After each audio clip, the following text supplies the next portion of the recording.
Good afternoon. Welcome to the Education Committee. I'm Senator Dave Merman from Glenville. I represent District 38, and I serve as chair of the committee. The committee will take up the bills in the order posted. This public hearing today is your opportunity to be part of the legislative process and to express your position on the proposed legislation before us.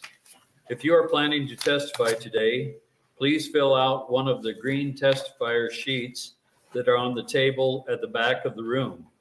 Be sure to print clearly and fill it out completely. When it's your turn to come forward to testify, give the testifier your sheet to the page. Give the testifier sheet to your page, to the page, or to the committee clerk. If you would like to have your position known but not testify at the front desk, there is a yellow sheet next to the green sheets where you can state your name and position for the permanent record. When you come up to testify, please speak clearly into the microphone. Tell us your name and spell your first and last name to ensure we get an accurate record. We will begin each bill hearing today with the introducer's opening statement, followed by the proponents of the bill, then the opponents, and finally by anyone speaking in the neutral capacity. We will finish with a closing statement by the introducer if they wish to give one. We will be using a 3-minute light system for all testifiers. When you begin your testimony, the light on the table will be green. When the yellow light comes on, you have 1 minute remaining, and the red light indicates you need to wrap up your final thought and stop. Questions from the committee may follow. Also, committee members may come and go during the hearing. This has nothing to do with the importance of the bills being heard. It is just part of the process, as senators may have bills to introduce in other committees. A few final items to facilitate today's hearing. If you have handouts or copies of your testimony, please bring up at least 11 copies and give them to the page. Please silence or turn off your cell phones. Verbal outbursts or applause are not permitted in the hearing room. Such behavior may cause for you to be asked to leave the hearing. Finally, the committee procedures for all committees states that written position comments on a bill to be included in the record must be submitted by 8 a.m. the day of the hearing. The only acceptable method of submission is via the legislature's website at nebraskalegislature.gov. You may submit a written letter for the record or testify in person at the hearing, not both. Written position letters will be included in the official hearing record, but only those testifying in person before the committee will be included on the committee statement. Please note that due to the similar topics addressed, that's not relevant today, I don't think. When we move to no, that's not relevant either. When it's your turn, you will announce in your opening which bills you are testifying on your positions. Please complete a green testifier sheet for each bill you wish to testify. When all testifiers are done, we will then call the introducing senators to come up for their closing remarks. I will now have the committee members with us today introduce themselves, starting on my right. Good afternoon, Rita Sanders, District 45, which is the Bellevue Offutt community. Good afternoon, Lou Ann Lenihan, Legislative District 39. Hi, Joni Albright, District 17, Northeast Nebraska. Lynn Walz, Legislative District 15, Dodge County and Valley. Fred Meyer, District 41, Central Nebraska. Also assisting the committee today, to my right is our legal counsel, John Duggar, and to my far right is our committee clerk, Shelley Schwartz. And I'll have the pages stand up and introduce themselves and tell us what they're studying. I'm Isabel. I'm a political science major at UNL. Hi, everyone. I'm Shreya, and I'm a political science major at UNL. And thank you very much for helping us out today. With that, we'll begin today's hearing with LB 1388. Senator Bostar. Well, it's a pleasure to be here with all of you. I think this is my first and only time I'm doing education committee this year, so thank you for having me. And with that, good afternoon, Chairman Merman and members of the Education Committee. For the record, my name is Elliot Bostar. That's E-L-I-O-T-B-O-S-T-A-R. I represent Legislative District 29. Here today to present Legislative Bill 1388. Brain drain is a pressing concern that jeopardizes the future of Nebraska. It threatens to diminish our workforce, stifle innovation, and weaken our communities. LB 1388 establishes the Excellence in Education Act to combat this growing challenge and present a strategic solution for attracting and retaining Nebraska's finest talents within our borders. On average, over the past 3 years, about 600 Nebraska students per year score at least a 33 on their ACTs, including about 30 who score a perfect 36. Less than half of these students enroll at the University of Nebraska, and only 22% of perfect score students enroll in the university. LB 1388 creates the Excellence in Education Scholarship Fund to provide a match for total cost of attendance scholarships. These scholarships will cover the cost of tuition, fees, room and board, books and supplies, other personal expenses, as well as provide an enrichment stipend. Students will be expected to maintain 3.5 GPA or rank in the upper 25% of relevant class in the degree granting college. The matching funds provided in this bill will be required to match privately raised funds by a post-secondary institution to establish an endowed scholarship fund to provide total cost of attendance scholarships. The Excellence in Education Act provides for accountability and transparency by collecting data on award recipients, retention rates, graduation rates, and employment outcomes. We can measure the effectiveness of our efforts and make data-driven decisions to continuously improve educational opportunities to all Nebraskans. LB 1388 also establishes a community college equivalent to the Nebraska Promise Program, ran by the University of Nebraska. Community College Promise removes barriers for low-income Nebraskans interested in gaining new skills or to further their education by attending a community college. The Promise program provides students with a family income of less than $65,000 a year a tuition waiver for up to 2 years at a community college. The student must maintain at least a 2.5 GPA and fulfill the requirements for attendance at a community college. Education plays a pivotal role in shaping the trajectory of individuals and communities. By providing matching funds to support total cost of attendance scholarship packages while also supporting community college tuition waivers for low-income families, this legislation will empower deserving students to pursue higher education without the burden of financial constraints. Through these scholarships, we can ensure that every Nebraskan can fulfill their academic potential and contribute meaningfully to our state's prosperity. Recruiting and retaining Nebraska students to attend Nebraska post-secondary institutions with an effort like the Excellence in Education Act is just one aspect we should undertake to combat brain drain. I'm excited about the number of other bills we have passed and are working on with business leaders, healthcare systems, childcare stakeholders, and communities across the state to develop a comprehensive strategy that positions our post-secondary systems as the premier destination for Nebraska's youth. By prioritizing higher education and creating pathways for us to retain our youth, we can build a stronger, more vibrant state for generations to come. With that, I thank you for your time and attention this afternoon. I encourage the committee to advance LB 1388. Be happy to answer any questions you might have. Thank you. Any questions for Senator Bostar at this time? If not, thank you. Thank you. Proponents for LB 1388.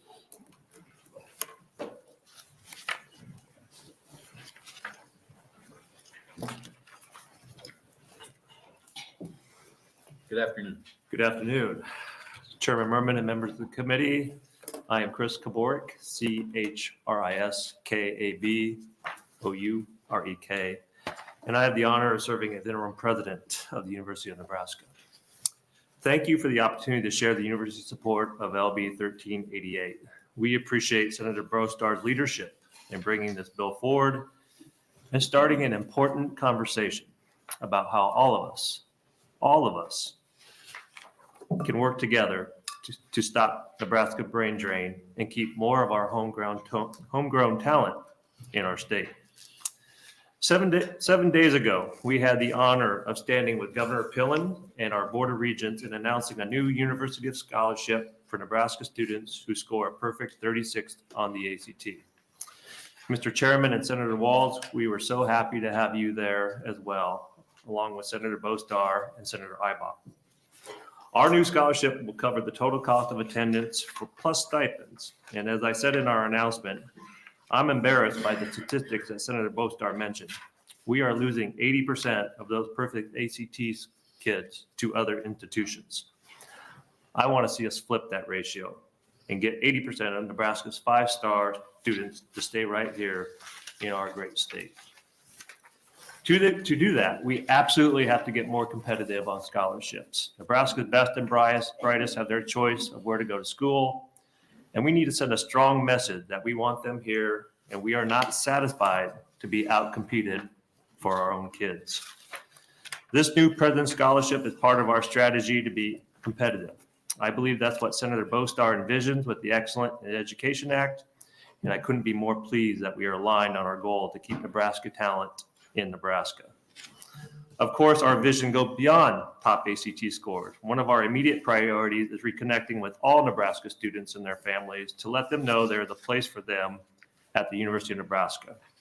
You don't need to score 36 on the ACT to be the next great cancer doctor, entrepreneur, or farmer. That is why we are renewing our passion for connecting with Nebraskans from St. Paul to Glenville to Omaha and everywhere in between. Every Nebraska kid is worth our time and effort.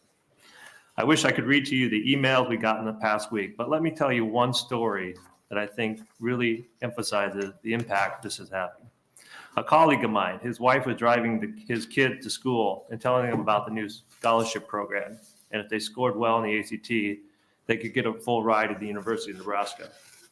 Their oldest daughter, who is 13 and had her heart set on going to Notre Dame, declared that now she wants to go to Nebraska.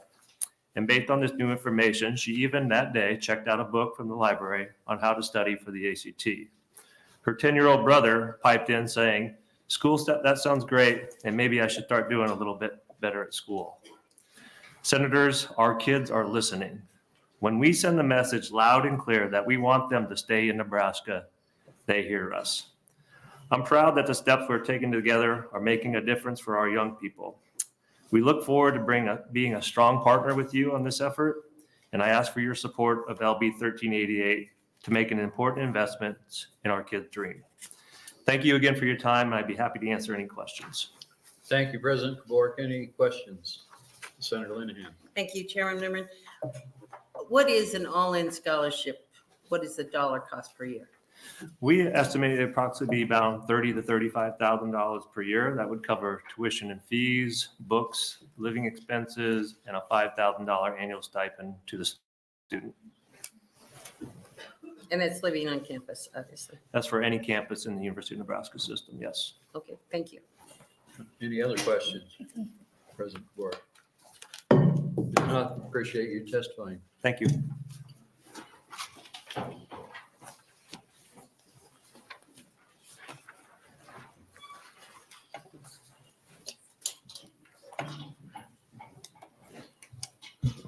Good afternoon, Chairman Merman, members of the Education Committee. My name is Paul Turman. That's Paulturman. I'm the Chancellor of the Nebraska State College System. Here to speak in support of LB 1388. Really appreciate the opportunity for the state colleges to be incorporated into a comprehensive set of scholarship programs that would have a positive impact on our students and the communities and the regions that we serve. Right now, our board is extremely committed to access and affordability. As you look at our strategic plan, the vast number of performance indicators that we have really drill down into this critical feature of trying to make sure that we have the opportunity to keep our costs as low as possible, make sure that unmet need is where it needs to be as a system, and that we're producing degrees at a relatively low cost in relation to our peers around the country. The one thing I'd like to emphasize, when I look at the total number of students with a 33 or higher on the ACT and our inclusion in the excellence in education component of this bill, is that last year, out of the 407 that had that score in the state of Nebraska, 2 of them came on to one of our 3 state colleges. And one of the things I think is really important when you look at what this committee did almost 2 years ago in adopting a 70% attainment goal, it's as much about how do we keep as many of our students in the state to not leave to go on, but it's also ramping up the total number of students who go on to college. So I just want to give you some additional information. When you look at that cohort of between a 24 or a 36 on the ACT, right now, 92% of those students go on to college somewhere. And so when we look at it, ultimately, we have about 374 students who are not going on to college. When you lower that down to a 20 to 24 on the ACT, that college going rate drops down to 82%. And so we have about 4,736 students in that. 841 are not going on. So it's a 250% increase over the total number of the 24 or 36 on the ACT. I'll go down one a little bit further. 17 to a 20 on the ACT. That college going rate drops down to 72%. So you see a total 22% or 20% decline in the overall number based on where you move in those areas. We as a state, to be able to achieve those long-term goals of getting every citizen the opportunity to have the type of degree that they need to serve the workforce, means that we also need to provide funding to the high-end students to keep them in the state, but also those that are in the middle. And that's the conversations I've been having with the senator, is to, rather than including the state colleges in the excellence component of this bill, that it'd be a better fit for our system, that we might be included in the Promise program that adds to the community college structure that they have. So I'd ask that you'd have support, and as you have the opportunity to be able to deliberate on this in your committees, the opportunity to consider whether or not where is the right place for the state colleges to be incorporated in these two outstanding programs if we're able to put them in place. I'd be happy to answer any questions that the committee might have. Thank you. Any questions for Mr. Chairman? If not, thank you for testifying. Thank you.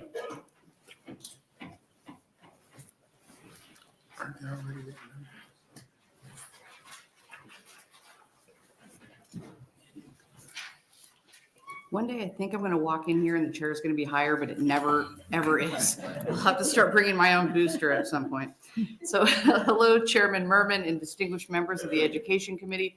My name is Courtney Wittstruck. That's COURTNEY WITTSTRUCK. I'm a registered lobbyist and the executive director of the Nebraska Community College Association. I'm here today on behalf of the 5 NCCA member community colleges to testify in support of LB 1388. Our community colleges support any and all efforts that would enable more Nebraskans to access the life-changing benefits of higher education. The transformative education and training community college students receive prepare them for productive professional careers and rewarding lives as Nebraska community members and taxpayers. As previously discussed with Senator Bostar and his staff, we do have one suggestion that would provide greater clarification on one element of the bill. To clarify the funding mechanism for the Community College Promise Act, we recommend a small tweak that would include language stating that the Community College Promise Act will not be funded with existing state funds, but rather would be funded by a new and separate appropriation. We appreciate Nebraska's commitment to our community colleges, which play a key role in which play a key role in the skilled workforce that Nebraska so desperately needs. With that, I'll close, and I'd be happy to take any questions. Thank you. Any questions for Ms. Wittstruck? If not, thank you for testifying. Thanks, everyone. Have a good afternoon. Thanks.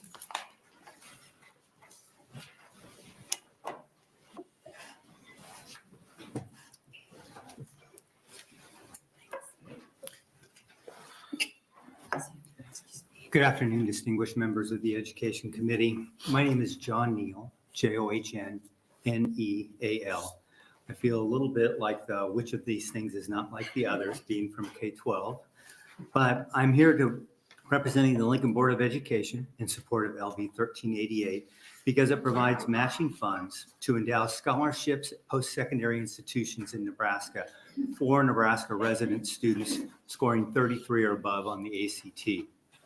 LB 1388 also establishes a tuition waiver program for Nebraska resident students at community colleges if their family's income is less than $65,000 per the FAFSA.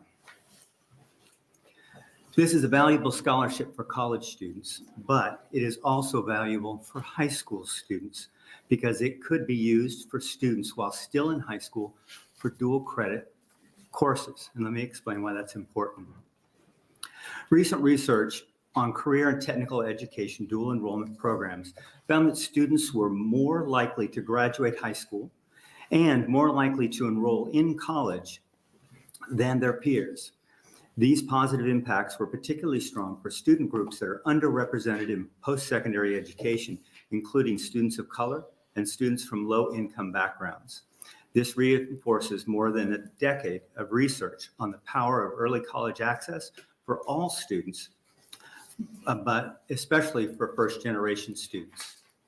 An additional benefit is the impact that early college access can have on enrollment and post-graduation residency. Students who are enrolled in dual credit opportunities in their local colleges have a natural connection to stay with that institution for their post-secondary work. They have learned the culture of the campus. They have built relationships with staff. They understand the process of the institution, and they already have credits on their transcript at that school. This is valuable as 61% of post-secondary graduates are likely to live in the community of the college from which they graduate. For these reasons, we support LB 1388. Thank you. Any questions, Mr. Neal? If not, thank you for testifying. Other proponents for LB 1388?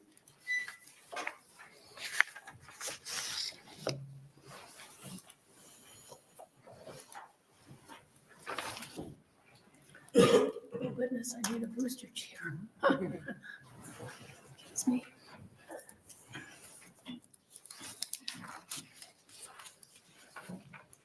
Good afternoon, Chairman Merman and members of the Education Committee. I'm Sherry, S-H-E-R-R-I-E, Geyer, G-E-I-E-R, and I live in the 29th Legislative District. I'm a proponent for this bill, and more specifically, for the provisions that would create the Community College Promise Act. In 2020, the Nebraska Promise Program was announced by former NU President Ted Carter as a way to make NU a destination choice for every student and to contribute to Nebraska's economic competitiveness.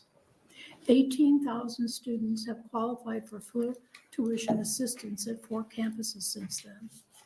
This assistance provides nearly $25 million to Nebraska students whose family's annual income is less than $65,000 a year. Nebraska Promise benefits kick in only after federal aid assistance has been secured. Nebraska Promise is working for Nebraska University students. However, one size does not fit all. Students who either need to or want to stay closer to home, or who are interested in pursuing career programs that community colleges offer, should be able to do so with the same family income-based assistance that Nebraska Promise provides to NU students.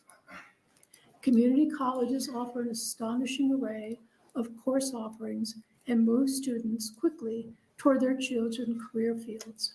They also offer basic prerequisite classes that can be transferred to the University of Nebraska if the student decides to move to a 4-year degree program. Our 2 youngest members of our family are 14 and almost 16. Through circumstances not of their making, their lives have been a true challenge. Our son is raising these children alone. My husband and I have supported this family in every way that we can, but our resources are maxed out. We're not going to be able to help this family with higher education. These children are starting to wonder what the future holds for them. At this point, the only promise they have is the Nebraska Promise Program, and it's not very likely that these kids will survive and do well on a large campus with large classes. If this body really wants to make a statement to the youth in this state that we want them to stay here and they want them to pursue higher education, then the offering that is currently available at the University of Nebraska should extend to all of the institutions of higher education so that children have a chance to choose what fits best for them. I hope that this hearing starts a conversation that will enable this issue to continue to a positive end before our 14 and 15-year-old grandchildren finish high school and feel that they don't have a lot of hope for the future. Thank you to the committee and to Senator Bostar. Thank you. Any questions for Ms. Deere?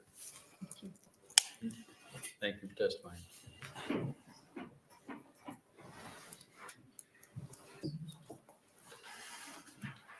Hello.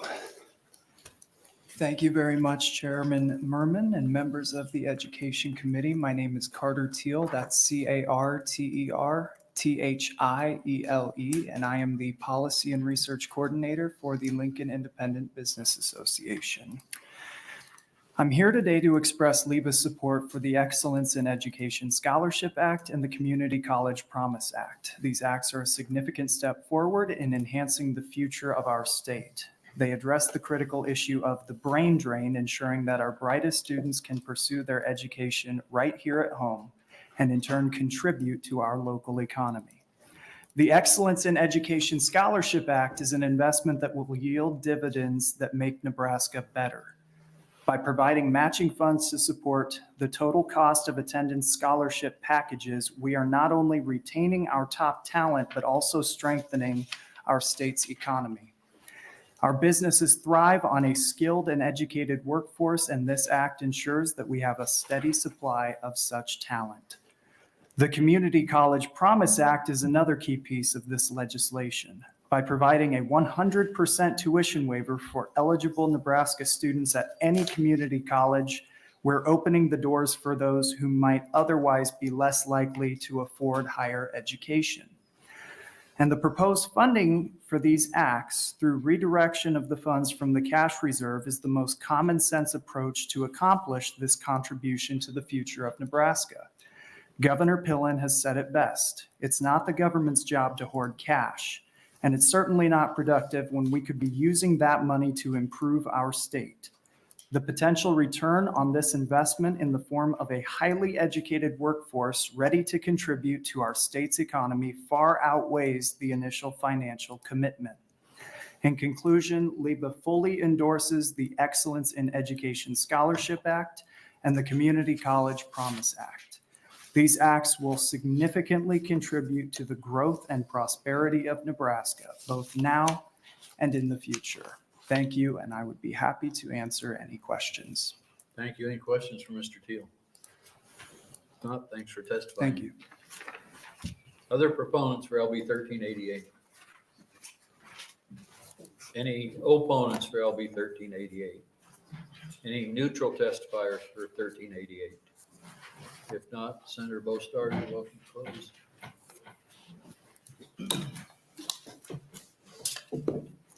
Thank you, Chairman Merman and members of the Education Committee. I appreciate your time and attention to this.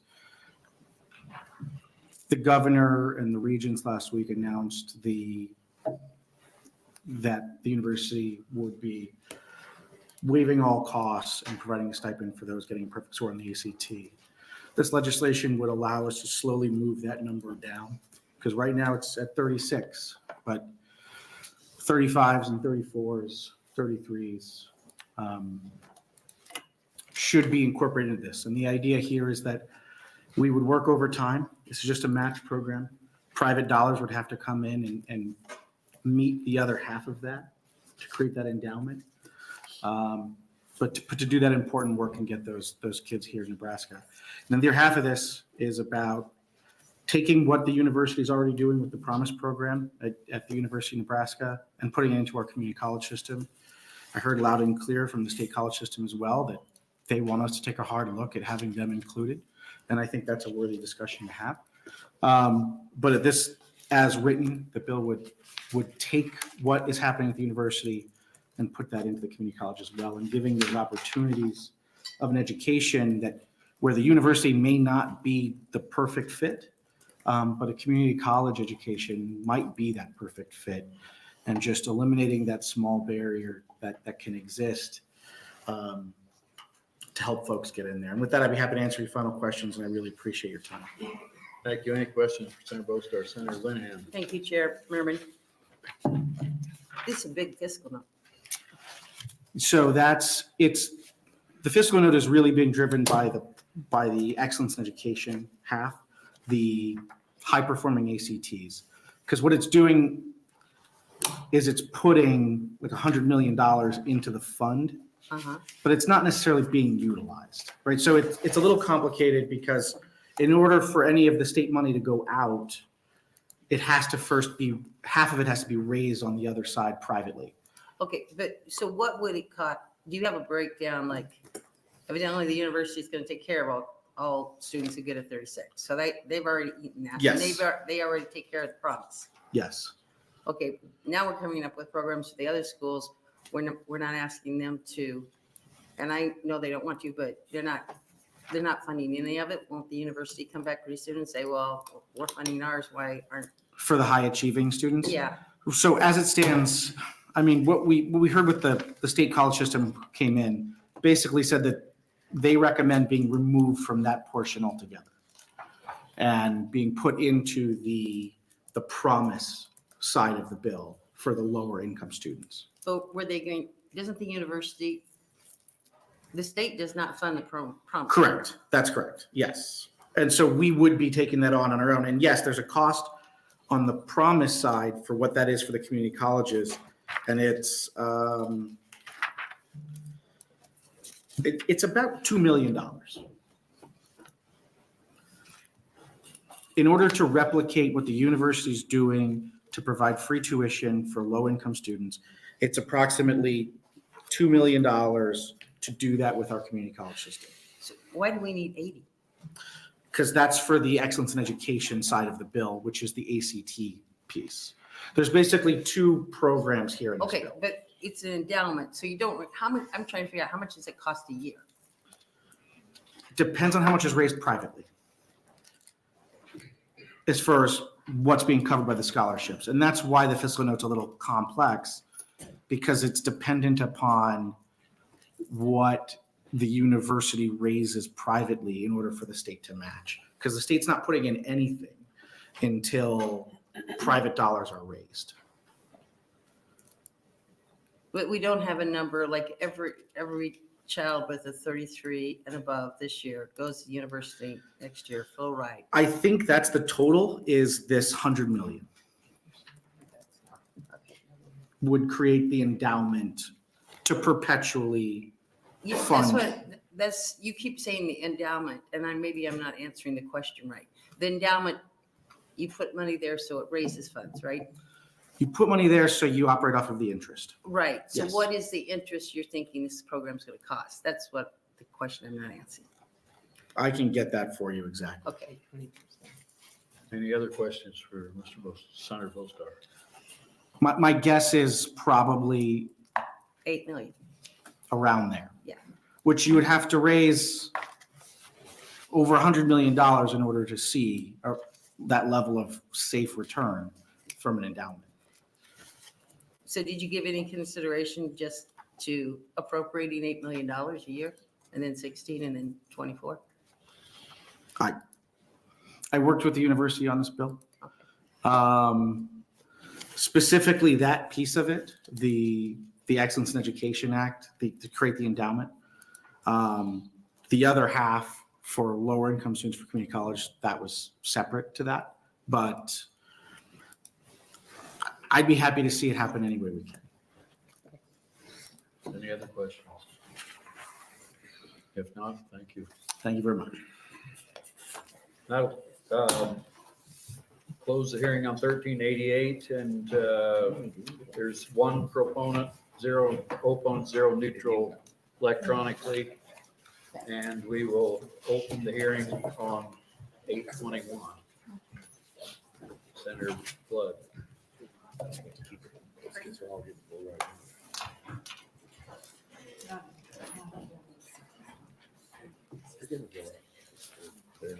Good afternoon.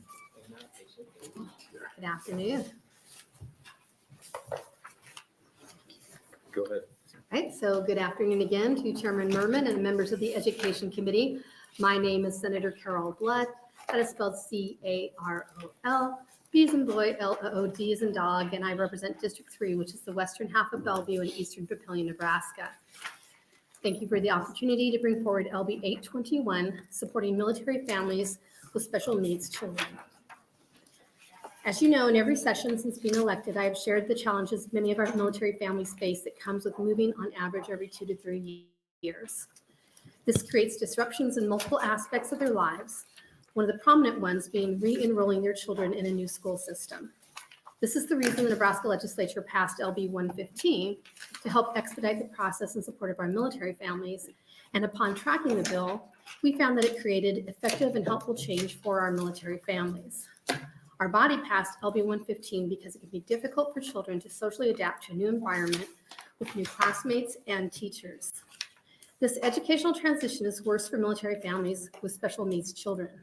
Military families are highly mobile and therefore more likely to experience recurring educational disruptions and challenges to their children's educational plans.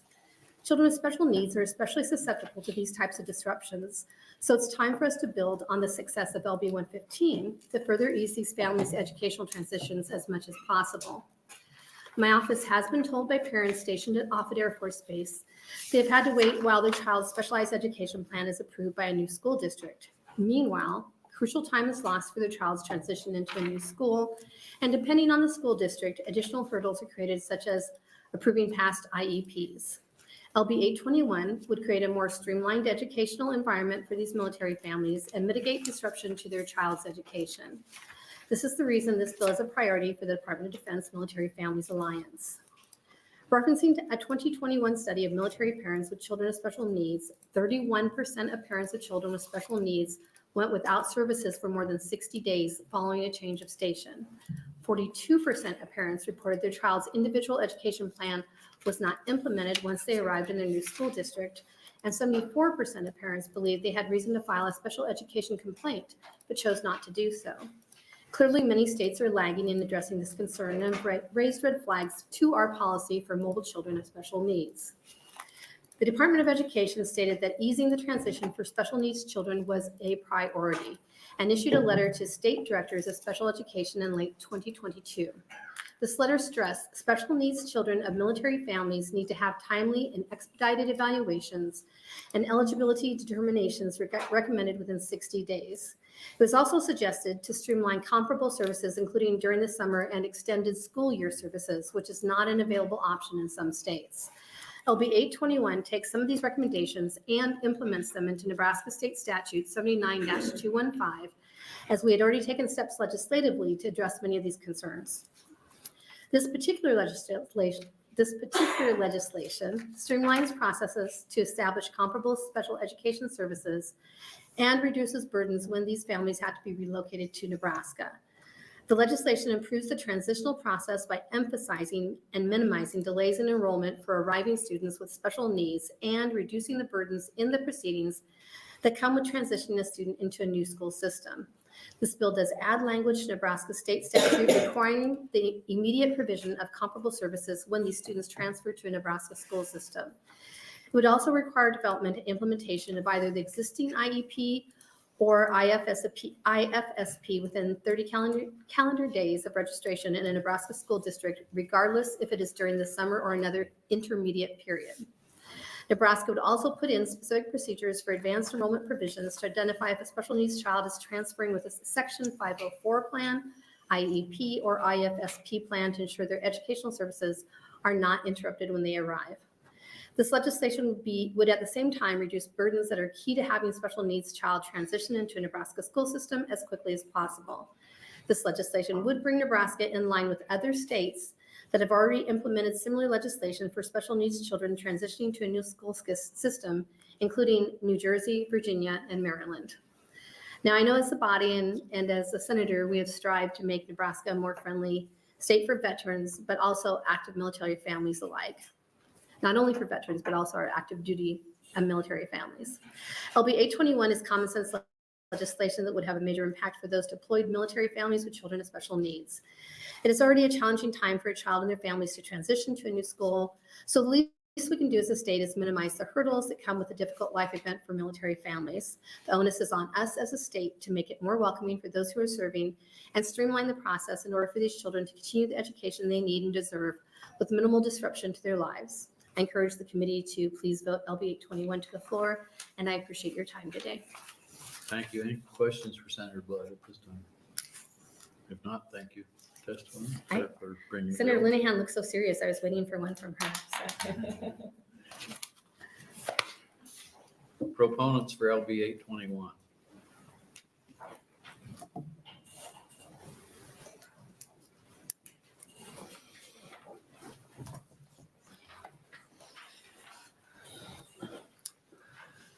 Hello, my name is Edison McDonald, EDISON, MCDONALD. I'm the Executive Director of the ARC of Nebraska, here to express our support for LB 821, which proposes to amend enrollment policies to better support children of military families, particularly those with disabilities.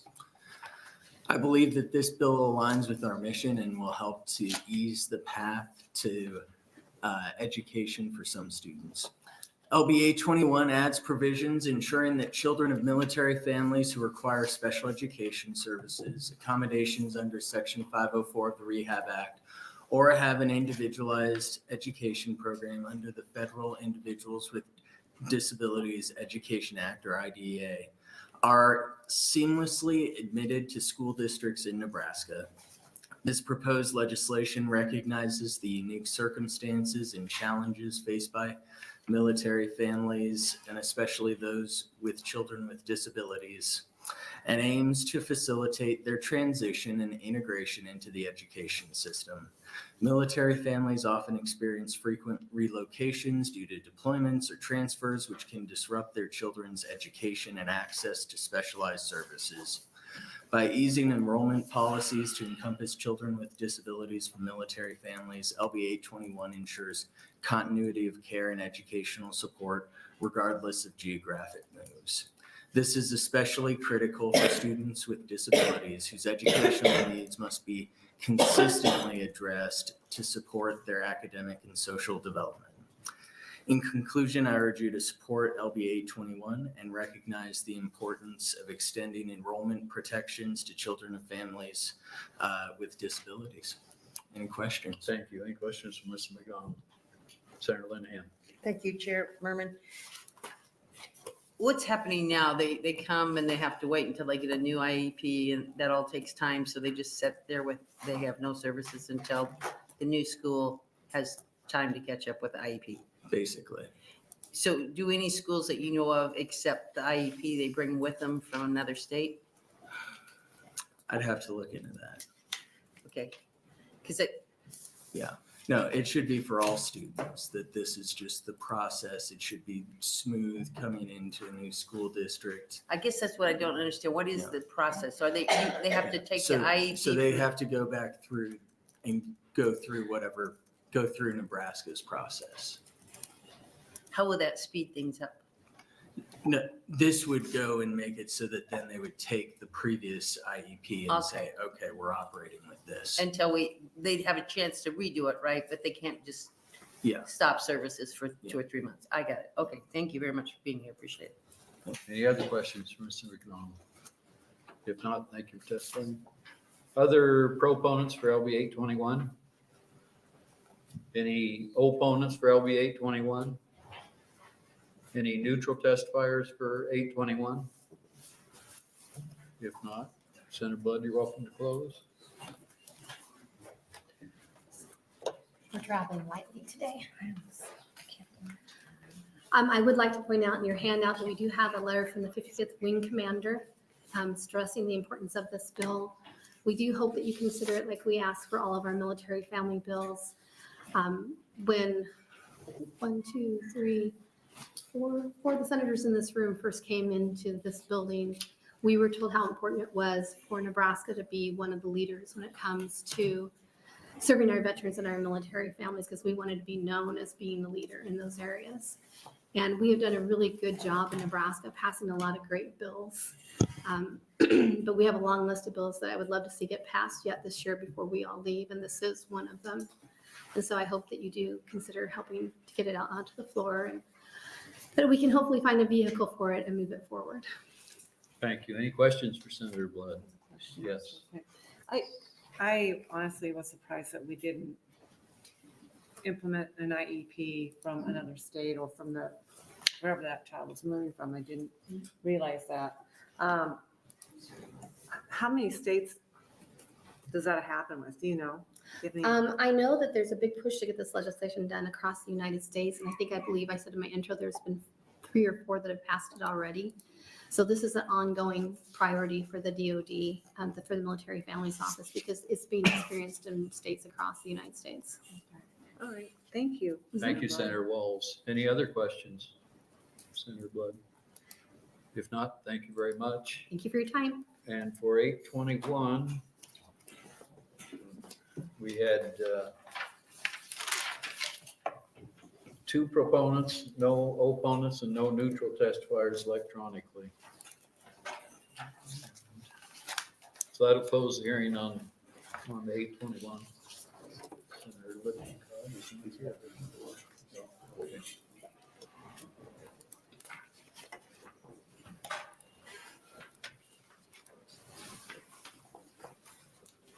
We will open the hearing on LB 1034. Welcome, Senator Lippincott.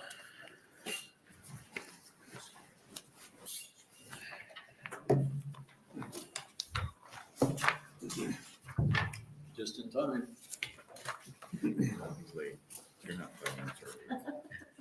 Go ahead. Good afternoon, Chairman Merman and the Education Committee. My name is Loren Lippincott. That's Loren Lippincott, and I'm here representing District 34.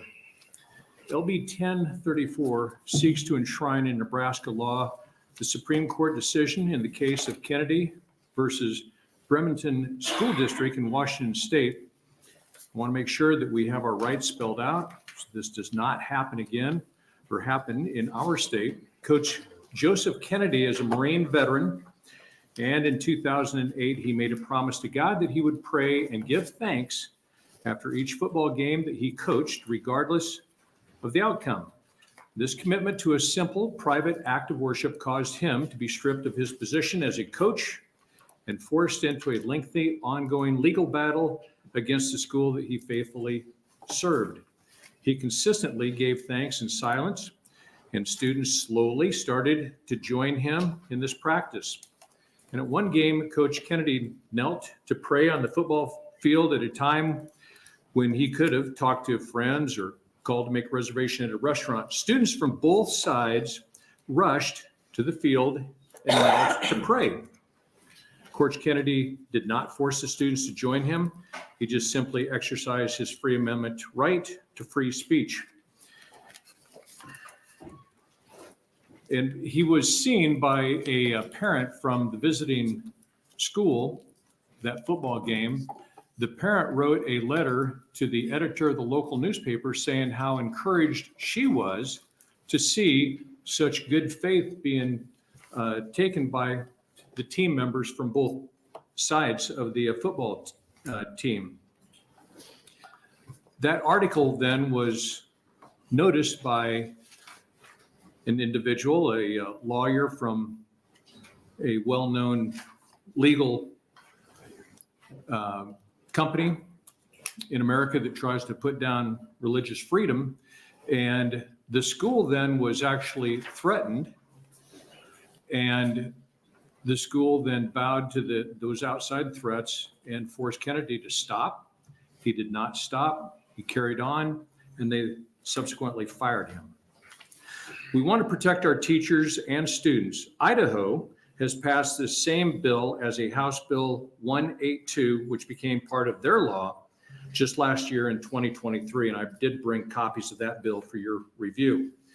In correspondence with Representative Ehart, author of the Idaho bill, I was told about a similar event in November of 2020, and I have an article outlining that as well. It's regarding Boise State when they played BYU, and after the game, the Boise State volunteer chaplain knelt to pray, and BYU students came and prayed with them, both teams. A group called for the volunteers chaplain to be removed, and that was back in 2020. So what does the bill say, and what does it do? It prohibits a school district or public college administrator from preventing an athletic director from designing or designating a time and place for a public silent prayer before and or after a sporting event that others, including student athletes, may elect to participate in pursuant to their rights afforded under the Free Exercise Clause of the First Amendment of the United States Constitution, Article 1-4 of the Nebraska Constitution, and protecting student athletes who want to opt out of the athletic director's public silent prayer pursuant to their rights afforded under the Free Exercise Clause of the First Amendment of the United States Constitution, Article 1-4 of the Nebraska Constitution. Happy to take any questions, sir. Thank you. Any questions for Senator Lippincott? Yes, Senator Walz. Thank you, Chairman Merman. Thank you. Can you repeat the opt-out part for me? For the students who wanted to opt out, can you repeat that? Well, first off, this is not a mandatory thing. This just allows students to participate if they want to. Bottom line is students and also individuals who work for a school district, for instance, employees, their First Amendment rights do not end when they come into the school. They're still protected. Right. I was just curious about the opt-out part, actually. Any other questions for Senator Lippincott? If not, thank you. Thank you, sir. Bill. Proponents for LB 1034.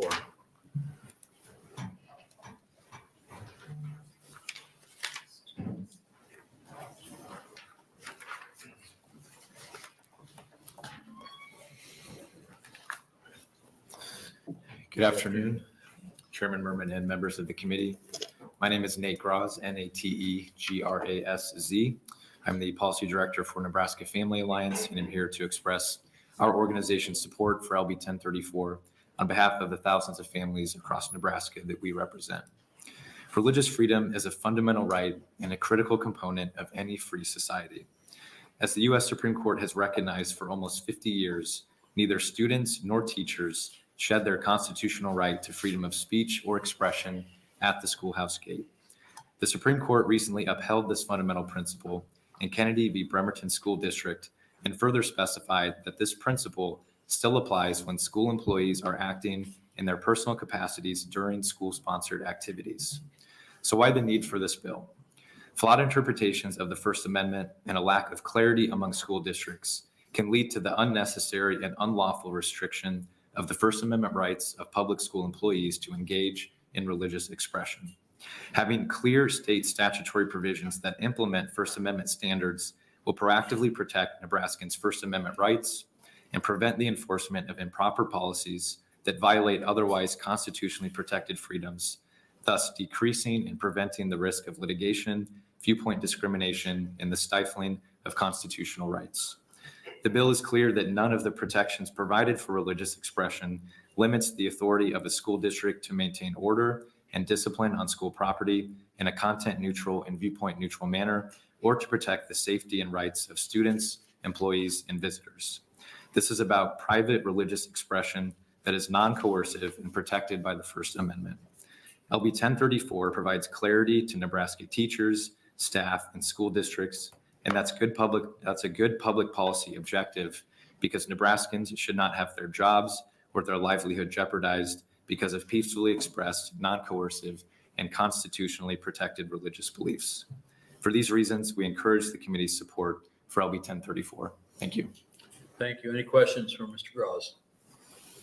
Senator Conrad. Thank you so much, Chair Merman. Thank you. Good to Yep. see you, Mr. Graz. I had two questions that I wanted to ask. One is on the topic of coercion or potential coercion, because I think as Senator Lippincott mentioned, as you mentioned in your testimony as well, and a casual read of the relevant case law will tell you that that's a pretty key issue in determining whether or not measures like this run afoul of the First Amendment, which I hope that we can all agree that we want to protect and are enduring values.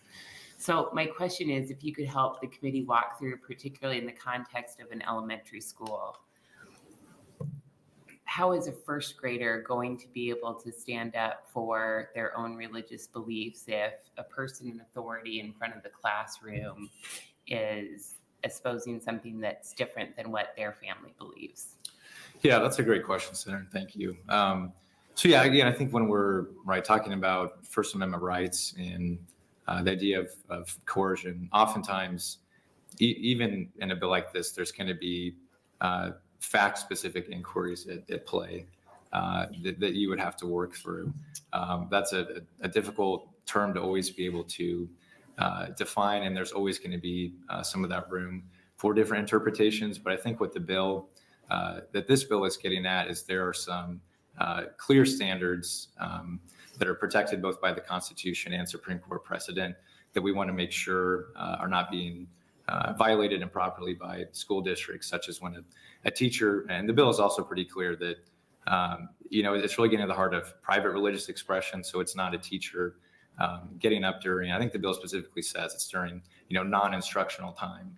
And it's on the same grounds that a teacher or a school district employee could be engaging and have the freedom and right to engage in non-religious expression or practices. So it's really about ensuring equal opportunity and equal access to engage in First Amendment rights, as opposed to giving sort of any special privileges or protections. So I think what the bill is doing is helping to provide clarity. But to your question, again, I don't think that's what this bill is doing.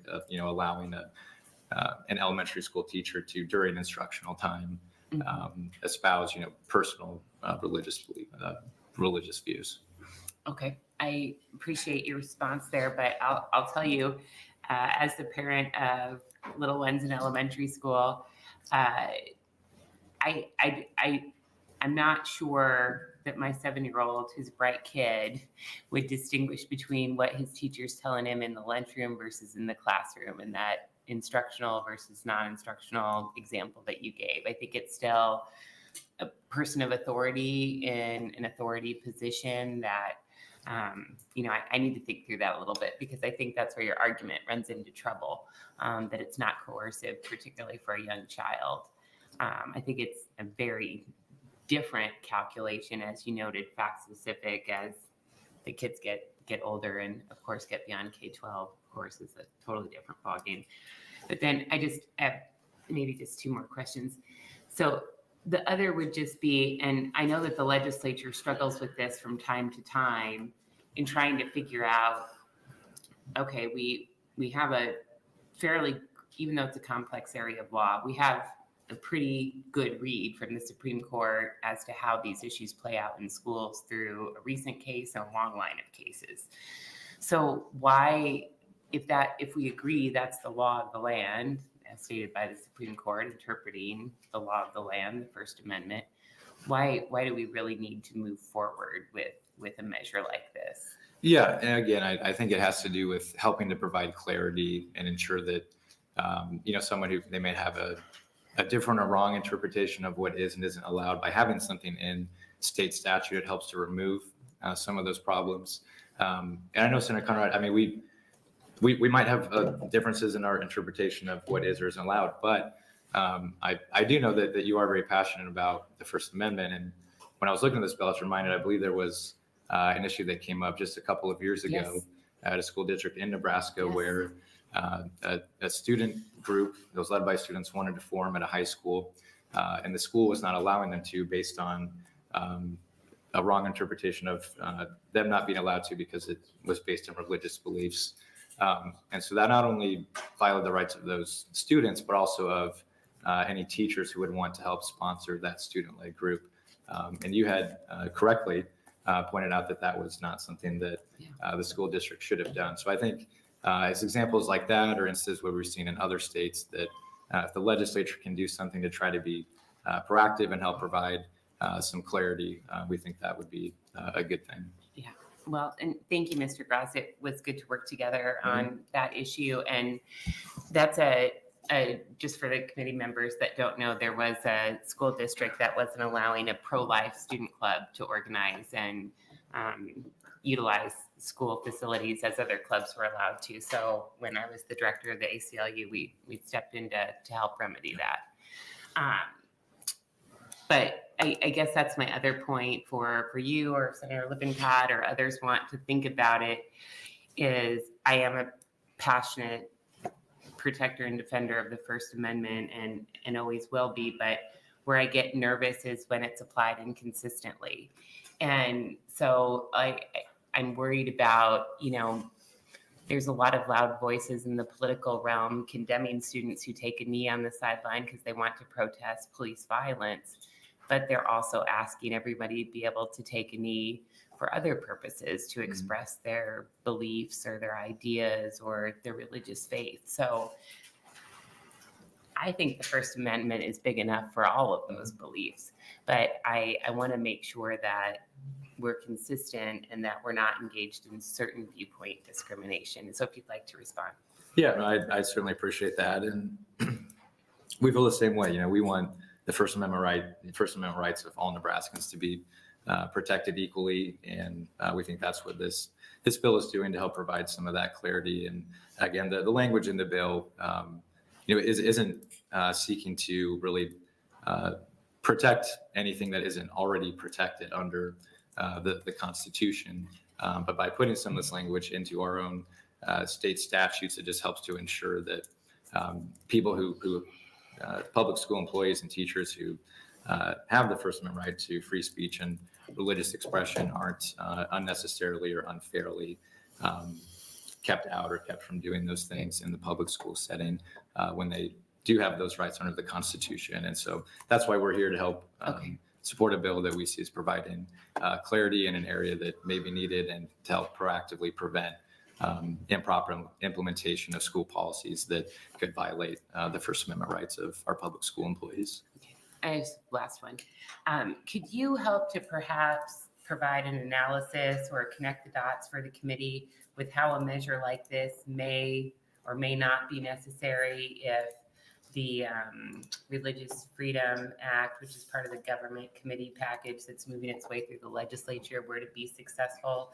That seems to me to be a bigger umbrella than perhaps this measure. This has more specificity to the schoolhouse, but can you maybe just help refresh the committee's recollection or tell us how these might work together or whether or not this is necessary if that measure moves? Sure.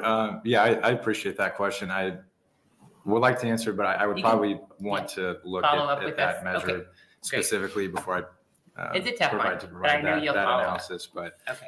Yeah, we would be glad to follow up on that because it's a good question. Thanks. Thank you. Thank you. Any other questions for Mr. Gross? If not, thank you for testifying. All right. Thank you. Other proponents for 1034?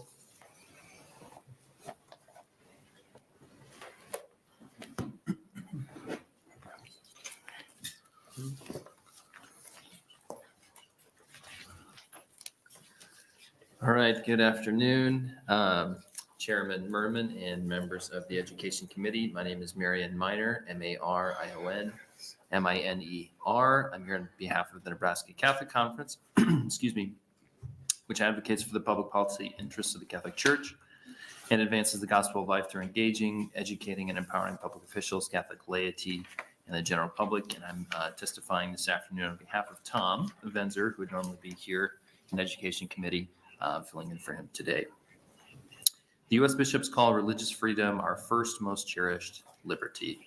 For Americans, religious freedom is fundamental to the vision of our founding and our Constitution. As the U.S. bishops further state, this is not a Catholic issue, this is not a Jewish issue, this is not an Orthodox, Mormon, or Muslim issue, it is an American issue. The Catechism of the Catholic Church further articulates the right to the exercise of freedom, especially in moral and religious matters, is an unalienable requirement of the dignity of the human person. This right must be recognized and protected by civil authority within the limits of the common good and public order. Religious liberty, then, is also a human issue and is at the core of our human dignity. In recent years, religious liberty has been mistaken as merely freedom to worship. But this is a narrow, mistaken view. Religious liberty must entail the ability to live out one's faith in the day-to-day of life's activities. A robust concept of religious freedom is the foundation for religious believers' contribution to society in such fields as healthcare, education, and social services, as well as the more fundamental work of evangelizing through relationships and conversations. The conference offers its support for LB 1034 because it embodies these fundamental ideas about religious liberty for school employees. LB 1034 builds on the work of the Kennedy case, which upheld the actions of a high school football coach who would pray briefly and silently before football games. LB 1034 recognizes the fundamental importance of treating religious activities like secular activities in order to avoid treating religious activity as second-class activity. Consistent with the principles stated above, LB 1034 also recognizes these acts of religious freedom must be protected within the limits of the common good and public order, and as such prohibits coercing others into this activity or infringing on their constitutional rights. We encourage the Education Committee to advance the bill to general file. Thank you for your time and consideration. Thank you. Any questions for Mr. Minor? If not, thank you for testifying. Thank you. Other proponents for LB 1034?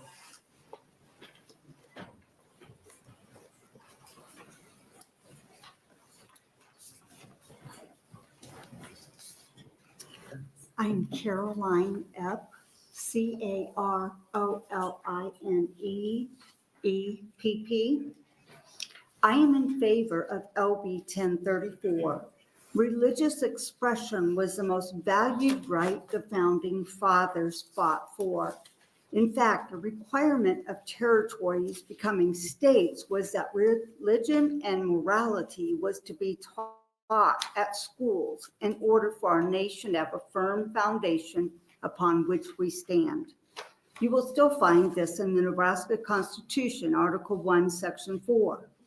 To enforce the importance of religious expression, let alone the actual teaching of it in schools, I am going to share several quotes from our founding fathers who laid the foundation for this great nation. John Adams, signer of the Declaration. Religion and virtue are the only foundations of republicanism and of all free governments. Notice, republic, not democracy. We are not a democracy.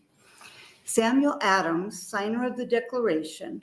Religion and good morals are the only solid foundations of public liberty and happiness. Patrick Henry, governor of Virginia. The great pillars of all government and of social life are virtue, morality, and religion. This is the armor, my friend, and this alone that renders us invincible. John Hancock, signer of the Declaration. Sensible of the importance of Christian piety and virtue to the order and happiness of a state, I cannot but earnestly commend to you every measure for their support and encouragement. Abraham Baldwin, signer of the Constitution. It should therefore be among the first objects of those who wish well to the national prosperity to encourage and support the principles of religion and morality. I also want to bring out that Thomas Jefferson studied a variety of philosophers and religions of the world, but came to the conclusion that the teaching of Jesus was above all, leading to his writing titled The Life and Morals of Jesus of Nazareth. In 1895, Congress purchased the original manuscript, publishing it in 1902, and for the next 50 years, every senator and representative was given a copy at their swearing-in ceremony. Due to the wisdom of our founding fathers, I strongly support religious expression in our schools based on the Bible. Thank you. Any questions for Ms. Epp? If not, thank you for testifying. Other proponents for LB 1034? Any opponents for LB 1034?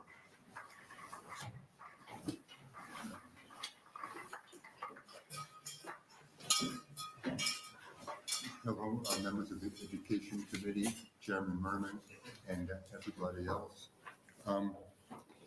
First of all, I wanted to say that Thomas Jefferson. Could you spell your name, please, and state your name? And you are an opponent, correct? Yeah. Okay, thank you. Josephine Litwinowitz, JOSEPHINE,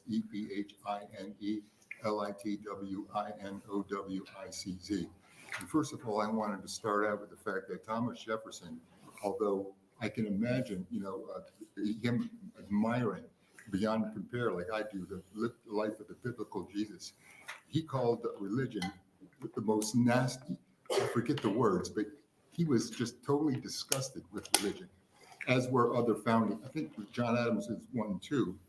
And having morality and the necessity of religion, is not necessary. But anyway, I would recommend, I saw lots of things in here. It's not that I don't disagree that you could, talk about, share your beliefs and opinions, a lot like, I'm sorry, I didn't prepare. I didn't think I was going to be here. Got locked out.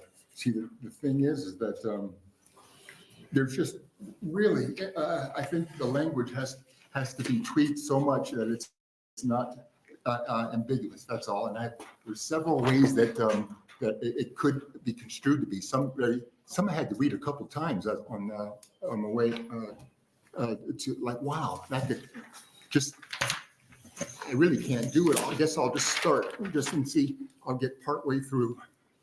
For example, section, it says a school district shall not punish an employee for or prohibit an employee from engaging in private religious expression. Okay, first that'd be nice to be defined, because is it private religious expression or is it private religion? Anyway, otherwise protected by the First Amendment to the United States Constitution, absent a showing that an employee has engaged in actual coercion. What is absent a showing? What does that mean? And there's several instances like this. See, I'm already, but there's even more interesting stuff. It's too bad because I would answer these questions. And so, yeah, I'm like, wow. That's all I gotta say. Like I said, I don't have any problem with exchanging, views, materials, and all that. And as long as you're not coercive, but I mean, that has to be defined as well. I mean, I'd be glad to, explain some of the things with relating to logic and just stuff that is not defined or stuff that's frivolous. Like it makes it like it doesn't need to be there, but by being there, like at the end, it's like it means something. And this wasn't intentional, I'm sure. It's just when you look at, okay. Well, I could approach a couple of you, I guess your aides separately. But I'm sorry, you have the red light. Okay, but there's no question, so I'm going to get going. Have a good one. Do we have any questions? If not, thank you for testifying.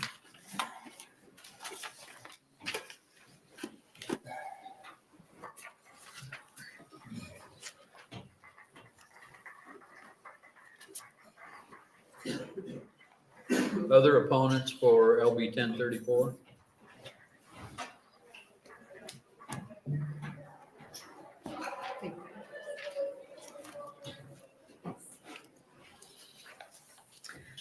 Good afternoon, Chairperson Merman and members of the Education Committee. My name is Joy Katharima, spelled Joykathuri, M as in Mary, A. Legal and Policy Counsel at the ACLU of Nebraska, here in opposition of LB 1034. LB 1034 purports to protect the right of school employees to express and practice their religion. In fact, this legislation would allow school staff to unconstitutionally impose prayer on students or otherwise proselytize to them. This bill was inspired by the Supreme Court's 2022 decision in Kennedy v. Bremerton School District, where the court ruled in favor of a football coach who prayed at the 50-yard line after games. However, while proponents of school-sponsored prayer try to characterize the Kennedy ruling broadly, the court made clear that there are still substantial limitations on school employees' religious exercise while on duty and interacting with students. LB 1034 exceeds these limits. In Kennedy, the court upheld the right of a public school employee to engage in a quiet, private, and brief act of prayer that was not endorsed by the school, fell outside the employee's official duties, and did not involve or coerce students, and was not broadcast by a public address system or imposed on a captive audience. All of these elements were critical to the decision, and staff prayer or religious expression that does not share these features is unconstitutional, as it has been for more than half a century. LB 1034 fails to incorporate these limitations and would put school districts in an untenable position. Schools will likely be sued by students and families when staff engage in prayer or other religious expression that does not comport with Kennedy and federal constitutional law, or they will be sued by staff asserting a right to engage in these practices under state law. We urge you to oppose this bill because it will undermine students and families' constitutional rights and lead to costly litigation. Even after the Kennedy decision, public schools still have a duty to equally serve students of all faiths and those of none. Significant constitutional restrictions remain on school employees' ability to impose prayer on students or otherwise promote religion to them. LB 1034 falls outside of those limitations. Thank you, and I'm happy to answer any questions. Thank you. Are there any questions? I've got one. How does this bill conflict with the Kennedy decision specifically? I think some sections of this bill create some ambiguity and don't provide enough context. Like if you would look at section, sorry, I printed back before. So if we look at section even like 3A, where teachers can engage in religious expression and discussion and share religious materials with other employees at the same time in the same manner. Well, teachers are free to do that, and maybe in the teacher's lounge or away from students, but not necessarily could they always do that. Context would matter. So let's say if a teacher walks into another teacher's classroom, the teachers are talking, or the teacher is able to take a phone call, would that be an appropriate time and place for a teacher to be participating in prayer when students are also present in the classroom? I think that this bill is creating kind of a word salad of what the Kennedy case already protects what teachers can do in a limited capacity. And there's just some issues with some of it blurs some of those lines. Does it specifically, I didn't see prayer specifically referenced in the bill. Maybe I missed it. I mean, whether it's private religious expression, I'm just analogizing, saying if a teacher were to be in a classroom or be able to take a phone call in the classroom, a teacher wouldn't be able to participate in prayer. I guess, what would religious expression then mean? Is that then defined within the bill? Would that be something that Senator Lippincott would be wanting to have defined? Okay. Any other questions? If not, thank you for your testimony. Thank you. Other opponents for LB 1034? Good afternoon, members of the Education Committee. I apologize for being so casual. I had an event here earlier today and matched our participants. So my name is Abby Swatsworth, ABBISWATSWORTH. I am the Executive Director of Out Nebraska, a statewide nonpartisan nonprofit working to celebrate and empower gay and transgender Nebraskans of all ages. We are here today to share our concerns with LB 1034. We do take an official position of opposition to the bill. We've heard a lot of people talk about religious freedom and how important that is, and we certainly recognize it as one of our most deeply held American values. And I'm going to go away from this a little bit because we've heard some similar things. We do believe that everyone should be free to practice their faith in whatever church, mosque, temple, sweat lodge, coven gathering, or living room in which they choose. We also recognize the importance of the full First Amendment, which also offers freedom from religion. And we know that atheists and those who are agnostic are valuable members of our society who contribute a great deal to our communities. We actually have many more shared values. I'd like to recognize Senator Lippincott as a man of faith and appreciate his efforts to lead from that space. I know many of members of our body want to lead in that way, and I don't think that's a bad thing if we can remember the ideals of plurality. The founding fathers were not all of one mind, and the religious communities and faith communities of today do not all speak in one voice on every issue. The decisions about what kind and what depth of religious expression are permitted in what settings is continuing to evolve. And while these First Amendment interpretations continue to be explored, the real lives of students in Nebraska are being impacted. Students are already deeply harmed by teachers and administrators who choose to interpret their faith in ways that harm them. We've heard directly from too many students across the state that their school bullies are not other students, but instead teachers and administrators who refuse on religious grounds to honor their identities. There is a lot of information about why schools should be and need to be inclusive spaces for all students. School staff, like all of us, are protected already. In addition, the Nebraska Constitution gives ample credence to conscience. We continue to insist that religion should not be allowed to cause harm against another human being. Religious freedom should not give staff members in any system the right to refuse to follow federal, state, or local policies. We respectfully urge the committee to resist legislating this issue in Nebraska right away. I know there are similar bills being introduced in a number of states. I do not believe there is an emergency of persecution toward faithful people. I believe we do all care about Nebraska's youth, and I ask you please to remember gay and trans students live in every district of our state, and they deserve to grow up and be valued. Thank you. I am willing to answer questions to the best of my ability. Thank you. Any questions for Ms. Wadsworth? I have one. Yeah. You referenced the First Amendment, freedom from religion.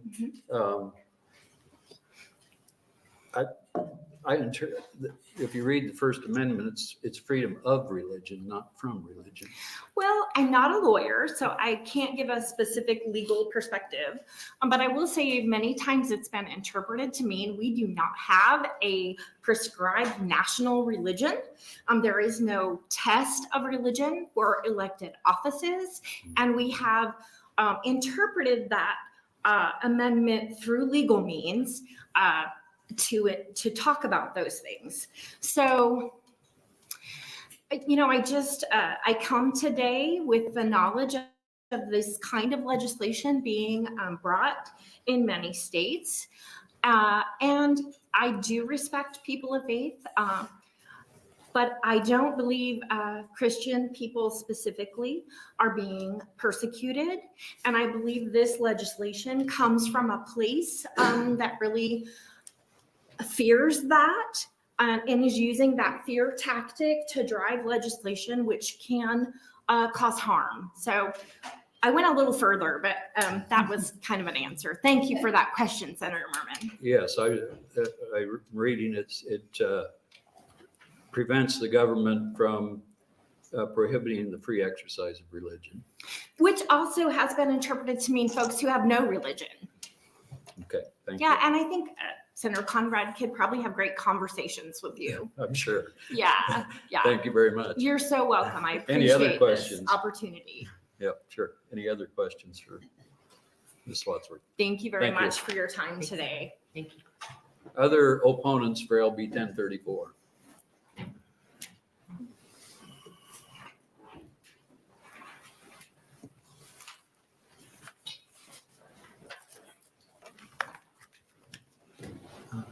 Hi, Good afternoon. Senator Merman and Education Committee. It's my first time to actually sit up here in the hot seat.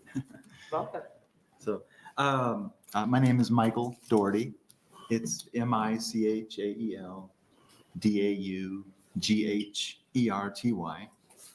And I'm speaking in opposition to 1034. This bill purports to be about religious expression If passed, I think this bill would open the door for teachers, coaches, and school counselors to evangelize and indoctrinate and even to pray with students in a school setting, supposedly non-instructional. I don't know how that would be controlled. Now, I think most teachers would know better than to discuss their personal religious beliefs with students, just like most teachers probably wouldn't be discussing their marriage or their health concerns with students. I consider these pretty private matters. I think they'd be pretty private matters. But if this bill was passed, it might embolden a few to overstep that teacher-student relationship. And it's clear from some of the proponent testimony that I've heard that evangelizing would probably likely occur. I suspect that most students would find these advances unwelcome and uncomfortable. In the presence of some religious expression, a student might feel intimidated if they happen to be bordering on a bad grade.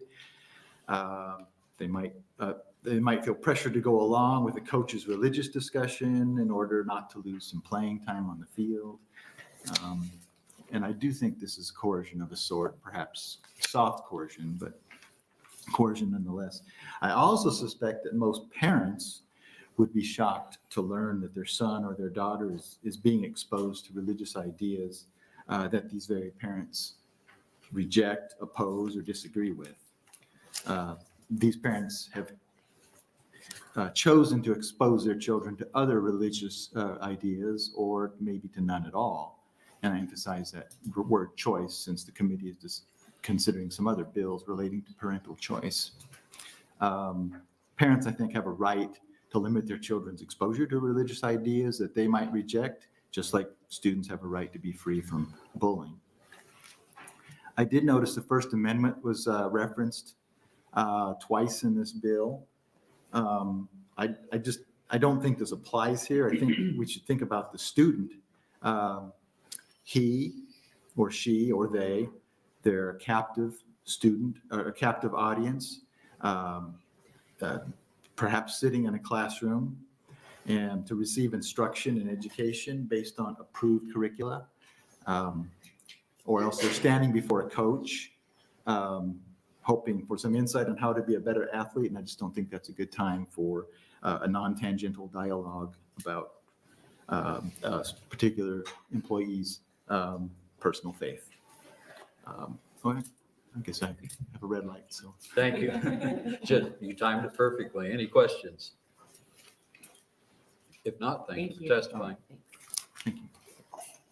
Any other opponents for LB 1034? Any neutral testifiers for 1034? If not, while Senator Lippincott's coming up to close, we had 6 proponents, 21 opponents, and 1 neutral in the emails.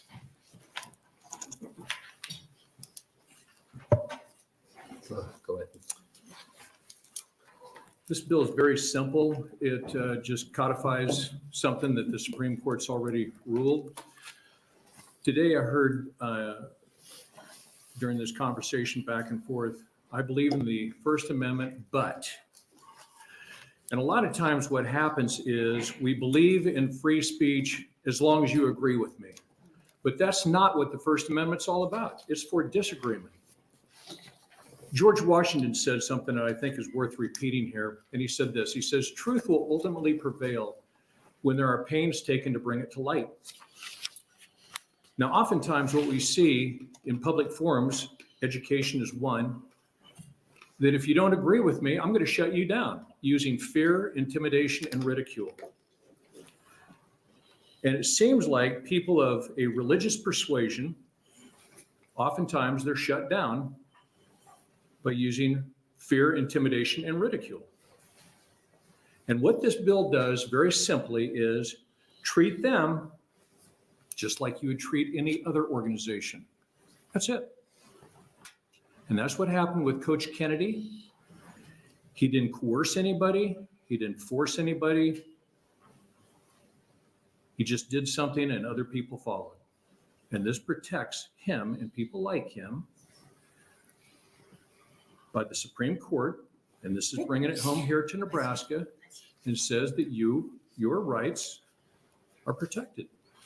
Very simple. This is not complicated. Take questions. Thank you, Senator Lippincott. Any questions for Senator Lippincott? If not, thank you very much. And that'll end the hearing on 1034. And we will open the hearing on LB 964.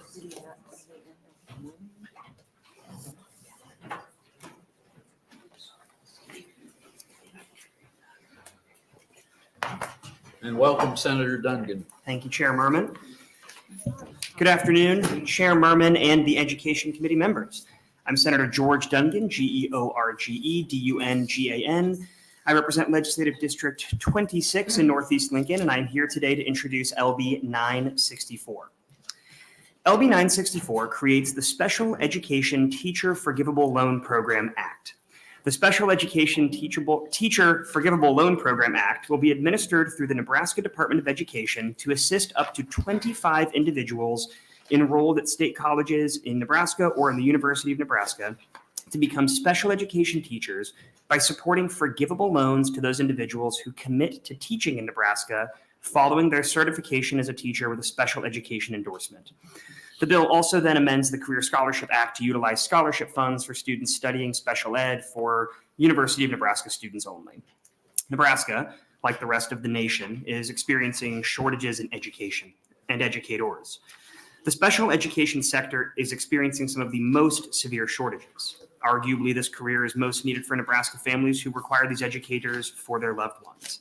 After reading numerous articles about this, I decided that we needed to address this issue during this legislative session. LB 964 is a pilot program that limits the number of forgivable loans to 25 per state institution.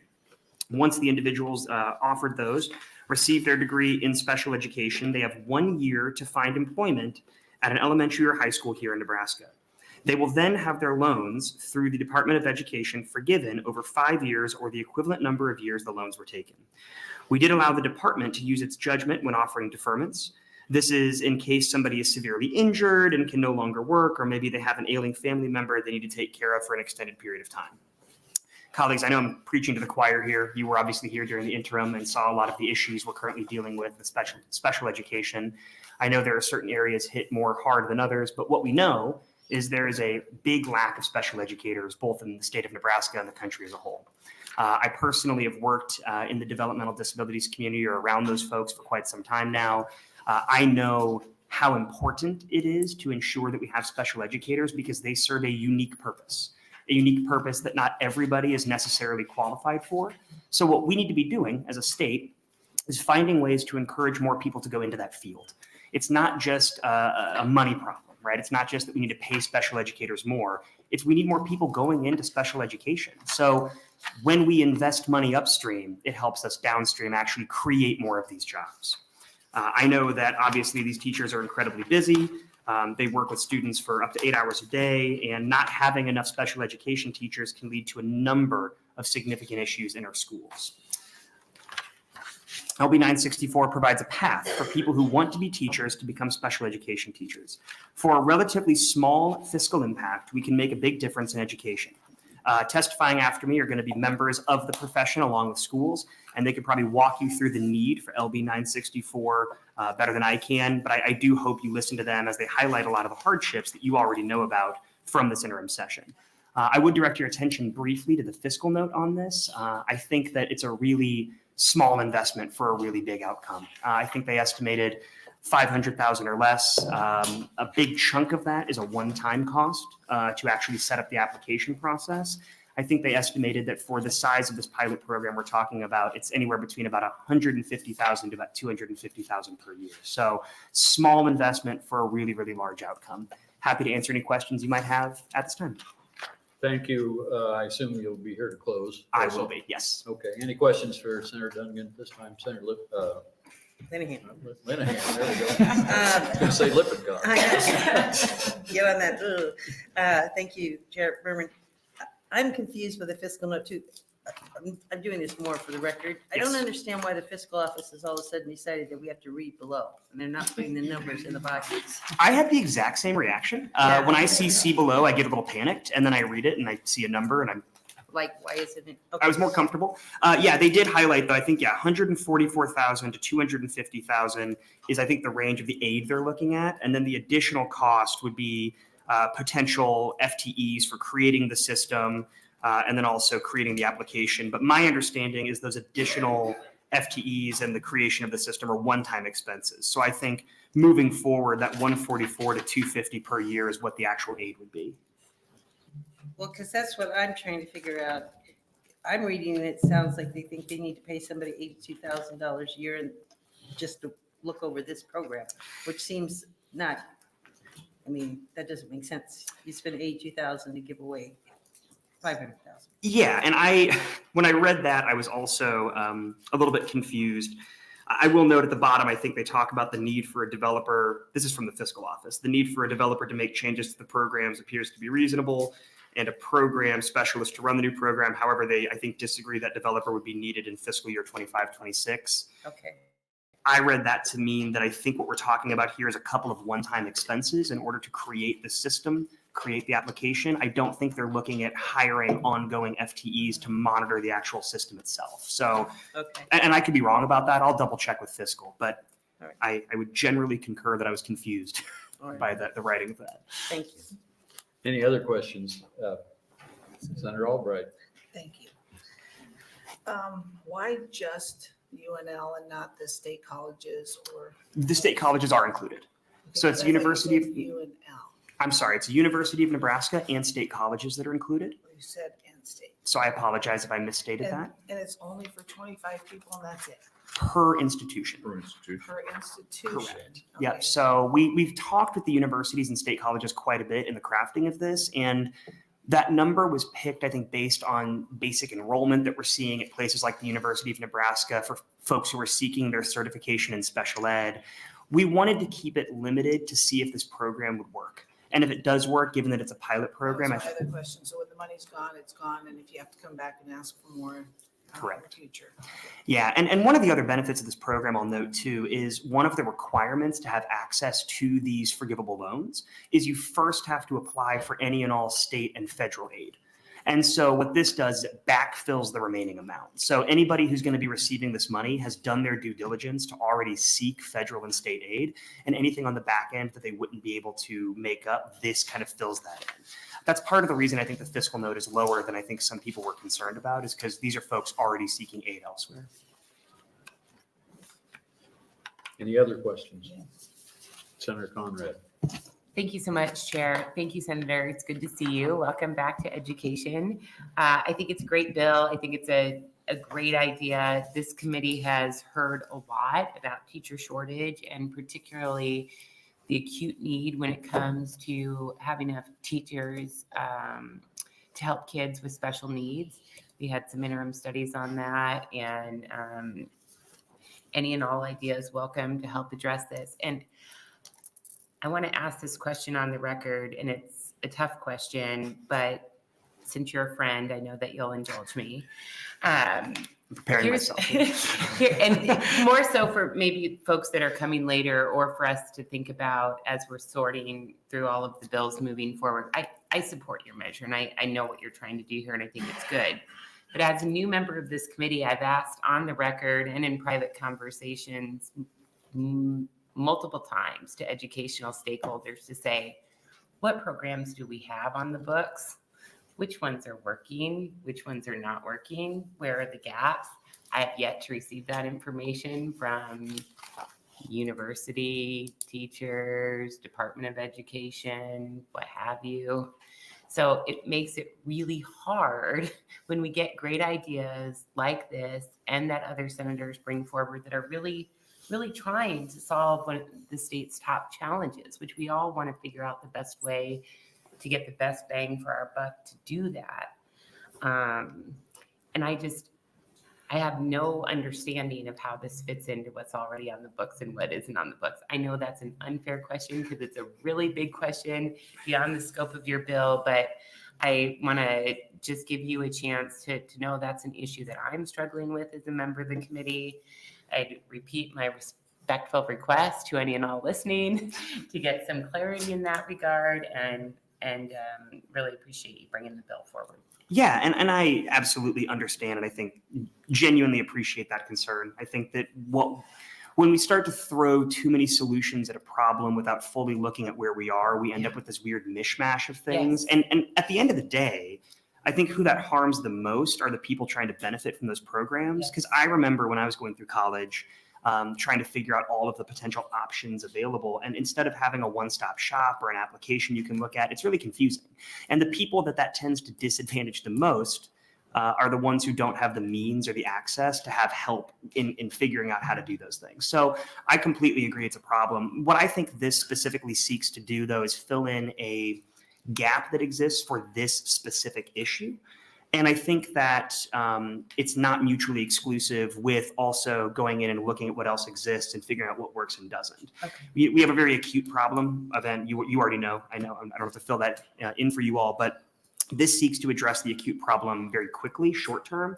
And part of the pilot program nature of this, I think, is to analyze whether this is beneficial or not with a small fiscal note. And then we can go from there to determine, do we need to expand this or completely rework the way we're doing aid elsewhere? But I think this provides us a possibility of diving into this issue immediately. But I agree, we need to look at the broader spectrum of all of the programs available. Well, Senator, I think that's a great question and great response, actually great response. I'm not commenting on my own question, but that's a great response. I really, really appreciate it. And I know in addition to being good policy for your district and the state, this is a personal issue for you as well. And I appreciate the passion you bring it forward with. Thank you. Any other questions for Senator Dungan? If not, thank you for opening, and proponents for 964.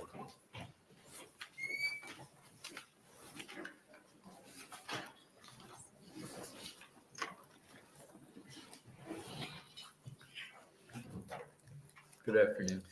Hello, my name is Megan Petra, MEGAN-PITRAT. I'm a middle school special education teacher and speaking on behalf of NSEA. I have served students with a wide range of learning needs throughout my 10 years of practice.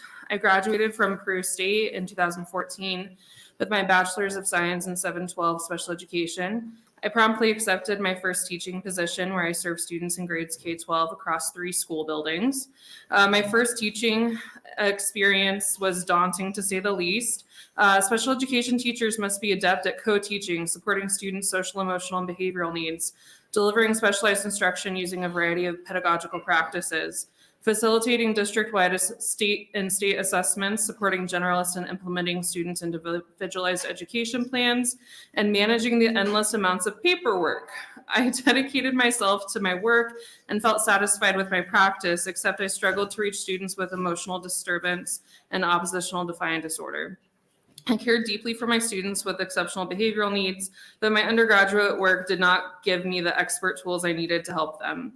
I attended UNL and in 2019 earned my master's in special education with a special education behavior interventions and support specialist endorsement for grades 7-12. I continued to love my students in teaching, but no matter how hard I worked, there were barriers and inequities embedded within the special education system that became more apparent and problematic. Again, I saw that my toolbox was insufficient. I was accepted into the Carnegie program on the education doctorate at UNL, where I studied my problem in practice. This May, I look forward to defending my dissertation on employing trauma-responsive pedagogical practices with students in rural special education. Every degree I've earned and program I've been a part of has been critical in my development as a teacher, researcher, leader, and innovator within my place in space. But this important work has a huge cost. While I did receive the Susan Thompson Buffett Scholarship, an art scholarship, band scholarship, a scholarship from my high school foundation for future teachers, Pell Grants and grants in conjunction with the Teaching Arts and Emerging Media Project at UNL, I had to take out student loans. After years of schooling and deferment, I owe a crushing total of almost $60,000. My school district has a competitive salary schedule, but like most districts in Nebraska, if you don't progress in your education, you become frozen on the salary schedule after a certain number of years. I've tried to go through the convoluted process of the public service loan forgiveness program, but to no avail. I'm frustrated and I expect I'm not the only one. Since just beginning of February, almost 50 special education job openings have been posted on the NDE website. I will have a student teacher this spring, and we met over coffee, and she shared that she's the only graduating senior from her college that is solely endorsed in SPED. We are reaching a crisis. There is simply not enough graduates to fill vacant positions, and the veteran teachers who are promised loan forgiveness are ignored and burdened by a huge amount of debt. I truly love my job. It's my passion. Oh no, Red. Oh, I'll ask you if you want to finish up a little bit. Go Okay, ahead.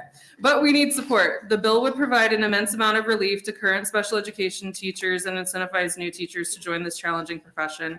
I urge you to support LB 964. Thank you. Any questions? If not, I have just a quick one. It's a little off the subject, but you talked about all the paperwork involved. Any ideas on how to reduce the paperwork for special ed? Because I do hear special ed, it seems like there's more paperwork there than a lot. Yeah, so when I have parents come in to IEP meetings, it's like signing a mortgage almost. So they, at the bottom, there's pieces where it talks about, have you been charged for the IEP? Do you understand why you were at this meeting?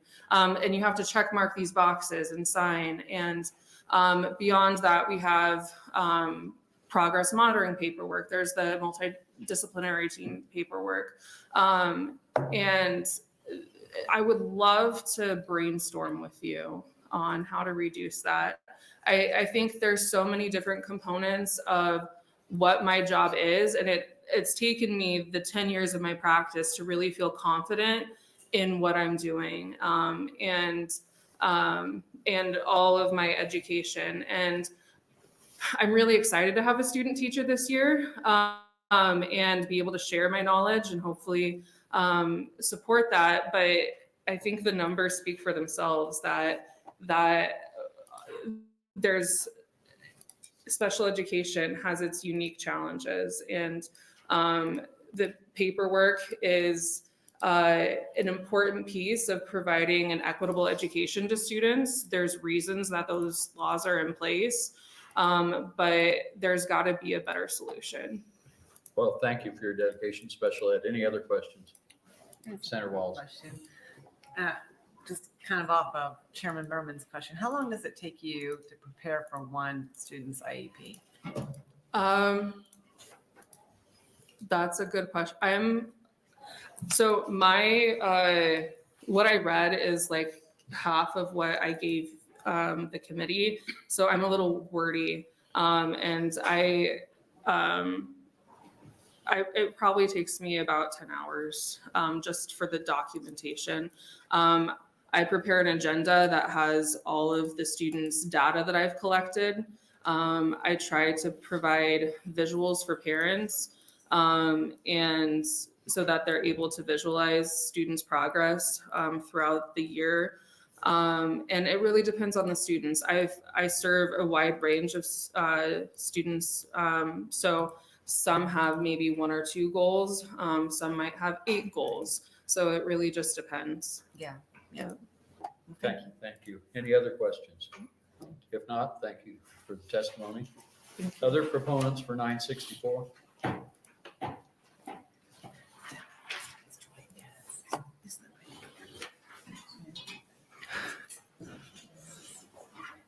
Good afternoon, Chairperson Merman, members of the Education Committee. My name is Spencer Head, SPENCER, I appear before you as the president of the Omaha Public Schools Board of Education in support of LB 964. The special education teacher shortage across the state persists despite the best efforts of us and other districts around us. And in order to address this shortage, we believe that there's a need for creative and innovative policies, not only at the individual school district level, but also at the state level, in order to help recruit more teachers. States facing similar shortages have begun adopting programs such as these tuition waivers for undergraduate students and funding further education programs for current teachers who want to add a special education certification. The goal of LB 964 is straightforward. It's to encourage students to study special education at any state college or university by covering in-state tuition costs and ensure that they teach in Nebraska schools after graduation. LB 964 accomplishes this goal by creating a loan forgiveness program. Participants will be required to teach in Nebraska schools following graduation and will have up to 20% of the loan amount forgiven for each year that they teach. LB 964 also amends the Nebraska Career Scholarships Act to allow for special education as an eligible program of study under the university provisions of the Scholarship Act. I apologize. Education is already an eligible program of study under the Nebraska State Colleges provisions of the Act, which they do utilize for special education programs already. LB 964 is the result of extensive collaboration and communicating with our education colleagues, our teaching partners, and members of this body, for which we are very thankful. We want to especially thank Senator Dungan for bringing this legislation and the committee for their time and attention to this matter, as well as other important teacher recruitment issues. As I close, I also want to take a moment to introduce Miss Lisa Moody, who is sitting over my shoulder here. I know she'll introduce herself in a moment. She is one of our phenomenal educators within the Omaha Public Schools. She's a 2022 Millikan Educator of the Year Award winner. And she came specifically to share some of her experiences, not only as an educator, but also someone involved in special education specifically. So she'll be testifying right after I do. But with that, I'd love to take any questions from the committee. Thank you. Any questions from Mr. Head? Senator Wayne. I just have a quick one. So I understand this is a state program, but I'm trying to figure out with particularly around OPS. So I often don't quote the mayor, but the mayor or give her praises like this, but the mayor, when they thought police, they were short police. They opened up their contract and they gave significant raises to make sure they maintained their workforce. What is the school district doing to add dollars or ways to make special education teachers more likely to come work for OPS? Yeah, absolutely. No, and I appreciate the question. And addressing things internally is absolutely the first step that we should take. You know, with this program specifically, we're saying there's a compelling state interest here. You know, obviously there's a shortage in Omaha and Lincoln and Millard and the other districts, but it's statewide. It's not just us. So internally, we have addressed salaries. We have the highest starting teacher salaries across the board of any district in the state. And we're going to continue to look at salaries, continue to address starting salaries, and as the scale goes up, you know, for us, just looking at straight budget numbers, we have roughly 9,000 staff. $1,000 a year raise for staff members is a $9 million hit on the budget just for salary before we even start bringing benefits and everything else into it. And so there's budgetary constraints that we have to live within, obviously. As we address salaries, as we give raises. And so having the state have a little bit of skin in the game, I think would be beneficial, not only to OPS, but to all the school districts as a whole. And last time you were here, I asked you how much did you have in cash reserves? And I forgot. Yeah, it's 20% of our general fund budget, $27 million, 20% of that's 150, give or take. Okay, thank you. Thank you. Any other questions? Senator Linehan. Thank you, Chairman. Thank you, Mr. Spencer Head, for being here. If I remember from hearing this year, maybe this summer, you have plenty of teachers with special ed endorsements. They're just not willing to teach special ed, right? We have, and I'll verify this number for you. I believe just about every teacher that we have that has a special ed endorsement is actually teaching special ed at the moment. Okay, well, that's I'll different verify than- that and get it back That's to you. different than a testimony, I think, this year or this So summer. I know we had the hearing over the summer. I'm trying to rack my brain as to where we were at that point in time. But I'll verify that and get it back to you, Senator. Thank you. Absolutely. Any other questions? One more, sorry. Senator Wayne. So in appropriations, I sat next to Chairman Clemens, and he always reminds me that 15 to 17% cash reserve is a good number. Are there discussions about bringing down that cash reserve? I mean, at 20%, it's on the very high end. So we've had discussions about utilizing the cash reserve internally, at the board level as we put our budget together. And with each budget year, we also do tap into that cash reserve, and the cash reserve amount fluctuates, up and down throughout the year. And the vast majority, almost half of our funding comes from property taxes, which are collected twice a year through the county treasurer. And so as such, our cash reserve shrinks as we get further away from the date that those payments come to us from the treasurer, and then the treasurer pays us and it goes back up and then it goes back down. So we do utilize the cash reserve a lot throughout the year, which is, another reason why we have to have a healthy amount of money in there so that we can, keep district operations going between when those property tax payments come in. But yes, to answer your question directly, we do utilize it. Any other questions? If not, thank you for testifying. Yep. Thank you, Senators. Other proponents for 964?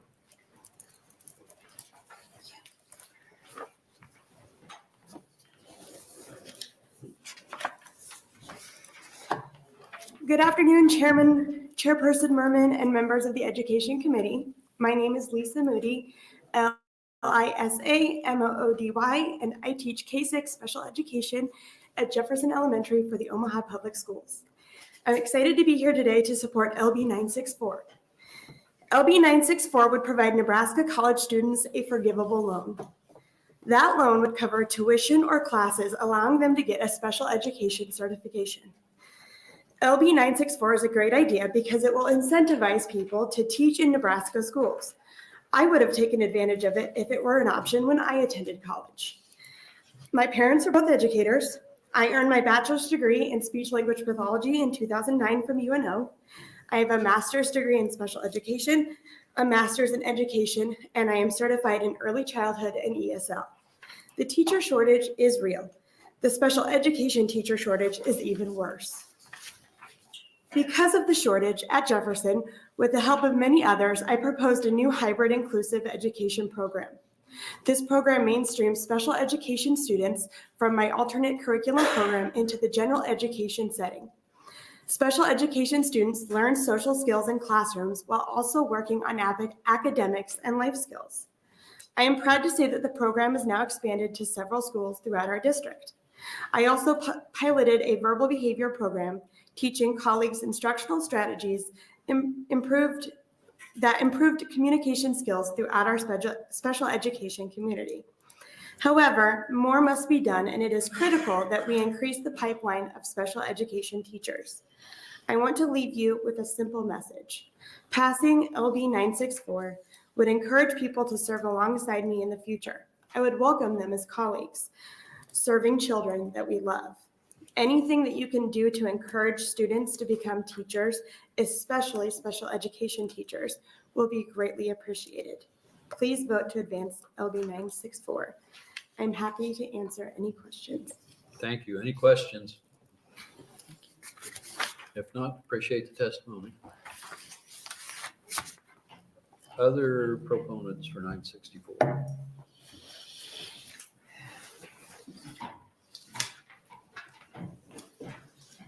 Hello, my name is Edison McDonald, EDISON, MCDONALD, here on behalf of the ARC of Nebraska, advocating for people with intellectual and developmental disabilities. We're here in support of LB 964, but I'm going to condense my remarks to save y'all time about 1121, 1053, and 986. As we look through these, we very much appreciate that y'all are listening and recognize the special education crisis and how it's impacting families. As you look at what to move forward, I hope that you'll consider at least parts of all of these. I think instead I want to talk about some concepts I think you should keep in mind. One, the tools need to prioritize those high-need subject areas like SPED and STEM. Two, you need to balance urban and rural needs. Omaha makes the news, but that doesn't mean that we're not seeing that same special education crisis throughout small schools throughout the state. Three, looking at through the full term, through the full cycle of the life of somebody going into special education. I know that you've been looking at that. In particular, Senator Walz has a bill really thinking about how do we get people started nice and early. And then I think really thinking about how do we build a long-term plan? I really appreciated Senator Conrad's point earlier of saying, well, how do we deal with all these pieces? I know within the HHS side where I'm more frequently, we have two big plans that now are really shaping the future direction of our system.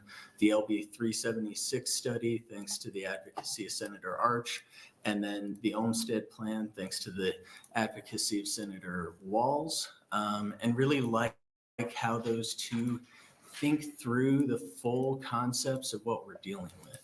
And I think that's something that this committee needs to think about, is building that kind of long-term plan. Any questions? Any questions for Mr. McDonald? I've got one since you brought up Olmstead.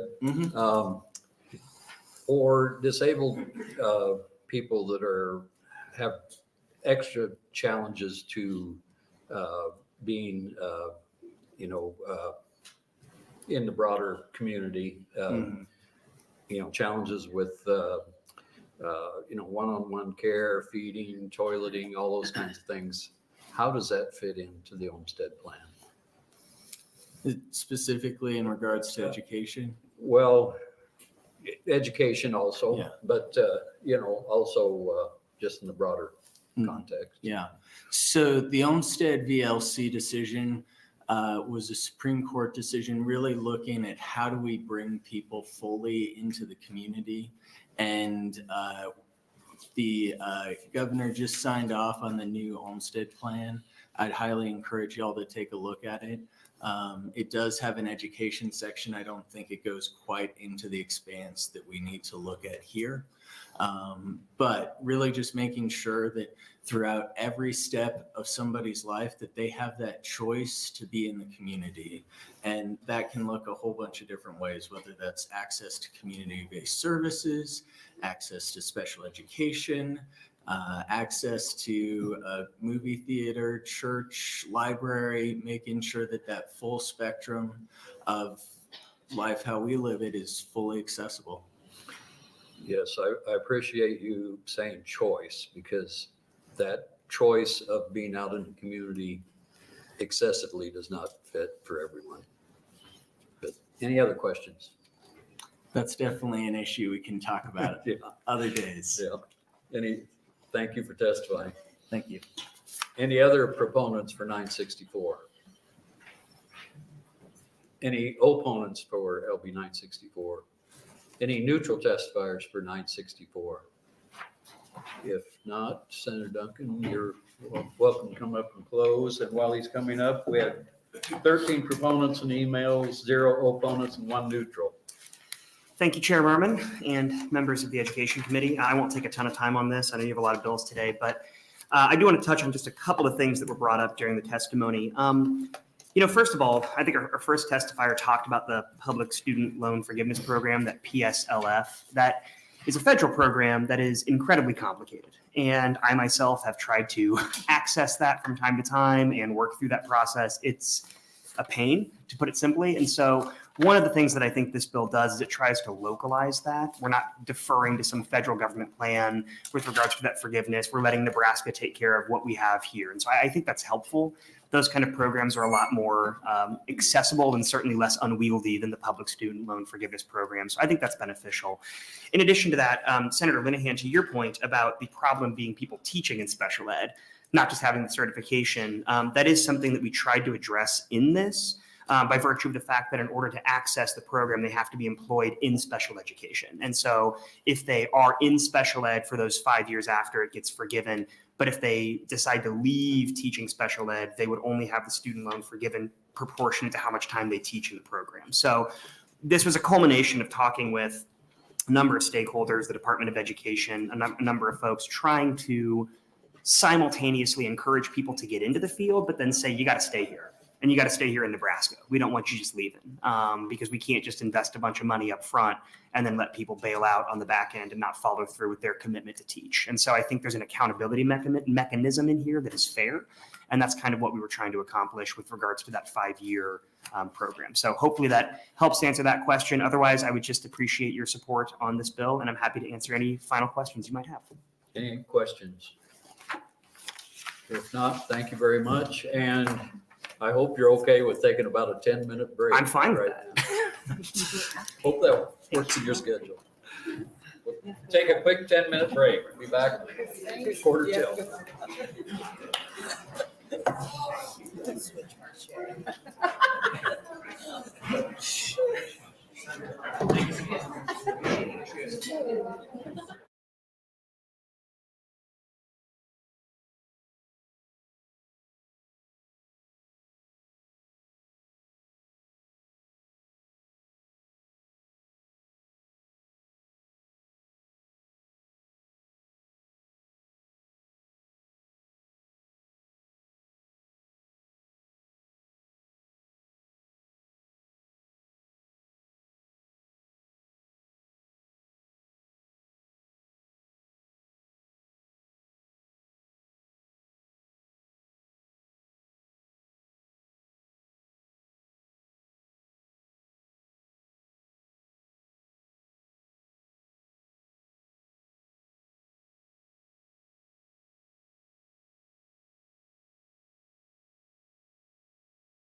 Well, welcome back to the Education Committee, and we'll continue today's hearing with LB 1121, Senator Dungan. Thank you. Thank you, Chair Merman and fellow members of the Education Committee. I'm Senator George Dungan, Georgedungan. I represent Legislative District 26 in Northeast Lincoln, and today I'm introducing 1121. LB 1121 amends Section 798114 to authorize additional grants of $1,500 upon a teacher's sixth complete school year and for one who has signed new contracts to continue teaching full-time in Nebraska under the Nebraska Teacher Recruitment and Retention Act. This additional grant after the sixth year is directly aimed at teachers who have signed a contract to teach in Nebraska beyond that initial 5-year commitment. The reason we're looking to extend this by a year is that studies show that most teachers leave the profession in their first 5 years. Once educators make it to year 5 and beyond, they are much more likely to continue teaching. You may have noticed the fiscal note, speaking of fiscal notes, on this shows a revenue increase of about $1 million. This grant would come from the $5 million per year from the Education Futures Fund to the Nebraska Teacher Recruitment and Retention Grant established by LB 705 from last year's session. That would then be taxable income, which is why we see a revenue increase. We have educators and those who represent educators testifying after me. They can get into how high turnover impacts our education system and how this legislation is a step towards continuing to address the problem. I want to thank the Education Committee last year. You all did a lot of really hard work. That Teacher Retention Act, I think, was really, really important. It's something I've heard people talk about in the community, and so it is something that I think genuinely has had an impact on teacher retention. Our goal here is to take that idea, if we're seeing that it's actually working, and expand it out to make sure that we're rewarding teachers not just for sticking around in the first 5 years, but those who continue to have a commitment to education. I can tell you personally, I have a number of friends who wanted to be teachers their entire life, who went into education and then quit after about 2 or 3 years. And I know it's for different reasons and they have their own stories for that, but there's a lot of pressures right now. And I know that whatever we can do to incentivize people sticking around a little bit longer is helpful. Again, I do believe based on the studies that we've been able to find, if you can get past that 5th year, I think it really does become more of a career and less of a stop along the way. And so this is a small building block in the hopeful foundation of trying to create that retention. And I'm happy to take any questions at this time. Thank you. Any questions for Senator Dungan? Senator Linehan. Thank you, Chair Merman. I'm sorry, there was 2 teacher retention bills. One's 3 years old, one's last year. You're talking about the one we did last year. Correct. And what does that do now? I thought it was the 2nd, 4th, and 6th year. So this is after the 6th year. So this essentially extends it beyond what was done last year with an additional grant of $1,500 after you finish your 6th year. Didn't you just say that if they stay for 5 years, they'll stay in the profession? Correct, yes. Generally speaking, anytime after 5 years is when it starts to become a career. So does it make sense that, I think we should be focused just on that first 5 years. And I think this committee's done a lot of really important work on that. I think that in talking with teachers and educators who have been in the profession for a while, and I'm not the expert, I'll be honest about that. They've just represented to me that finding some further incentivization to keep people in the profession past those 5 years can be beneficial too. I think it can be a both approach. I don't think it has to be either or, because I think we do need to make sure we're getting more people into the profession and focus on those 5 years. But there's plenty of people that I think could also benefit from some incentivization to stick around after that as well. So that's kind of what we're trying to get at here. But I am right, it's the 2, 4, and 6 now. I believe so, Okay. yes. That is my recollection. And I don't quite understand. How much we're just spreading out the 5 million, or are we adding more money to it? It would be coming from the 5 million that's already been allocated. Okay. And so it's not an additional allocation to that. It would, my understanding and my intention would be to pull from that money that's already been allocated. All right, thank you very much. Any other questions? I've got one further clarification on why the fiscal note is positive. I think maybe you kind of answered it there. So the 5 million is already available and we will use more of it. Is that why there's? So there's not going to, correct. Well, so there's not going to be an expenditure because that money's already available. So we're not adding additional funds to that. Moreover, you see the increase then in the revenue because the money that we're giving those individuals is taxable income. So we're going to be getting money on the back end. If we're giving people money, they're going to then utilize that and it would come back in the form of taxes, is what the fiscal note says. Okay, and then kind of related to Senator Linehan's question, to me, it seems like we ought to incentivize more to come into teaching or to go into college to learn teaching, or on the other end, close to retirement, incentivize them to stay in teaching, or if they're retired, to be able to teach more part-time. Wow, that sounds like some good support for my last bill then. That's great. No, I think that, I understand the concern that you're talking about, and I genuinely do think that we also can do two things at once. I don't think it has to just be one or the other. I understand we do have to be targeted in our approach. We can't do everything all at once, but based on the folks that I've spoken with and based on the both data-driven, analytics of trying to keep people in professions, but also the anecdotal experiences I've heard from individuals, this would be beneficial. So I think some of the people who are going to come up and testify after me might have a little bit better examples as to why that's going to be beneficial. But I'm happy to, have other conversations with you offline to try to get more of those circumstances, because they really have represented to me that this would be helpful for them in this career. Okay, thank you. Yeah, we'll listen to testimony. Senator Linehan. Thank you, Chairman Merman. There is no way this fiscal note's right. I mean, it's a $5 million program. That means the tax rate would have to be 20%. And we have high taxes, but we don't have a 20% income tax. I will be honest with you, Chair Linehan, this fiscal note came before me today. And so I have not had a chance to go talk with fiscal about it. I've read through it a number of times and I've spoken about it. I don't disagree with you that it's a little bit different than I think I was originally anticipating. I would be curious to hear a little bit better explanation as to how that number was reached. I'm not saying it's wrong necessarily, but I do think it's going to warrant some follow-up. So I will continue to look into that and I'll talk to the fiscal office and we can touch base about that after. Well, the Department of Revenue did it. I think they just weren't paying attention. Okay. You and I have had a number of conversations about those fiscal notes and revenue already, so. Thank you. Any other questions? If not, thank you. Thank you. Proponents for LB 1121.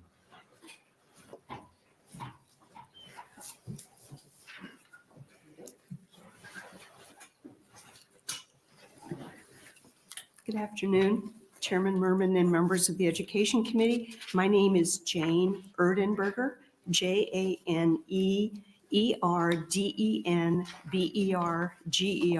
and I'm here today on behalf of the Board of Education of the Omaha Public Schools and in my capacity as chair of our legislative committee. The Omaha Public Schools is Nebraska's largest school district, serving over 52,000 students and their families, and we are one of the largest employers in the state. I'm here today in support of LB 1121, which would authorize additional grants under the Nebraska Teacher Recruitment and Retention Act. As this committee is well aware, like many of our fellow school districts, our district is facing a shortage of teachers and other school staff. Our teacher shortage exists despite the fact that the Omaha Public Schools has the highest starting teacher salary of any school in the state. We support policies that would provide additional resources and encouragement to individuals who want to become teachers, as well as to those who are currently teaching. That is why we are here testifying in support of LB 1121. LB 1121 would authorize an additional grant to teachers completing their 6th year of full-time employment and have signed a new contract over the next 3 school years. We believe this grant would assist and supplement our existing teacher retention program. We appreciate Senator Dungan's efforts in bringing this forward. We urge the committee to advance LB 1121, and I am more than happy to answer any questions you might have. Thank you. Any questions? If not, thank you for testifying. If I could follow up on a question you had Sure. to the senator with respect to, where should we put our funds? He's absolutely right. Those first 2 to 3 to 4 years are just awful. And it is so much work. I shared with you before that I had been a bond lawyer for 22 years, and somehow I thought taking an 87% pay cut would result in more free time. I don't know what I was thinking, but it absolutely didn't. There was significantly less time as a teacher. And it's extraordinarily hard. Those of you who have been teachers or have family members who have been teachers, it's just extraordinarily hard. And anything we can do during that first tough chunk of years, by the time people are retiring, as you know, we have a pretty good retirement plan across the state, actually. But those first chunk of years are the hardest. So to the extent we can help people stay place, that'll make it a lot easier to fill the remaining open spots. Thank you, yes. Thank you. Senator Albright. Thanks for being here and just in talking about the new teachers. And you've been a teacher then for how many years? Well, I was a lawyer for 22, and then I was a high school teacher at Omaha North, the alma mater of Senator Dungan's new wife. As a matter of fact, she was one of my students, believe it or not. And I was up there for 16 years. Okay, so if and when we do these type of things, do you think it affects the teachers that have been there for 15 to 20 years? Do you feel like some that have left, because I'm sure you've lost a lot of teachers too, correct? Mm-hmm. Yes. So, I'm sure that they do the exit interviews, but do you think when we are trying to help, get teachers committed to going into the profession, how do you think that affects those others that are there and not seeing? That's a very good, the fact that after 6 years, there's no extra benefits, so to speak, basically. The extra benefit is the plan time you get when you don't have to cover for absent teachers. I've not talked to any teachers that aren't, enthusiastically supportive of whatever we can do to get the pipeline going and to get more teachers to stay. Because as the senator pointed out, after you've been there for that first chunk of time, it starts to be fun, and you've got relationships with these students, and you know your stuff, and so on and so forth. So I personally, I've not talked to anybody that begrudges the additional support at the front end. Any other questions? If not, thank you for testifying. Sure, thank you very much. Other proponents for 1121?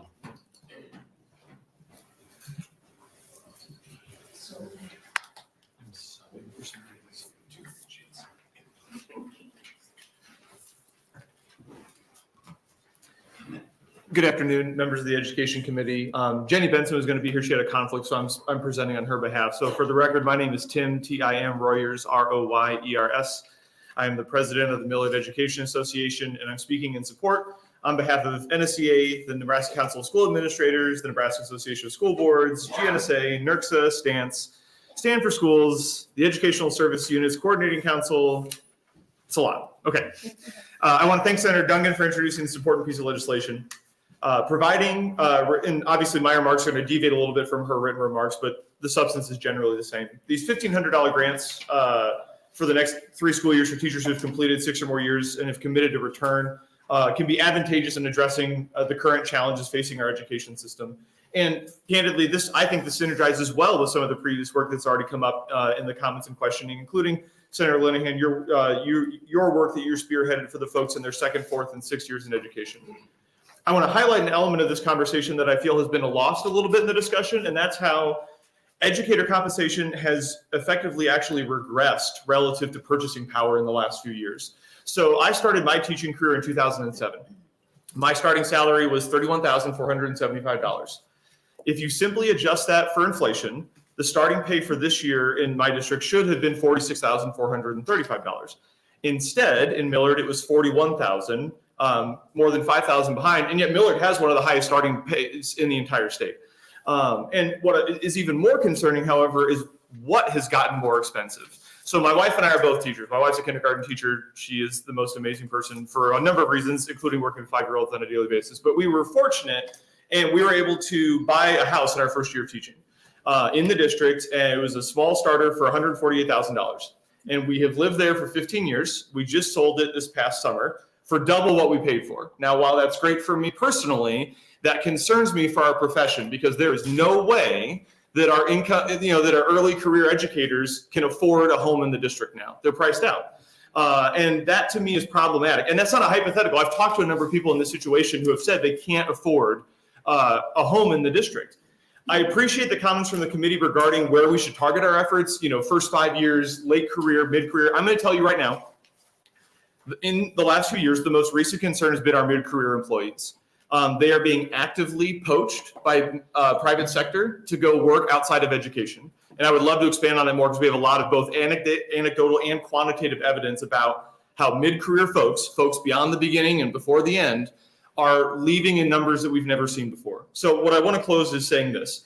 These $1,500 payments are valuable, and they reinforce that a teacher's service is appreciated. And it's not just appreciated by Millard or Bertrand or Gothenburg or whoever is directly employing you, but that you, the legislature, that the state senators in this state appreciate their service beyond just their first few years. So please advance this bill. It will be a valuable tool to help us retain teachers. Thank you very much. Thank you. Any questions for Mr. Royer? If not, thank you for testifying. Thank you very much. Other proponents for LB 1121? Any opponents for 1121? Any neutral testifiers for 1121? If not, Senator Dungan, you're welcome to close. And online, we had 9 proponents, 0 opponents, 0 neutral. Thank you, Chair Merman and members of the committee. I want to thank the individuals who came in here and testified. I think they provide some real world experience and kind of let you know what teachers are seeing that are boots on the ground. You hear this every day in the Education Committee. I'm not part of this committee, so this is not new to you, I'm sure, but we do need to fix the problems that we're seeing with regards to teacher recruitment and retention, and this is intended to be a small part of that solution. I know that the Education Committee is working on a lot of different things. My hope is that we do just continue to focus on people who are in the middle of their career as well. I think we do have to address people in the late stages of their career who sometimes feel left behind. I think we have to address the upstream problems and try to get people into the field. But if we can potentially walk and chew gum at the same time, I think it's important for us to do all of these things at once if we can find a way to do it. I also want to thank Mr. Royers for testifying on behalf of all of those organizations at once instead of for taking the rest of the time. I think that makes everybody's day a little bit easier. And I also, Senator Linehan went and read the fiscal note a couple more times. I too am confused, and we'll continue to try to figure out the answer to that, and we can have a conversation about that later. But with that, I'm happy to answer any additional questions. Thank you. Any other questions? If not, thank you. Thank you. Thank you. Bringing the bill. That'll close the hearing for 1121, and we will open the hearing for LB 1053. One of our own, Senator Walz.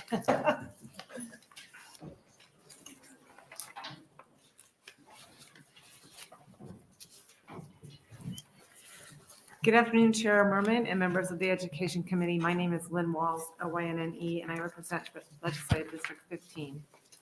Today, I'm introducing LB 1053, which was an idea brought to me by NSEA or as another piece in the puzzle of the teacher workforce shortage in our state. Over the past couple of years, our committee has taken significant steps toward recruiting new teachers in the workforce. These were critically important measures, and I can't emphasize enough how impactful those bills will be to our state's future. However, we won't see the full impact of many of these for a few more years, since they were intended to get more people to attend college to get a teaching degree. So what LB 1053 is intended to do is to fill that gap in the meantime and retain experienced quality teachers to help prepare the new generation of teachers. This bill is attempting to step in and incentivize teachers eligible for the Rule of 85 to stay a few more years. The Rule of 85 is when a teacher's annuity will not be reduced if the sum of a teacher's age and the years of service total 85. For those who became members of the retirement system on or after July 1st, 2016, and before July 1st, 2018, the member must be at least 55 years old. For those who joined on or after July 1st, 2018, the member must be at least 60 years old. The system is intended to recognize the years of dedication and service that these teachers have given to our students. They are some of the most experienced and well-rounded teachers that our schools have, and many of them are deciding to retire once they reach this age. This, combined with the stress of teaching today, along with fewer young people's interest in teaching, are a few factors that have contributed to the teacher workforce shortage.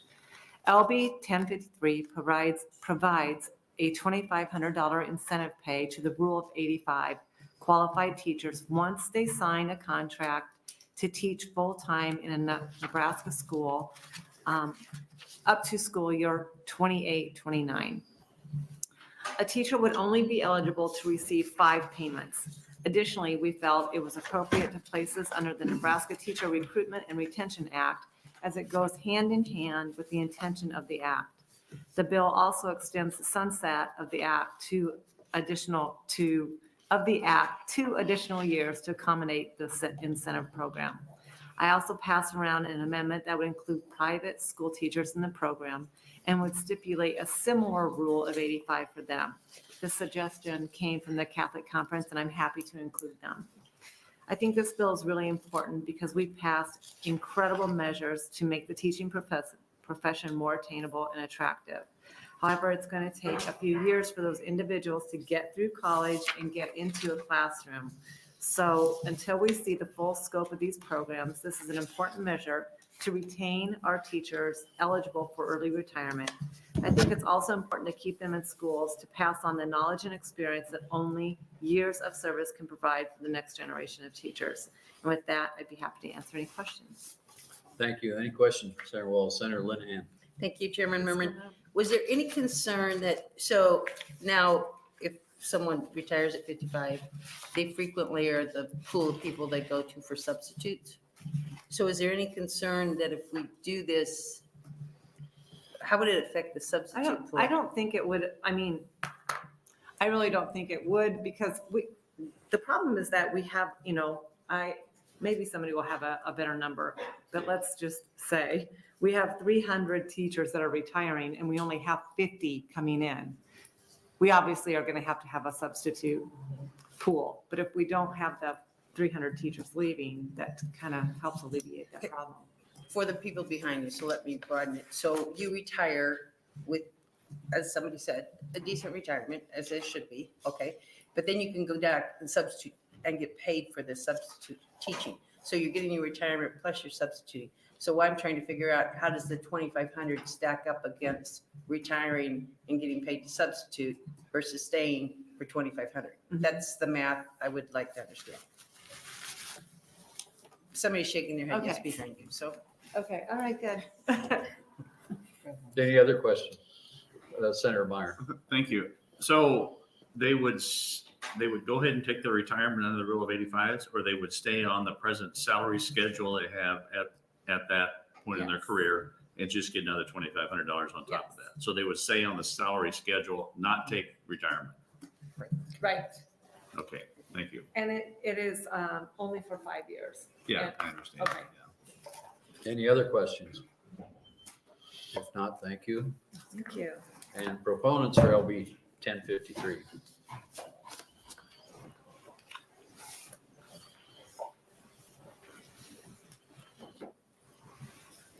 I was having a little PTSD when Mr. Royers mentioned his pay, what he was hired at in 2007. I was hired in 2000, so it was less than 31,000 when I started teaching. My husband's PTSD, I don't think it's ever gone away. Chairman Merman and members of the Education Committee, my name is still Jane Erdenberger, JaneErdenberger, and I'm here today on behalf of the Board of Education of the Omaha Public Schools and in my capacity as chair of our legislative committee. I'm here today in support of LB 1053, which would authorize an extended career retention grant under the Nebraska Teacher Recruitment Retention Act. As this committee is well aware, like many of our fellow school districts, our district is facing a shortage of teachers and other school staff. Our teacher shortage exists despite the fact that the Omaha Public Schools has the highest starting salary of any school district in the state. We support policies that would provide additional resources and encouragement to individuals who want to become teachers, as well as to those who are currently teaching. LB 1053 would support current educators by providing an extended career retention grant of $2,500 if the teacher qualifies for an unreduced retirement annuity benefit and signs a contract to teach as a full-time teacher at a Nebraska school through the school year 28-29. LB 1053 would assist and supplement our existing teacher retention programs, and we would encourage the committee's support of this and other similar bills before the committee this session. Thank you to Senator Walz for her efforts in bringing this legislation forward, and thank you to the commitment of your time to consider this. We urge the committee to advance LB 1053. And I'm happy to answer any questions. I can anticipate a response to a question that was already asked if you want me to. Any questions from the secretary? I think she wants to Senator Linehan. Are you wanting to address my question? I about- think I have the answer. But I also think you're much better at numbers than I am. I was a social studies teacher, but I'll give it a shot. With respect to teachers, first of all, not all the teachers that leave by a long shot take on like I didn't substitute after I left. So that's part of it. But the other thing is that substitute teachers are subbing for teachers. We're basically paying double on those days because we're still paying the teacher that's supposed to be there, and we are now paying the sub that's coming in, or more likely the sub that's not coming in, and somebody that's getting pulled out of their plan time. Or if you're in elementary school, they'll divide up that teacher's class maybe and put them in the other two first grade classes or whatever. So I think what ends up happening under this program is you have somebody that just stays in the saddle that much longer and is less likely to, we wouldn't need subs during that period because they've left. If it keeps them in longer, it reduces our need for subs, I think. I don't pretend to be an expert. I think Does that kind of make sense? Yes. Okay, close enough. Thank you very much. My dad, the actuary, would think that was good enough math for the moment. Any other questions? Any other questions? If not, thank you for. Thank you very much. Other proponents for 1053?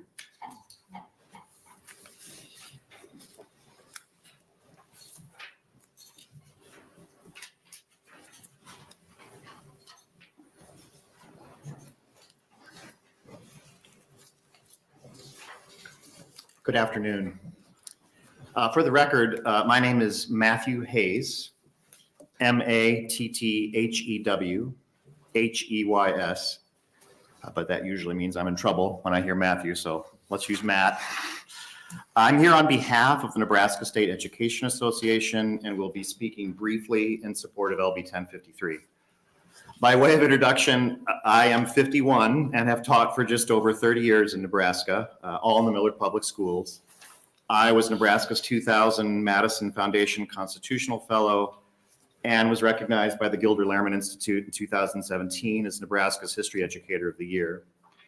But today I also speak to you as the Chief Negotiator for Millard's Teachers, the third largest school district in the state, a role I've had the privilege of holding off and on for the last 15 years. So please know the recognitions I alluded to above are not shared to boast, but rather to race right to the point I want to make today.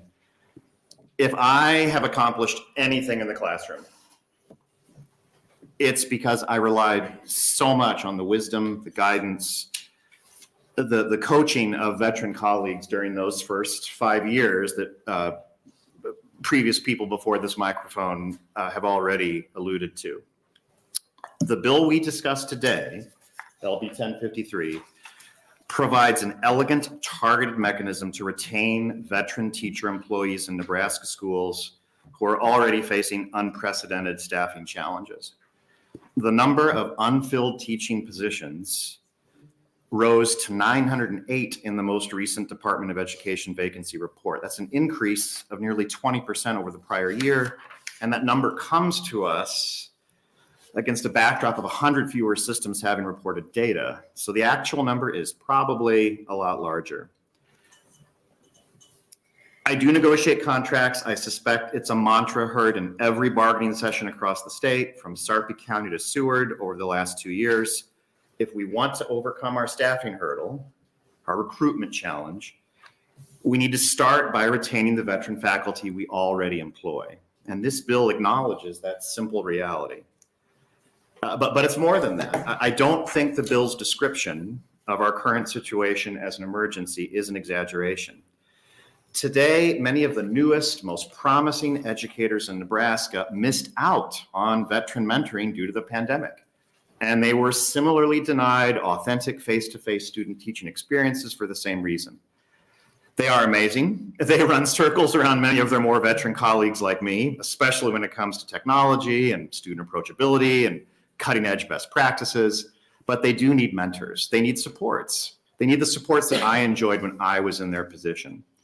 If you told me when I began teaching that it would become an accepted practice by the end of my career to offer new teachers a $1,000 hiring bonus and student loan forgiveness, I would have assumed some sort of coup or revolution had taken place, but here we are.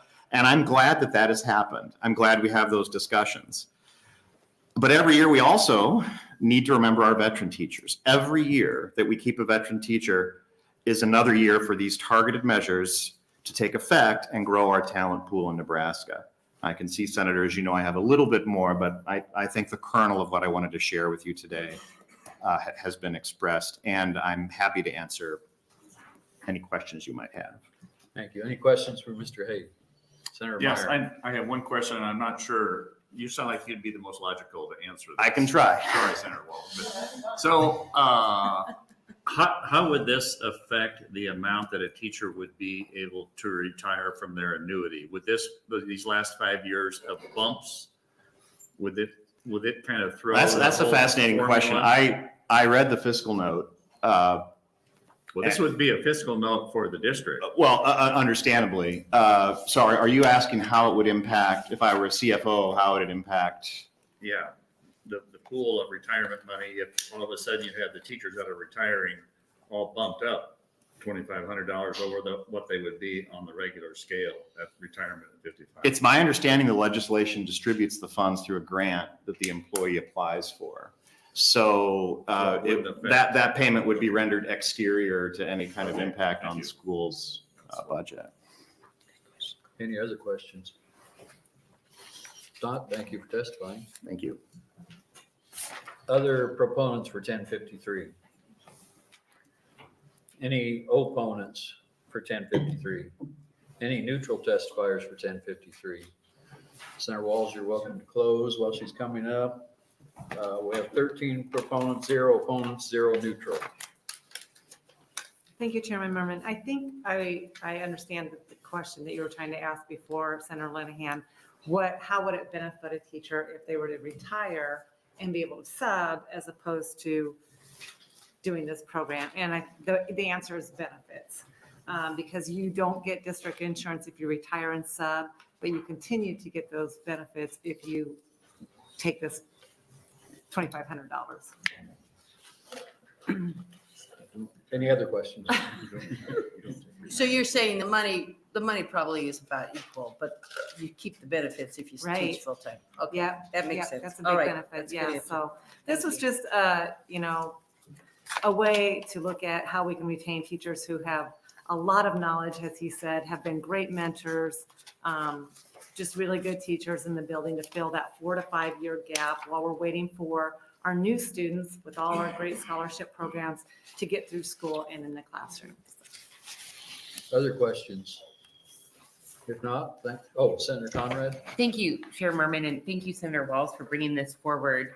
I think it's a great idea. I mean, I think that we have to have an all of the above type approach when it comes to addressing our teacher shortage, and in reading publications about what our sister states are doing, figuring out ways to retain or incentivize retired teachers or soon to be retired teachers to get a few more years if their passion is still in the classroom can really go a long way. So I know we've talked about it a lot on retirement committee as well, and there's a measure moving through the legislature to try and take care of some of the impacts on the retirement system for some of those teachers, but I think this is a piece of the puzzle too. So just wanted to connect the dots on that for the committee and put in a plug for, now I don't have the number in front of me, but I'll recirculate that for everybody.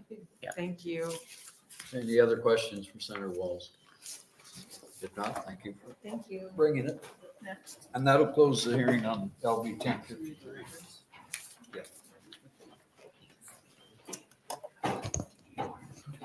Next up, we'll have LB 1273, Senator Merman.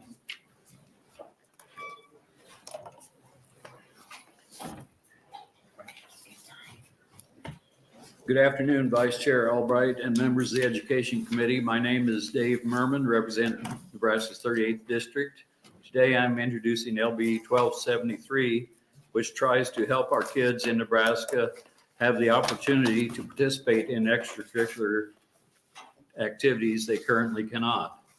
Specifically, this bill would allow for a student who lives in one district to participate in a extracurricular activity in a neighboring district if their home district does not offer that activity. This is important, especially for rural schools that simply do not have the opportunity of scale to accommodate activities that other schools can. And I'm going to pass out my opening also. This idea came to me when a constituent wrote me that her homeschooled daughter wanted to compete in wrestling, but her home district did not offer girls wrestling while the nearby district did. I don't think her home district was purposefully excluding girls in this case, but it had more to do with the small size of the school and the limited interest from the students. The school could not financially justify creating a girls wrestling program. If LB 1273 were in effect, that family could find an easy solution to let the young lady wrestle. Besides athletics, there are also many extracurricular programs that some schools might have while others do not, that offer academic benefits or career skills such as robotics club, debate club, photography club, or DECA, just to name a few. An extracurricular club could give a student an interest or skill in a subject that their core curriculum might not offer, that could sometimes even open students up to a career pathway.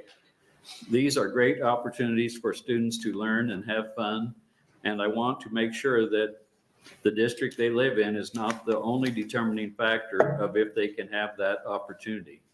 Thank you, and I'm open for any questions. Thank you, Senator Merman. Any questions from the committee? Senator Sanders. Thank you, Senator Albright. Senator Merman, quick question on transportation. If the child decides to attend another school district, who pays for that transportation? Well, I don't think the bill covers that, Right. but I assume this is addressing homeschoolers, so the homeschooler would be responsible for transportation to this whatever district. Thank you, Senator Merman. Thank you, Senator Sanders. Any other questions? Seeing none, you'll stay to close, of course. Any proponents wishing to speak? First one.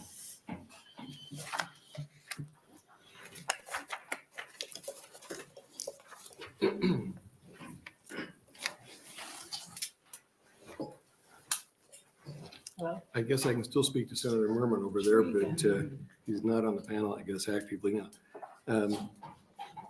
Senator Albright, Vice Chair, and the Education Committee. My name is David Lostroh, spelled D-A-V-I-D-L-O-S-T-R-O-H. I serve as a board member and legislative coordinator for the Nebraska Christian Home Educators Association, the NCHA, and we're a proponent of LB 1273. And it is true that this is for homeschool students. Provide for admission and participation in extracurricular activities for exempt school students without charge for part-time enrollment in the school district for some purposes of participation in extracurricular activities in accordance with section 79.2.136. If such student or at least one parent of such student resides in a neighboring school district and the school district where such student or such student's parents reside does not offer the extracurricular activity the student desires to participate in through part-time enrollment.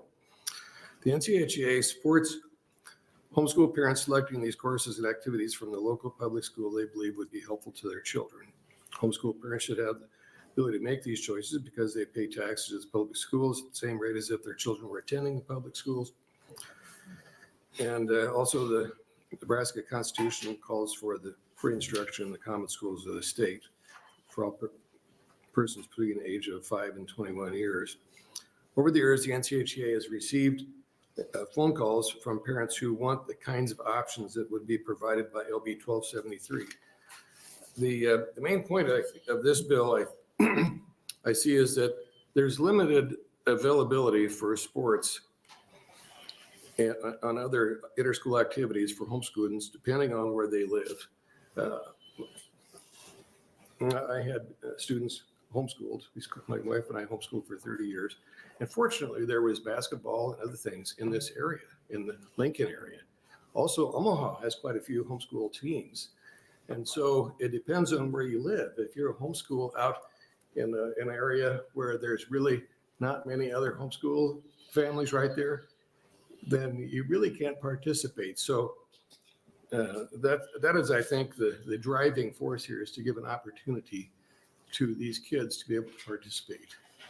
So I really appreciate Senator Merman bringing the bill forward. Okay, that's the end of your Yes, testimony. I'm done. Thank you. Any questions from the committee? Seeing none, thanks for being here. Okay, thank you. Next proponent.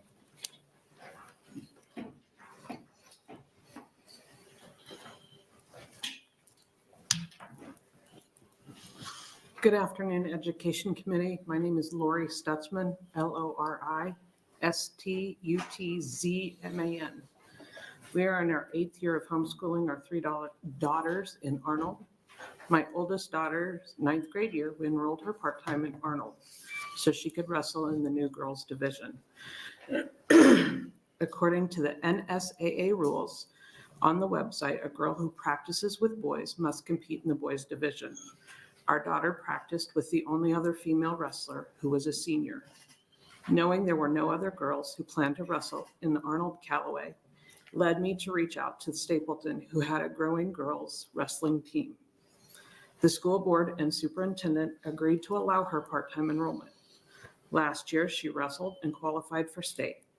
She also joined FFA, which Arnold does not offer, and was elected to an officer position for the 23-24 school year. August 1st, I received a call from the Stapleton superintendent that my daughters could not attend this year because it was against state statute. Over the next several weeks, I talked to so many people, desperate to find a way to keep them in Stapleton part-time. The only way was a contract between Arnold and Stapleton.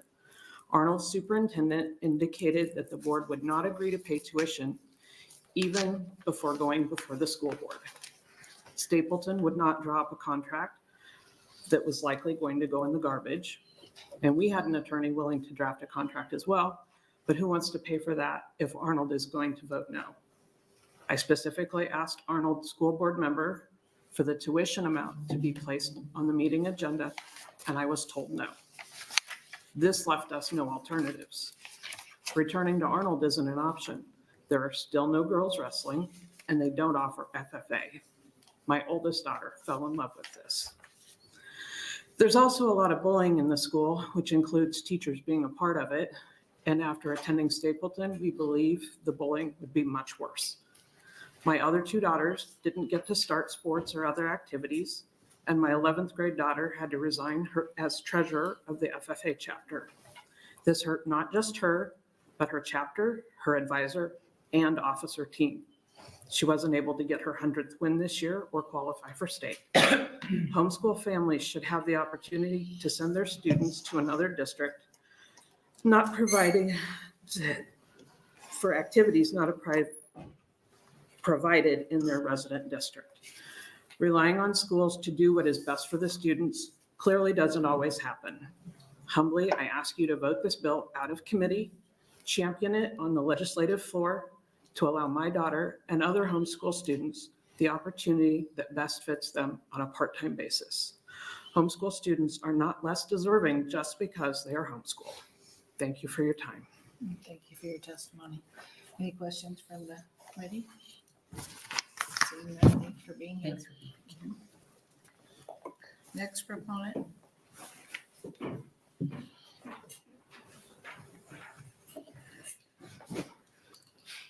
Hi, my name is Alexis Stutzman. ALEXSISSTUTZMAN. I am 15 and in 8th grade. I would like to pursue the ability to do food science by participating in FFA. However, I cannot do that in the school district I live in. This is due to the fact that they do not offer FFA. With that said, if you were to pass LB 1273, that would mean I could participate all 4 years I am in high school, which would give me much better chances at FFA degrees I normally could not pursue.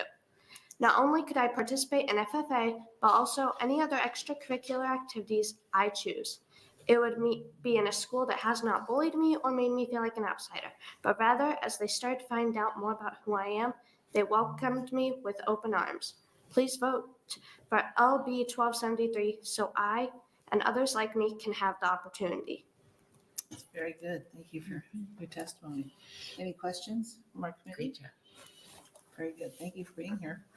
Any other proponents?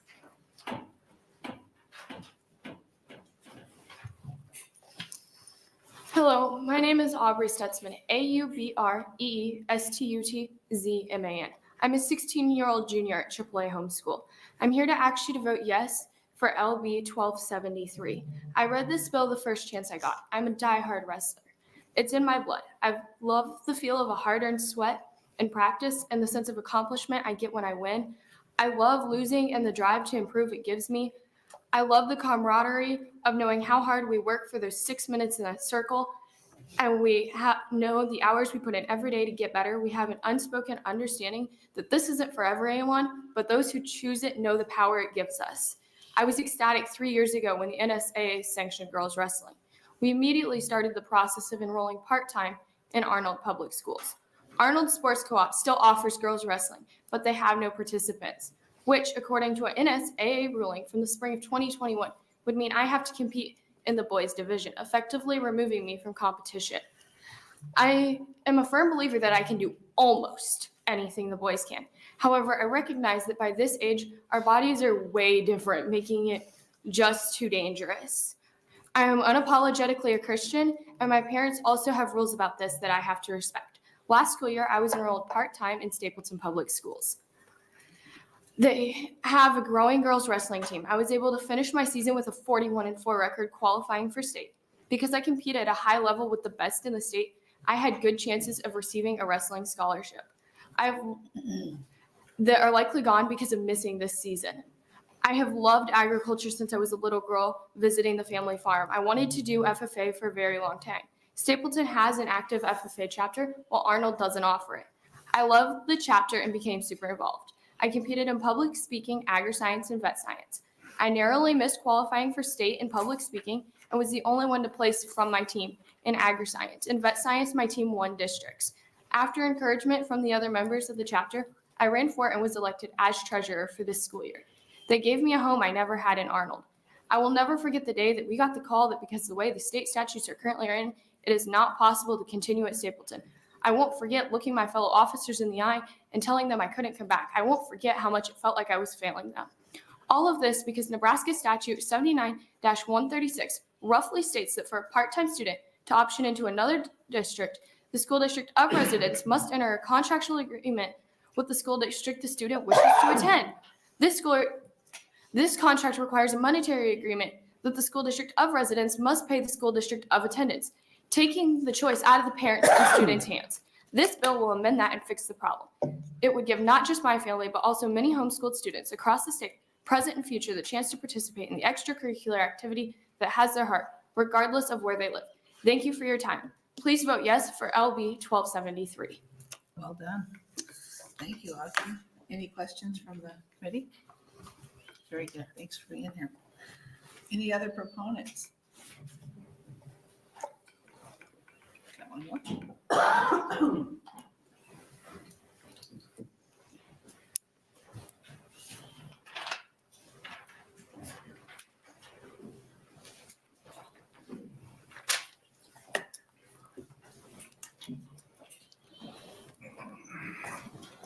My name is William J. Forbes, William J. period Forbes.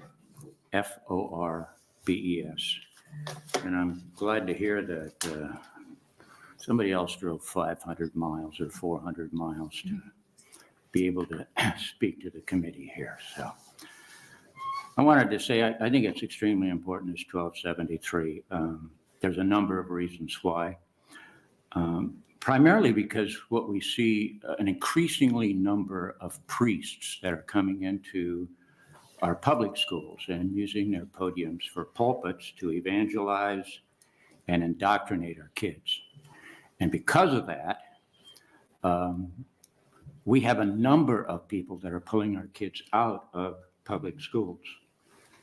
And they don't want our kids to be indoctrinated with religious and theological ideas that are being perpetrated by our government schools, by our public schools. They would rather have their kids at home, and they want their kids to understand a worldview that the government schools don't want them to understand. And so the only opposition that I can really think of to this particular bill would be that we cannot have these free-thinking kids come in and influence the kids that are in our public schools. We have to keep our public school kids indoctrinated, and we can't have other thinkers to come in and think differently than our government school kids do. And so we don't want these kids to come in and deprogram what we are programming our kids to think. And so I think because of that, this bill is extremely important that we pass it. And it goes on to committee, or it goes on to discussion. And I would say the very same thing about 1034 Lippincott. I think that's an extremely important bill also because, you know, I think the greatest thing for that bill is to go before the court, and it'll be tweaked in a way that it'll become law. So, any questions? Thanks for your testimony. Any questions from the committee? Seeing none, thanks for being here. Thank you. Okay, any other proponents wishing to speak? Any opponents? Thank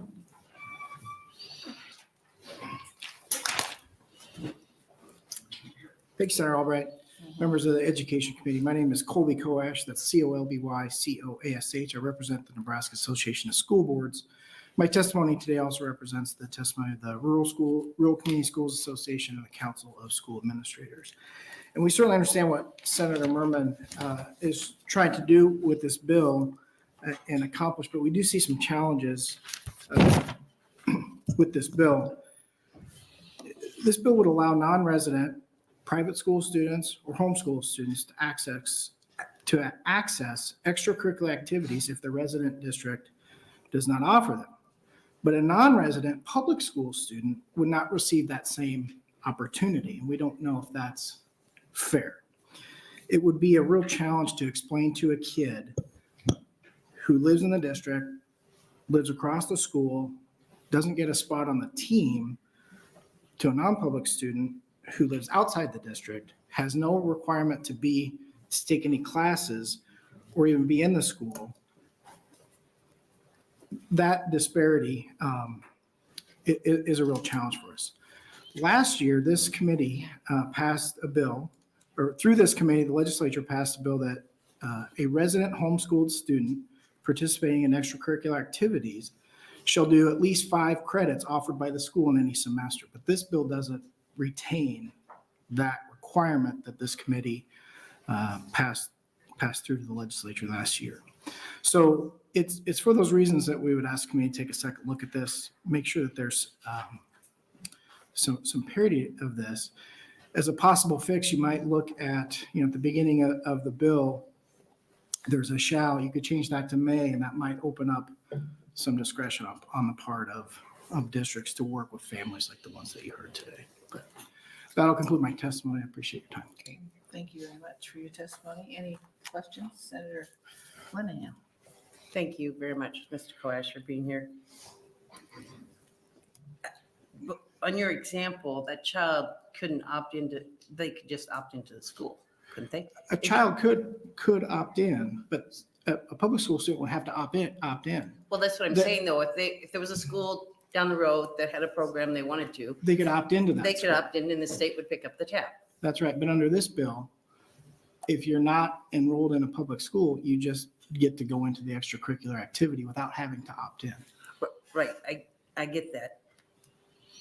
Here's what I don't understand, and I don't know if this is a question. I think it's a question. Where were like the adults here? Like you've got a child. I don't understand if you said no the first time when they wanted to sign up and go to the school and you said, no, we're not going to do that. Then that seems reasonable. But letting her go for a year and then the adults can't figure out how to let her finish? Yeah, I would agree with you, Senator. The testimony that you heard is the first time I've heard of that example, so I can't speak to the ins and outs of that particular situation, but I would agree with you. The adults typically can get in the room and figure these kinds of things out. Yeah. Thank you for being here. Thank you, Senator Linehan. Any other questions? And I'd kind of piggyback off that because if Senator Merman is basically talking about rural areas where the distance between schools are so massive, it's sad that we have to bring laws. Wouldn't you agree? I mean, even if you had a public school that didn't offer, say, girls wrestling, and one of your students wanted to just go for that particular, would she have to take 5 credits just to go to a different school so she could wrestle? If Under the her current law, school, yes. her public school didn't offer it. So under the current law, to law, participate in she would have to. extracurricular activities, whether it's a sport or FFA, you've got to become a enrolled student of that district, whether it's part-time enrollment under the option program. That gives you if you enroll in a district, even if you don't live there, that gives you all the things that come with that, right? The ability to participate in the extracurricular activities. What this bill says is that you don't have to enroll in the district. You just have to be able to show up. And, if you have a public school student that wants to go into the neighbor's football team, basketball team, whatever, that student has to enroll. So that's the disparity that this bill brings up that I wanted to bring to the committee's attention. Makes sense. Thank you. Any other questions? Seeing none, thanks for coming in. Okay, next opponent.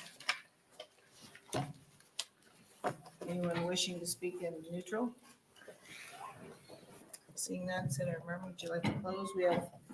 We have proponents of 34 letters and opponents at 5 and 0 neutral.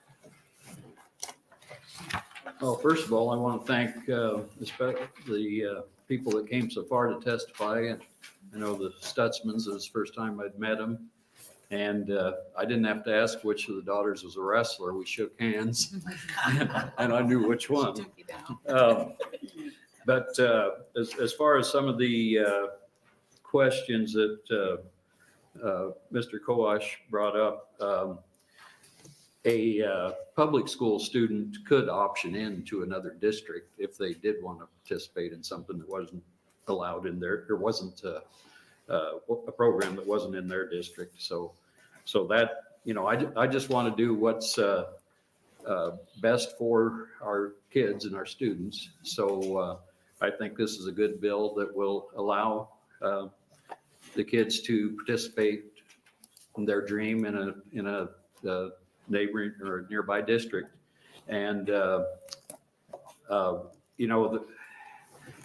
I thought about bringing a bill that would allow homeschool students to participate in programs in any district, but I do understand there is the risk there that certain athletic teams could be with a good, a good coach or something that could be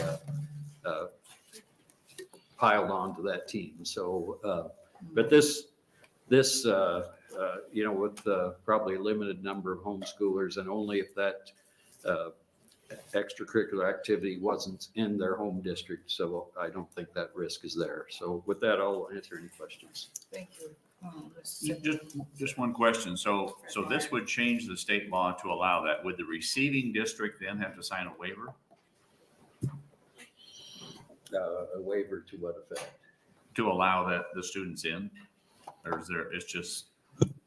Yeah, I'm not sure about the, how that would work out, but, we can work on the bill if there's something that we need to tweak on. It's one of those things that seems pretty simple, but once in a while, the unintended consequence of the law gets in the way. Thank you. I know for some of the testifiers today, they would really like to have it go into effect for next year. So, we would like to get it done this year. Any other questions from the committee? Seeing none, we'll close LB 1273 and move on to LB 1398. Senator Merman.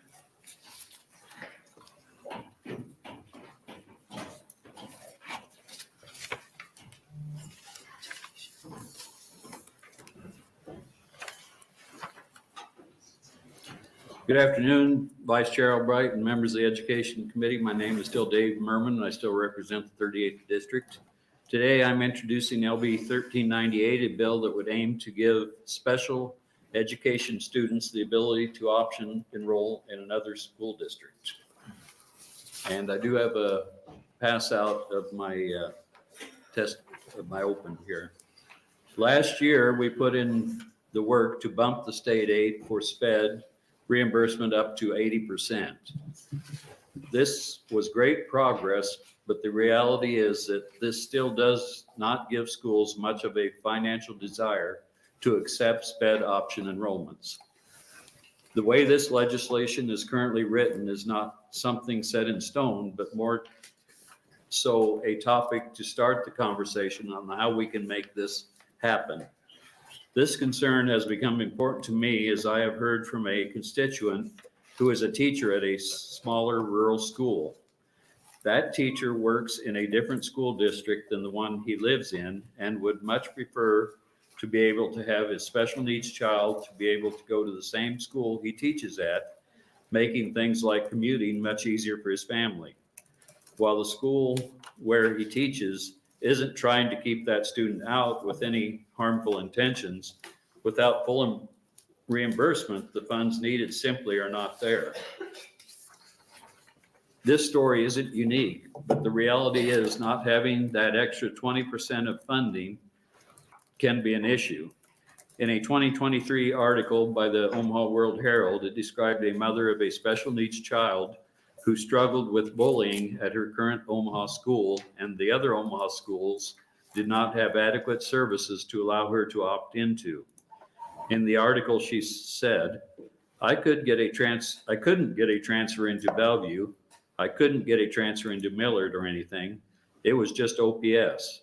And I was like, how was my daughter getting so cheated? Who is getting the short end of the stick? The harsh truth is her daughter. But I know we as a legislature can put in the work to do better for all our kids. Preferably, I would hope we can use the Education Future Fund to try and make this happen. Or if we can't seem to make that work, we could establish a form of scholarship program in which philanthropies could cover that final 20% structured similarly to the Opportunity Scholarships Program. I'm very open to discussing with everyone what they think the best option is, but no matter how we go about it, I think we can get there and figure this out to deliver for all of our kids. Thank you, and I'm happy to answer any questions. Thank you, Senator Merman. Any questions of the committee? Seeing none, thank you. First proponent. First proponent for LB 1398.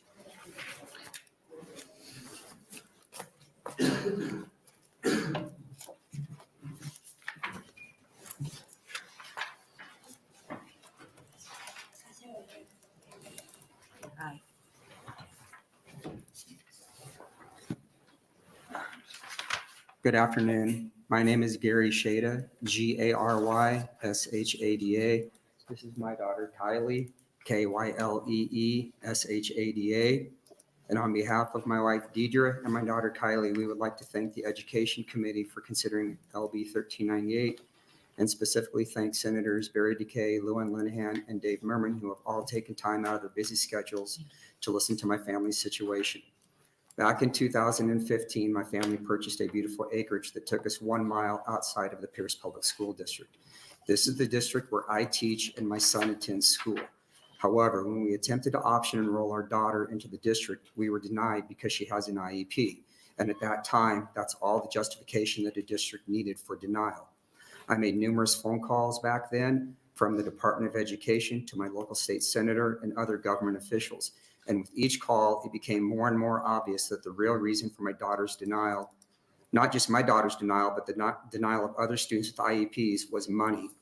Despite the efforts of myself and then Senator Kate Sullivan, who introduced a bill pertaining to my family's situation, it was to no avail.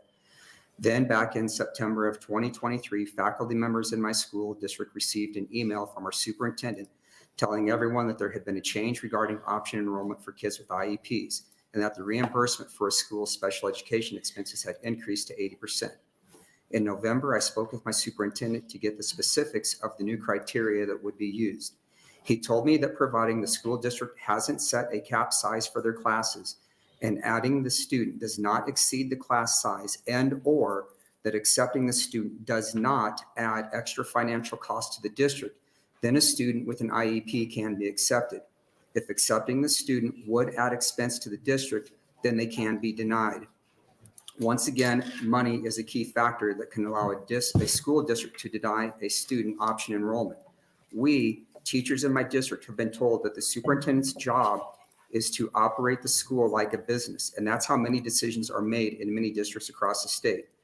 My daughter is not a manufactured consumer good, and I'm not a salesman. She's a beautiful little girl who happened to be born with Down syndrome and thus should be treated as any of you would want your child to be treated. And my wife and I are parents trying to give her the best possible education we can for her.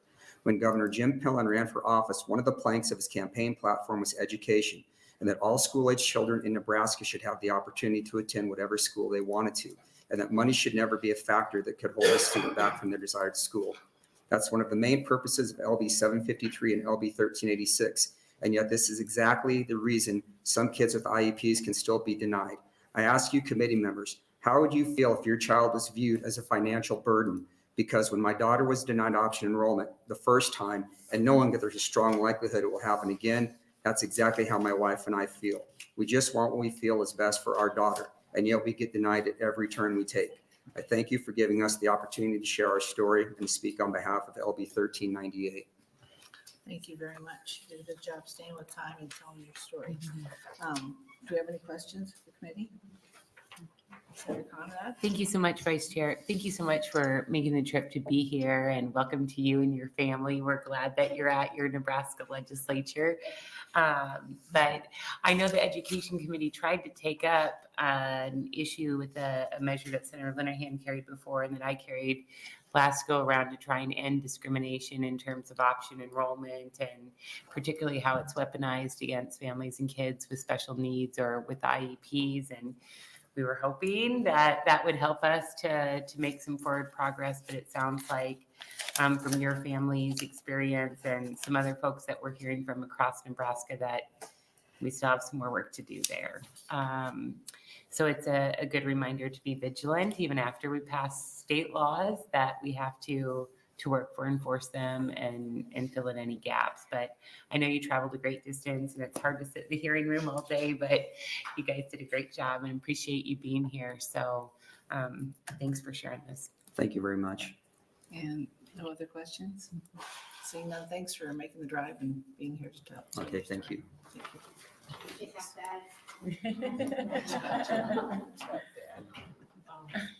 Any other proponents? Seeing none, any opponents wishing to speak? Anyone in neutral? Seeing none, would you like to come close, Senator Miller? Oh, We have one proponent letter, 0 opponents and 0 neutral. Well, I think this is another one of those bills that I dare you to be Yeah. be an opponent, so. Yeah. I think, maybe it needs a little bit of work, but I just want to, similar to the last bill I brought, just make it possible for people to do what's best for their child and the child to have the best opportunity in our education system. Senator Lenahan. I expect you to have an answer, but I want to say it for the record because I think the committee needs to find out an answer. How is this not discrimination? When you everybody accept a child with a disability, how is that not discrimination? I totally agree. That's why I brought the bill. I don't know. Excuse me. Senator Meyer, would you like to ask a question? There are some quirks in the option enrollment program that probably need some fixes. And I'm certainly not an expert on that, but I know that there are some holes in that. And this is one of those that programs filling up in the receiving district, they can say no with or without a good reason, but it's a problem. Yeah, I know we've tried to address that problem in the past because, there is a risk that students will flock to a certain district for certain reasons, but discrimination shouldn't be an issue in our, discriminating against people with disabilities shouldn't be an issue in our education system. Okay, no other questions. That'll close LB 1398. And thank you, Senator Thank you. Berman. Up next, Senator Lenahan. Okay. Okay. I don't ever see any of this going on. The last one.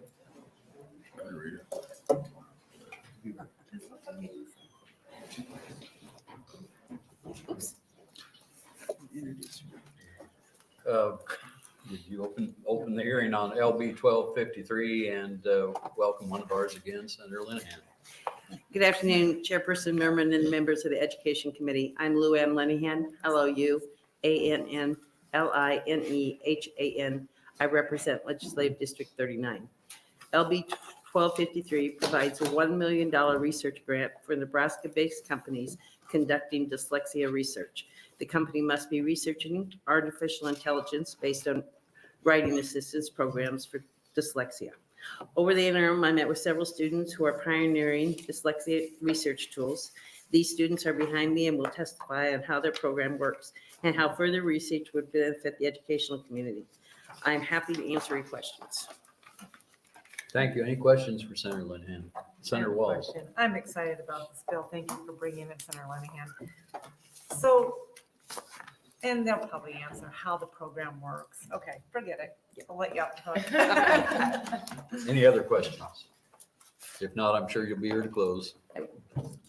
Proponents for LB 1253.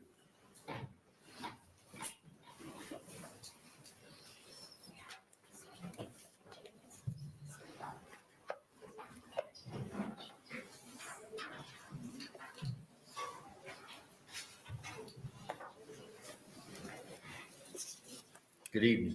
Evening. Thank you, Chairman Merman and the members of the Education Committee for taking the time to listen to my experience today. My name is Bridget Peterkin, BRIDGET, PETERKIN, and I am a student at the University of Nebraska-Lincoln and the co-founder of a startup called Dyslexico. I appear before you today in favor of LB 1253, representing my startup Dyslexico. Dyslexia is a condition characterized by differences in orthographic mapping in the brain that result in challenges with spelling, grammar, and language composition.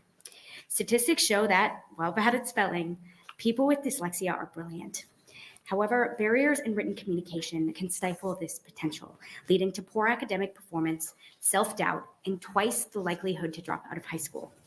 It is estimated that 10% of people have dyslexia, meaning that there is statistically a student with dyslexia in almost every single classroom in Nebraska. Growing up in the Nebraska school system with dyslexia, my co-founder Grace Clausen experienced some of these hardships firsthand. She faced doubt and ridicule from teachers and peers because there were no good writing tools that worked for her brain. She had to work harder to navigate writing in a world that was not made for her. When we both got to college at UNL, we both chose to study computer science, and we realized that there was an application of artificial intelligence that could change the game for people with dyslexia. We set out to build Dyslexico to provide people with dyslexia writing tools to communicate with confidence. The Dyslexia Research Grant Program could help businesses such as mine continue our research to help students with dyslexia in our state communicate and learn in a system that has too long failed to meet their needs. My team of students built an assistive writing platform with an AI designed for dyslexic error patterns to catch mistakes that other tools miss and provide a suite of support tools to people with dyslexia. The Dyslexia Research Grant could help businesses like Dyslexico continue to invest more resources into improving this model and actually get it in the hands of students in the state who need it most. This research comes at a critical time. The rise of AI tools like ChatGPT can inhibit the education process by writing for the student, prohibiting them from communicating their own ideas. Nebraska students with dyslexia need tools that empower them with the benefits of AI for dyslexia while maintaining their ability to learn how to write themselves. In addition to supporting students, we also want to save Nebraska educators time by automatically analyzing student error patterns. The Dyslexia Research Grant could help companies like us continue our research on writing analytics to automatically identify weak spots from a student's writing data and provide teachers with individualized learning plans so students can learn from their mistakes and thrive. Thank you for your time, and I welcome the opportunity to address any questions. Thank you. Any questions? Yes, Senator I have a Albright. nice handout. Would you like to explain? Yeah, of course. So kind of, we can go through each of the sections a little bit. The first kind of section is just looking at some facts about dyslexia. So I think there's a lot of misconceptions about kind of how widespread dyslexia is, but then also how brilliant people with dyslexia are. So if you want to kind of take the chance to look through that, you can kind of get a basic understanding of the overview. I kind of went a little bit into about Dyslexico, but we are once again a startup based at the University of Nebraska Lincoln, who's currently had the chance to kind of work as a capstone project through the Rake School Startup Studio. So the research to date that we've had the chance to do is again with that AI application to the problem of writing with dyslexia. So AI is a game-changing solution for the problem of dyslexic writing because it can actually infer what the writer meant in context instead of just kind of looking at each individual piece of the writing. Additionally, we want to empower educators with kind of analytics that can save them time and also really surface the resources they need to be able to provide the best dyslexia kind of intervention to students. So, I know when they brought that bill, was it just last year or 2 years ago? When you brought a dyslexia bill, I can't remember, but did you find that it was because they just didn't know how to detect a child with dyslexia? Yeah. So what are they doing in the schools today? Do you know? Yeah, thank you for that question. So the previous bill that Senator Linehan brought a few years ago took some great steps in the fact that it allows schools to be able to provide kind of dyslexia accommodations without a formal diagnosis for dyslexia. So dyslexia is a spectrum disorder, meaning that there are some people who kind of are on the entire spectrum of being affected by it. So that was a really great step to allow schools to be able to make steps towards dyslexia care. But kind of what Dyslexico and what this research grant would allow companies like us to continue to explore is how to get the technology piece there as well. So right now, even if there's a lot of really dedicated educators, dyslexia is something that is going to affect you your entire life beyond third grade when some of that initial bill was targeting. So students who are in high school, students who are in middle school, students who are applying to college still need writing support tools. And right now the ones are currently failing to meet their needs. So we want to use the power of emerging technologies to help them as well as supporting their educators. Thank you for being here. Thanks. Any other questions? Senator Conrad. Thank you, Chair Merman. Thank you so much for being here.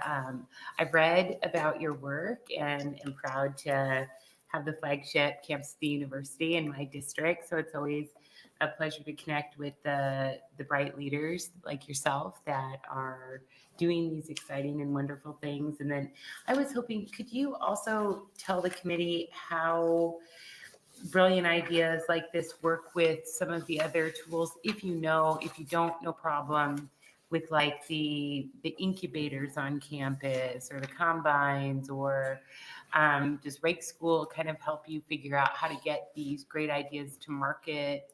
And I know you've also been recognized recently with the Chamber Award, I think, for your well-deserved innovation. So can you just help the committee understand kind of once you come up with this brilliant, great idea, how the university or other stakeholders in Nebraska work with people like you to scale this idea up, and kind of how this legislation fits within a piece of that puzzle, if you know? Yeah, no, Yeah. thank you so much for that question. I want to start by saying that the university community is extremely supportive of entrepreneurial endeavors. So huge props to them for all their support. But we're currently functioning in the Rake School of Computer Science and Management Startup Studio Incubator, which means through the generous donation of a member of our board, we're able to get a team of students kind of working on this project for now our second year. So through all that and the help with centers like the Center for Entrepreneurship, we've been able to get this idea from a crazy idea to help people we love to a product that is kind of in beta testing phase online. So through that community, we are able to kind of get started, form our LLC, and begin to actually build out our solution. As we look to the future, though, most of my team are graduating seniors.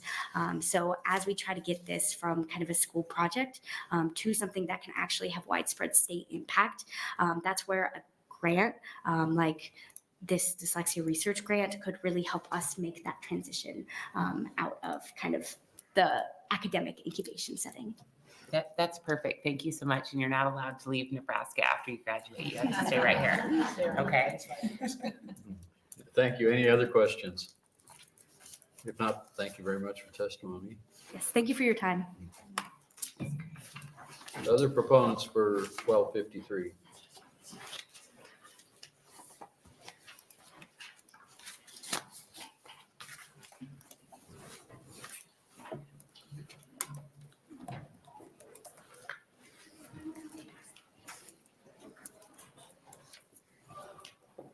Good evening. Go ahead. Sorry. Thank you, Chairman Merman and members of the Education Committee for taking the time to listen to us today. My name is Tristan Curd. That's TristanCurd. I am a student at the University of Nebraska Lincoln and a project manager at Dyslexico. I appear before you today in favor of LB 1253, representing the start of Dyslexico. I want you all to imagine a scenario where you're a student and have to write a paper for class. For me, that process is sitting down, writing an outline, writing my draft, and checking it over once before submitting. I forget about the paper the moment it's submitted. However, someone with dyslexia does all the same steps I do, but they have to go to additional lengths to look it over again and again, get it reviewed by peers, and hope that any lingering errors aren't significant enough to hurt their credibility. This example only captures a fraction of the toll that dyslexia can have on even the most brilliant of people. We believe Nebraskans with dyslexia deserve better, and emerging AI technology can empower them to communicate without these barriers in place. If you look at the last page of your packet that Bridget handed out, there's an example of dyslexic writing. They wrote, "if someone is wondering," but intended to say "if someone is wondering," from the context provided. The spell check technologies the schools currently provide miss this error, but Dyslexico gets it right through the use of AI. LB 1253 would invest more in AI technology that can help dyslexic students where other methods fail. The Nebraska State Code 792605 recommends daily targeted intervention based on student needs. This is great in theory, but in practice, teachers are overtaxed and don't have the time to conduct daily assessments and in-depth annotations for each dyslexic student's writing. The combination of AI and automated statistics, as seen in Dyslexico, could take this analysis off the plate of teachers and let them use the results to perform that targeted intervention based on student needs as the law requires.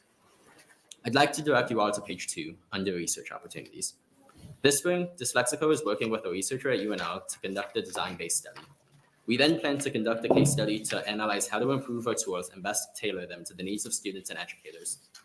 Next year, we want to work with the Department of Education to conduct a large-scale research study in schools across Nebraska. The dyslexia grant could help companies like Dyslexico continue to invest in the success of Nebraskans with dyslexia without passing that cost on to school districts. We believe Dyslexico can change the lives of Nebraskans all over the state. If selected for the grant created by LB 1253, we could continue our research to support Nebraskan students with dyslexia to reach their full potential, empower educators to help this population that's long been left behind, and help Nebraskan students with dyslexia communicate with confidence. Thank you all for your time. I'm happy to answer any questions you would have. Thank you. Any questions? If not, thanks a lot for the testimony. Other proponents for LB 1253?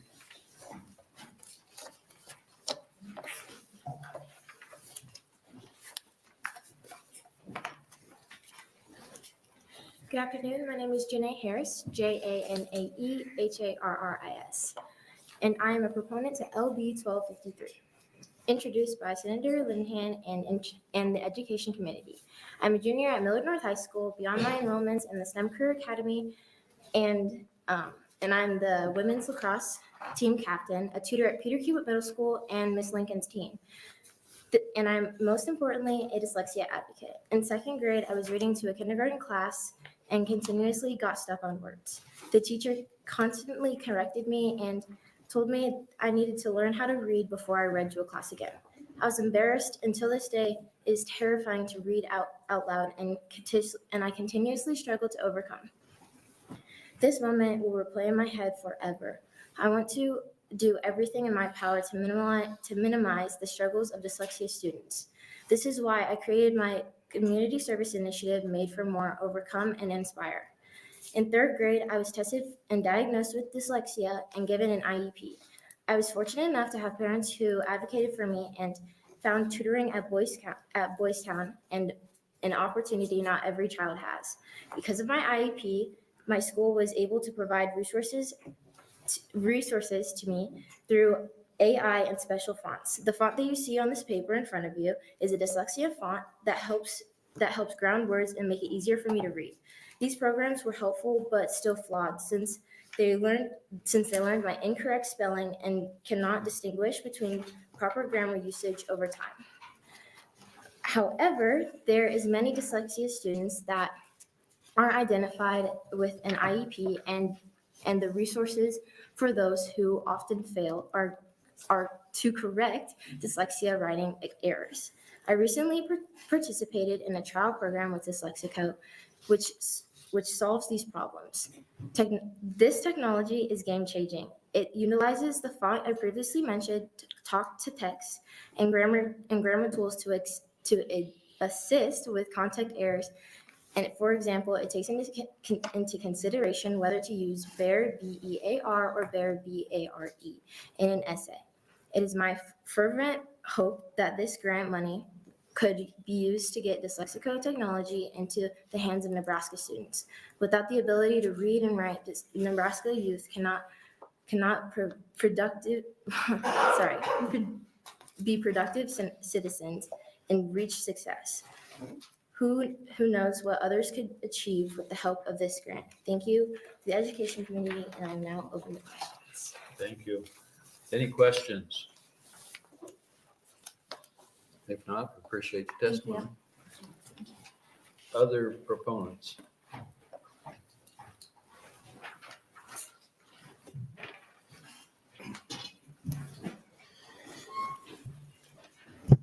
Thank you, Senator Merman, members of the Education Committee. My name is Colby Coash, C-O-L-B-Y-C-O-A-S-H. I represent the Nebraska Association of School Boards, and my testimony today also reflects the support from the ESU Coordinating Council.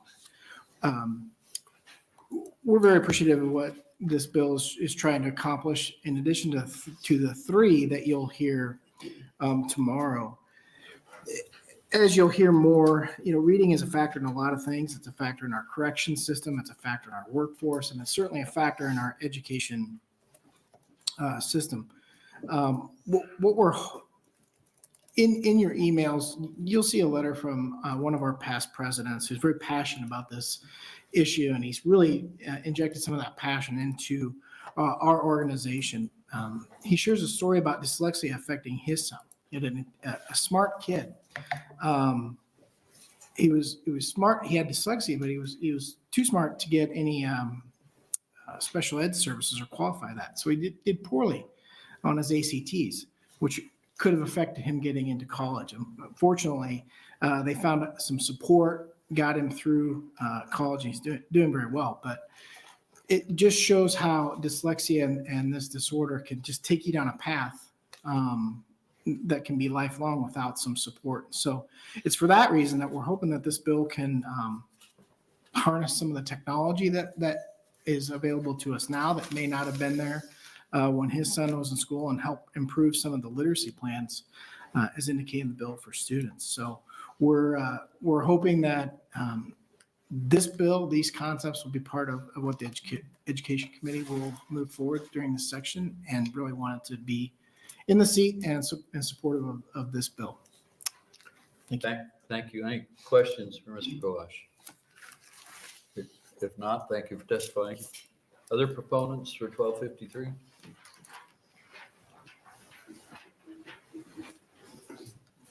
Hello, thank you for your time. My name is Pablo A. Rangel, Pabloarangel, and I'm the Assistant Director for Services for Students with Disabilities at the University of Nebraska Lincoln. My testimony today presents information on educational support for students with dyslexia that is relevant to LB 1253. I'm acting in my own personal capacity as an expert on this topic, and not representing the University of Nebraska system or the University of Nebraska Lincoln. The Services for Students with Disabilities Office is responsible to help the university mitigate institutional risk of discrimination by determining eligibility for reasonable accommodations for students with disabilities, to have equal access to classrooms, course materials, and the ability to demonstrate their knowledge of course content. Not all student concerns related to a disability, nevertheless, require specific or official accommodations through our office. Often, a challenge that a student faces can be addressed by accessing and implementing resources available to all students. For example, students that struggle with time management and executive functioning based on a disability are typically referred to the Center for Academic Success and Transition to help them learn and strengthen time management skills. In a similar way, students with dyslexia would benefit from access to software that would help them to participate in their courses more equally. The Dyslexico software does for individuals with dyslexia what prosthetics do for people who are missing a part of their body. It supports independence and autonomy for a person to move forward where typically they might retreat and give up. While this tool is designed to help people with dyslexia, it will result in impacting access for all people. As a person with dyslexia, I believe that I would have benefited from this sort of software in my school experience. And I also believe that if K-12 students in the state of Nebraska with dyslexia have access to programs such as Dyslexico, they may be more prepared for college when that time comes. Thank you. Thank you. Any questions? If not, thank you for testifying. Other proponents for 1253? Any opponents for LB 1253?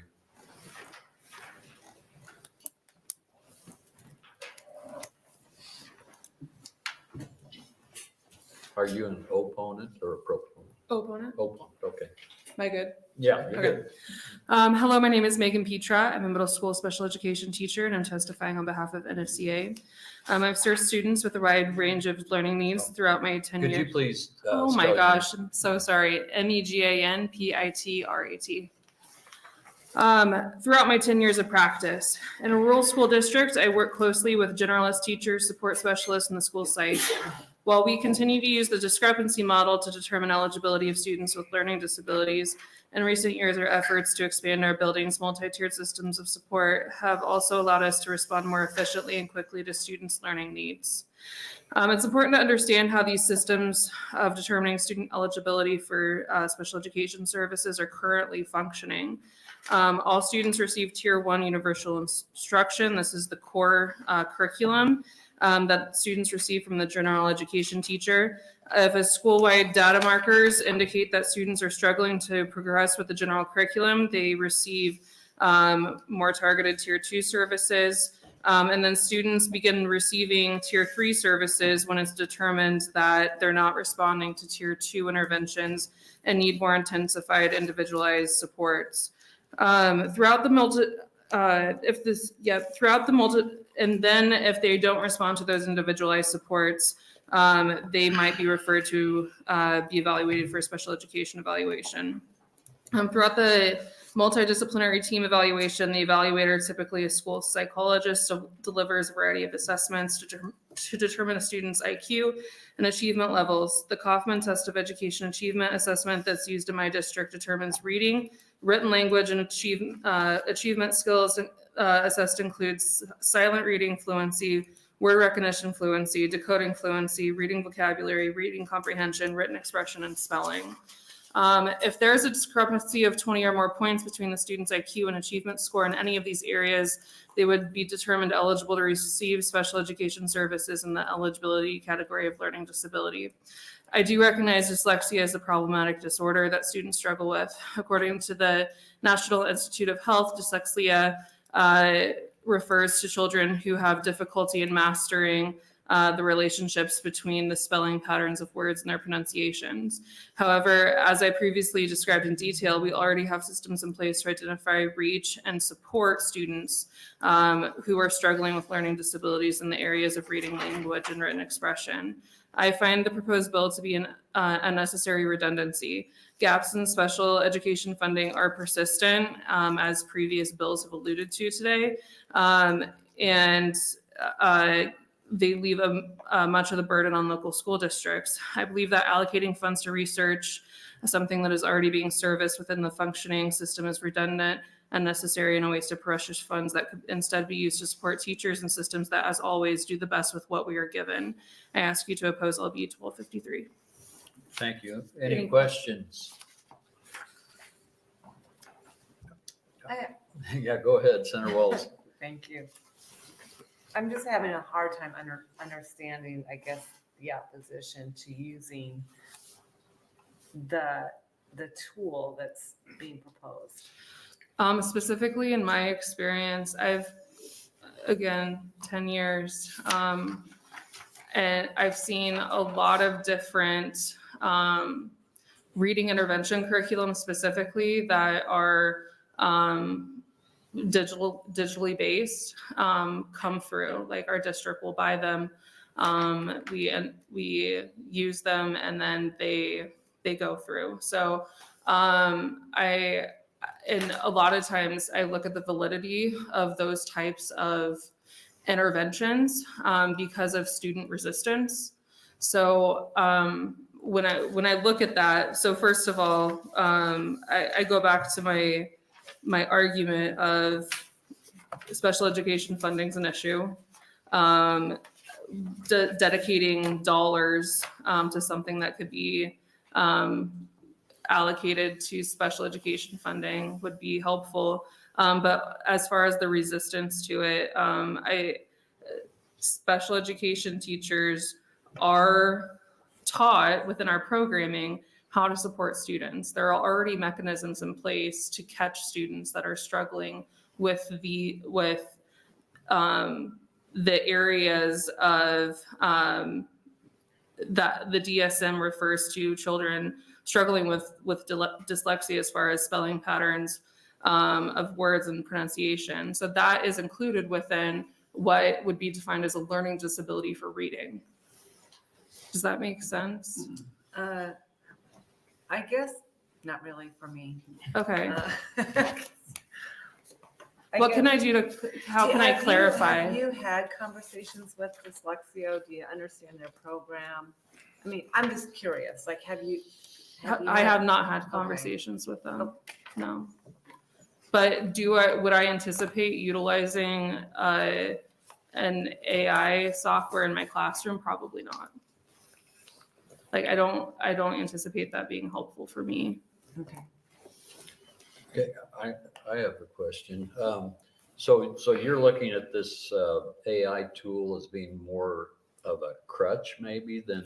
Not a crutch. I see AI as a really helpful tool when students are taught how to use it effectively.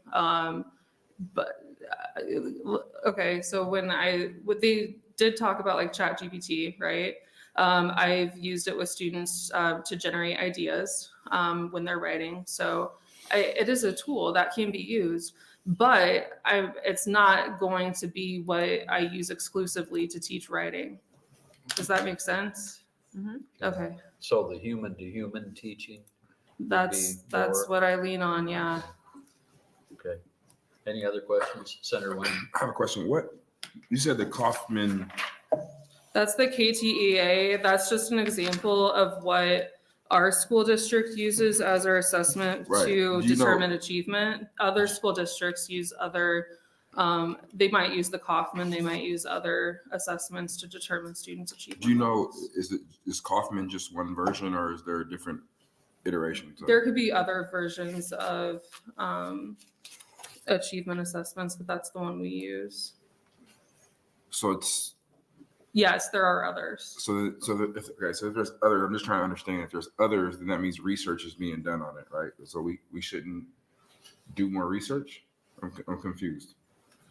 So the Kaufman test of education achievement is this, there's iterations of it, right? So there's, and that's done outside of the education system. We buy those assessments.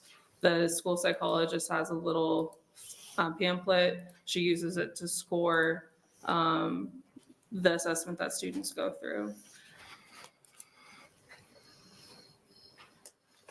But this just creates a research grant. We're not saying you have to use it.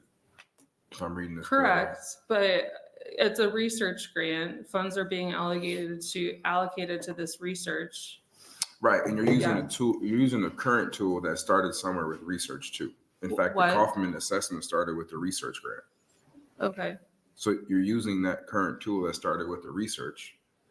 And all this is doing is providing a grant to do more research. Why is that negative? I'm saying it wouldn't be helpful to me personally. Well, with all due respect, it's not about you, it's about the student.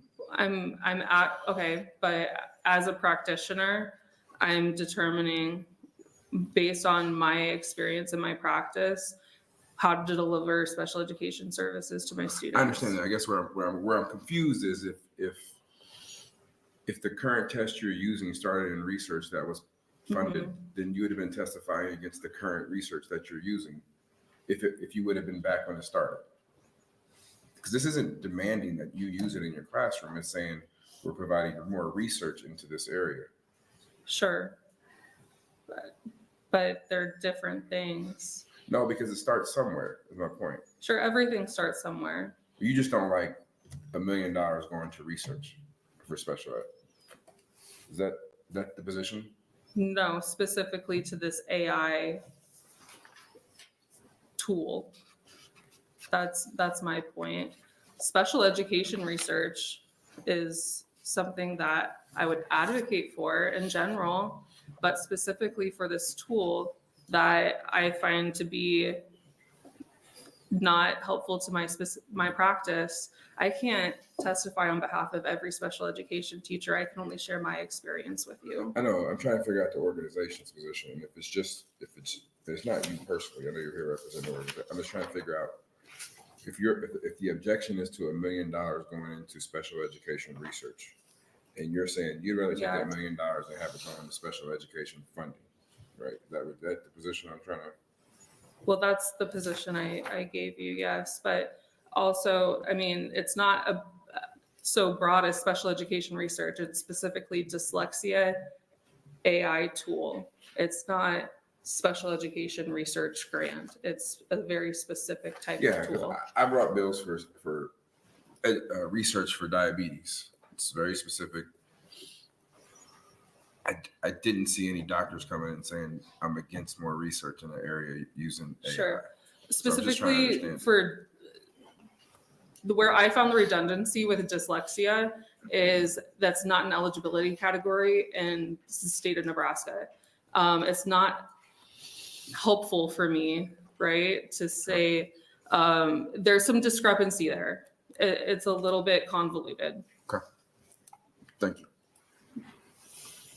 Any other Can I questions? help you, Senator Walz? I just have can I ask one more Sure, question? Senator Walz. And it's starting to sound like if you have dyslexia, that you have to be part of now the special education program and have an IEP. Is that what you're trying to say?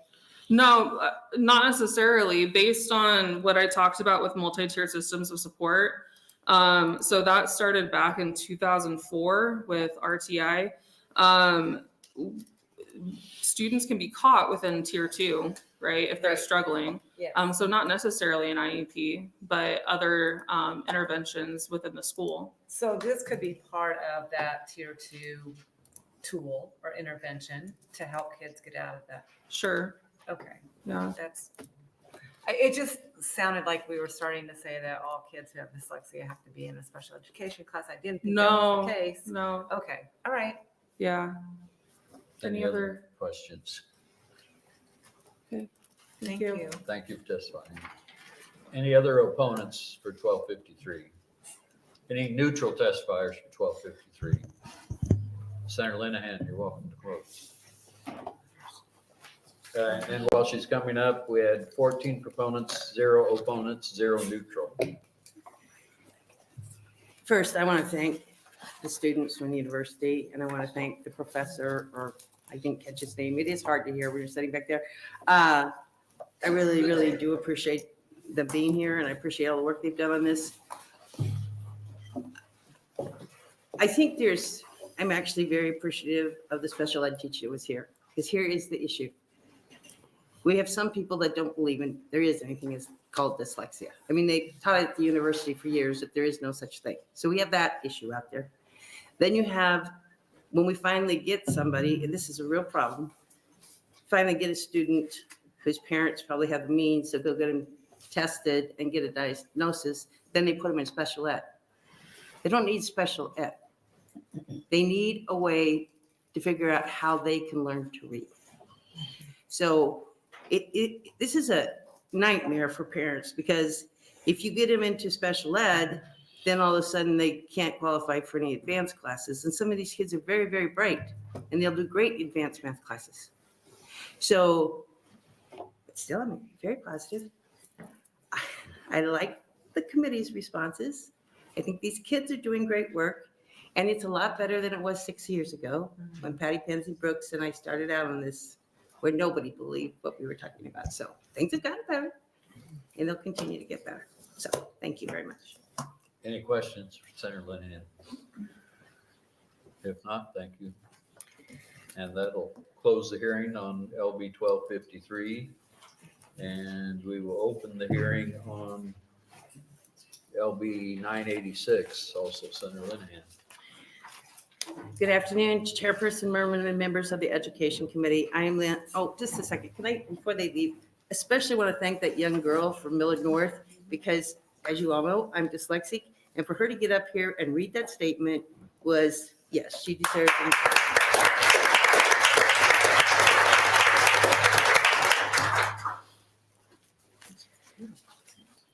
Okay, I'm from Legislative District 39. During the interim, it came to my attention that the Teach in Nebraska Act, so not the one we've been talking about today, but the one we did a couple of years ago, was passed in 2022. I think actually in 2020. Oh yeah, 2022 was a success. In its first year of effect, almost 4,000 people applied for this program. 1,100 applicants were chosen to receive a student loan repayment. When I originally introduced this program in 2022, I wanted it to be directed to new teachers. Due to the circumstances of the legislature and concerns with the cost of the bill, the program was capped at $5 million. This fall, I received information from the Department of Education that revealed some issues with this program. First, the bill states that an eligible applicant is someone who resides in Nebraska. That's good. Someone who teaches full-time in Nebraska, public school, or an approved private school. That's good. To receive the funds, the Department of Education determines priority based on financial need. This is where it went off the rails because we were not specific enough. I was not specific enough. This ended up becoming an issue, which, because the department did what the bill said, so they did it on financial need. So what happened is, I'm just going to skip. It's getting late. One applicant is making $156,000 a year, so clearly not a new teacher, and that they had a lot of student loan. So I would like to change this program to a grant program other than loan forgiveness. And I know we can argue about whether we should do grants or loan forgiveness, but I think we should just do grants. LB 986 also imposes the following requirements. A qualified applicant must be within their first 5 years of teaching. The applicant must have an income under $55,000 a year. The applicant making $156,000 per year is not the person I think we designed the program for. It was to go to new teachers who are barely making a living. So it was popular and it went all over the state, but I think we need to redirect it to make sure we're going to, because the way salaries, part of the problem, we all know this, teacher salaries are stepped up over time and over education. So if you're there, finally you start making a living, but we're not going to keep these young teachers in the buildings if we're not paying them more money. So this is a way to help keep them those first 5 years. Thank you. Thank you. Any questions? I have one. Is there an issue if they file jointly between husband and wife? I'm sorry, what? Would there be an issue if they file jointly? No, I think it's just on, we need to figure that out, but I was told it's just on their teacher salary. So it wouldn't also, so you have a teacher and then maybe, I don't know, they're good salesmen, they sell cars on the weekends. That income is not, it's just their teacher salary. Okay. And not their spouse's salary either. Not just their the spouse's teacher's. salary. Okay. I was in sales once. That's not a sale. I sold insurance. Any other questions? If not, thank you. Proponents for LB 986. Any proponents for LB 986? Opponents for 986?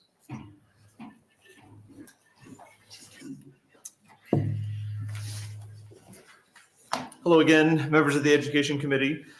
For the record, my name is Tim, Tim Royers, Royers. I am the president of the Millard Education Association. I'm speaking on behalf of NSCA in opposition to LB 986. The Teach in Nebraska Today Act has been a helpful tool in assisting educators across the state in paying off their student loans. This apparently, as you just heard, was not the intention of some of the members of the legislature in its current scope. And LB 986 would now seek to change the act to limit eligibility to just those in the first 5 years and making less than $55,000. We have multiple concerns with these changes. First, let's presume for the sake of debate that first 5 years is okay. The income cap would actually adversely impact educators working for Omaha Public Schools. By the 25-26 school year, there will be teachers in their first 5 years in OPS making more than $55,000. If someone is in their fifth year with a bachelor's degree and no additional grad hours, they'd be making $55,296. If they have a master's degree and in their first year, they will be making $56,320. So even if we agreed with the idea that we should cap eligibility to those just within their first 5 years, the income requirement would exclude teachers from a district that we definitely agree we want to do everything we can to attract talent for that district. Also, by the way, this excludes any extra duty pay that they might get. So if I coach debate, for example, which I did for 8 years, that adds several $1,000s to my teacher salary and could potentially push somebody up above the $55,000 cap that's within their first 5 years. But that brings me to the primary objection, limiting eligibility to just those within their first 5 years of teaching. This requirement does not align with the actual impacts those student loan payments are having on our educators. When the Biden administration announced that they were updating the public service loan forgiveness program, by far the people that reached out to us the most about it were people in their 40s and 50s. And I had a very, very, very modest amount of student loan debt myself. It still took me 12 years to pay off my student loan debt. And the fact is, as I alluded to in my earlier testimony, teacher pay has not been keeping up. And I'm going to give you another example about mid-career, right? Let's go back 30 years to the 1994-1995 school year. The max pay in Millard at that time, which required 14 years of experience and 2 master's degrees, was $42,584. Adjusted for inflation, that should be $87,667. I'm in my 17th year with 2 master's degree. I make $72,000. So I'm $15,000 behind what somebody like me made in 1994 when adjusted for inflation. Now, we're going to eventually get to that similar amount of pay, but it's going to take you 25 years of service versus 14. So again, for those folks that still have, and by the way, we've got folks in their 40s and 50s who are paying $400, $500, $600 a month on student loans. This is not a small amount in their budget that they're paying. So the Teach in Nebraska Act has aided teachers across all ages. We want to keep it that way, but there is one thing that we do like in the bill that we want to highlight. The bill does lift the annual cap from $5 million to $10 million, and the current cap, in our opinion, is too low. According to the information that we had, 631 applications were turned away this year. So an increase in the cap would be incredibly valuable to ensure that we are assisting all educators that apply. Thank you, and I'm happy to answer any questions. Any questions for Mr. Royers? Senator. Thank you, Senator Merwin. Thank you for your examples. So do you think, so I'm understanding OPS pays a lot more Correct. to a teacher than Yes. those of us in the 3rd Congressional District. Maybe we should have a tiered system. So if you make less, if you make what you made, like even if, you know, Sure. considerably less than the 55,000, maybe those are the folks that we should be going after and not. Well, and obviously, you know that our stance is we don't want to see this bill implemented, but I wanted to point that out specifically because I think to go back to some of the earlier productive conversations we've had with this committee, avoiding unintended consequences. And so whether that adjustment is made or not, I simply wanted to highlight. So how was it made in OPS? Because they have so many teachers that they would make so much more than any other starting school teacher? In terms of like why their pay is where it is? Yes. Well, I philosophically, I support that because I think I want to, OPS schools certainly have more challenges than like when I was at Millard West. And I think pay should acknowledge that. To your question of how is the pay that much more different? You would have to ask the folks at OPS. My understanding is Millard, a starting teacher would make what? next year it'll be roughly 44,000. 44. And that's much more. We're number 2, so it's OPS and then us, and then everybody is down kind of just below where we are. So if I were to think about this, I would think in fairness, I would do a tiered system, and I think that might be something worth looking at. So, I totally understand where you're coming from. That's what you do with that information is what you would like. I simply wanted to bring that to your attention. you have brought a lot of good information. Thanks for reading. Any other questions? If not, thanks for the testimony. Thank you. Other opponents for LB 986? Any neutral testifiers for 986? Senator Linehan, you're welcome to close. And while she's coming up, online, we had 2 proponents, 2 opponents, 0 neutral.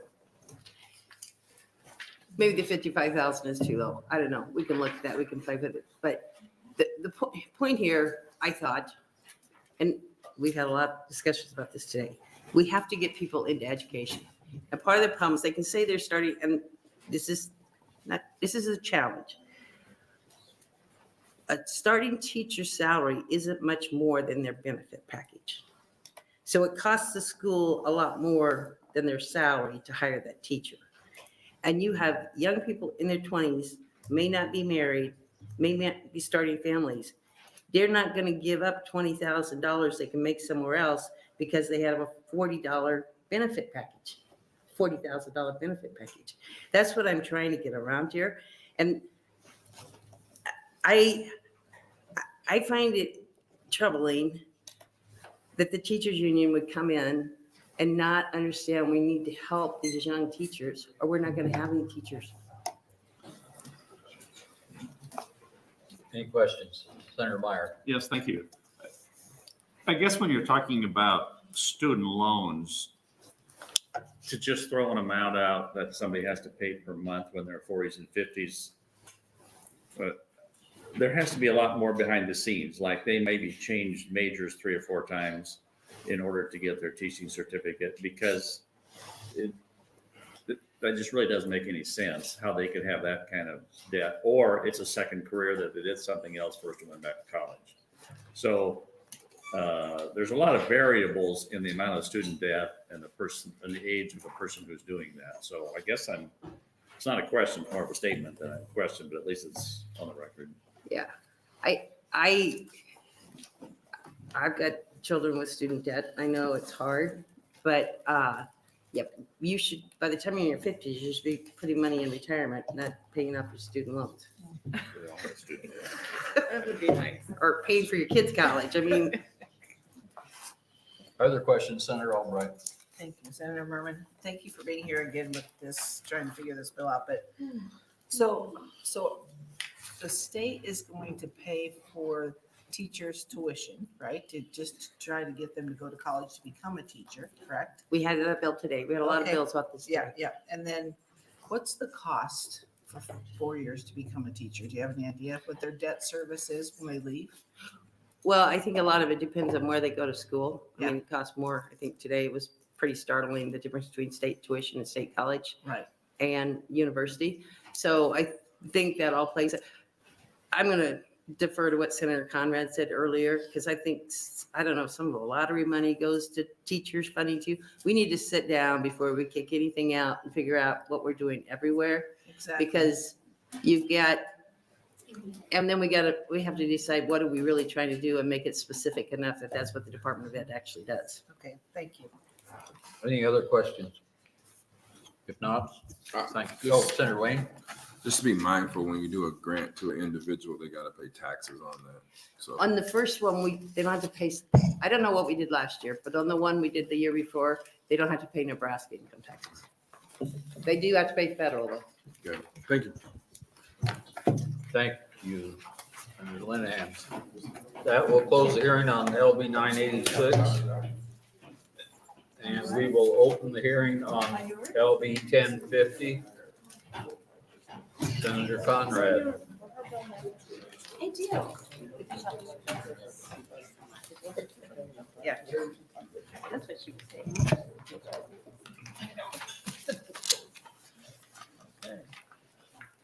One step at a time. Hello, Hi. Chair Merman, members of the committee. My name is Danielle Conrad. It's Danielle Conrad, Conrad. I am here today representing proudly North Lincoln's Fighting 46 Legislative District, and I'm here to introduce LB 1050. So LB 1050 would require the Nebraska Department of Education to provide for menstrual products and dispensers at middle schools and high schools beginning in the 2025-2026 school year. This bill was brought to me by an incredibly talented student at Lincoln East High School. Her name is Cassidy Bell. You'll have a chance to hear from her in just a moment. And she's here today to tell her story and to lift up a whole host of qualitative and quantitative research that she has poured into this effort. So before I get into the technical aspects of it, I want to lift a couple of things up. I think this measure is really important to bring forward to raise awareness, to reduce stigma, and to increase equity. And people might say, oh, wow, is the Nebraska Legislature ready to take up equity issues surrounding menstrual supplies? And I contend that we are. And here's why. You might remember that our friend Senator McKinney brought forward a bill a few years ago to remove sales taxes on menstrual supplies. Senator Linehan, Senator Albright, as members of the Revenue Committee, helped vote that out and make that a reality in state law. Our friend Senator Patty Panzine Brooks did a great job advocating to remove barriers and costs for incarcerated women and girls in our state's jails and prisons and youth detention facilities when they were facing barriers to accessing menstrual supplies while they were in state custody. So Nebraska has made progress on these issues in recent years. Our sister states have made progress on these issues in recent years. And I think the time is right to address this from the Education Committee's perspective as well. The other reason why I wanted to bring this bill forward is because I volunteer at a really cool organization in my district called the Center for People in Need. And they help thousands of families across Nebraska who with job training, with education, with English language, learning services, and with the provision of basic needs. And I'm sure you might be familiar with some of these events where they have like back to school drives or they have holiday drives where they provide a few extra things for families that are struggling that might not be picked up in other programs. And I can tell you that volunteering there on the back to school drives, there's like really cool backpacks and all these fun school supplies and other things that kids need to go back to school.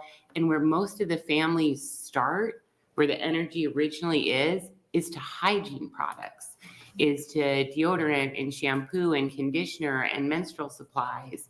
And that really jumped out at me. And I started talking to some of the families that I was in service to at the Center for People in Need and said like, oh, I thought maybe you'd start over at the fun purses or over at the backpacks. And they said, no, this is an issue for us and our family. We literally struggle to provide for being able to buy menstrual products. And it goes, of course, to our dignity and our humanity. And it sometimes keeps our kids from being able to participate at school.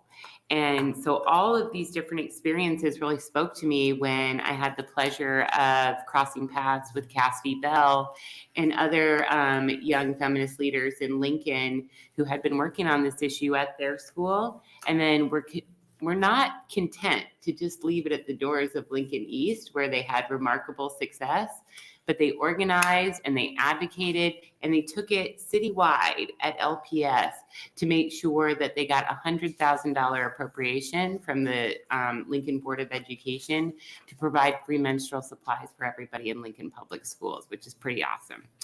Another successful model we have in regards to this issue emanates from the University of Nebraska, wherein students organized there many years ago, and they've run similar successful product campaigns in our university system across the state for many years. So I'm going to leave it there. I thought we would probably be starting this bill at 10 o'clock at night. So it's good that it's only 6 o'clock, but I still promise to be judicious with your time. And I know there's a lot of energy and excitement around the bill, and we've tried our best to direct that to online comments because we know we had a full agenda today. But I will stay here for close, and I'm excited for you to hear the women and girls behind me.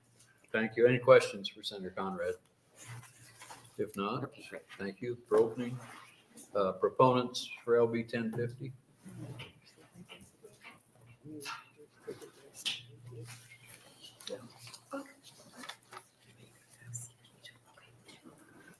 Good evening.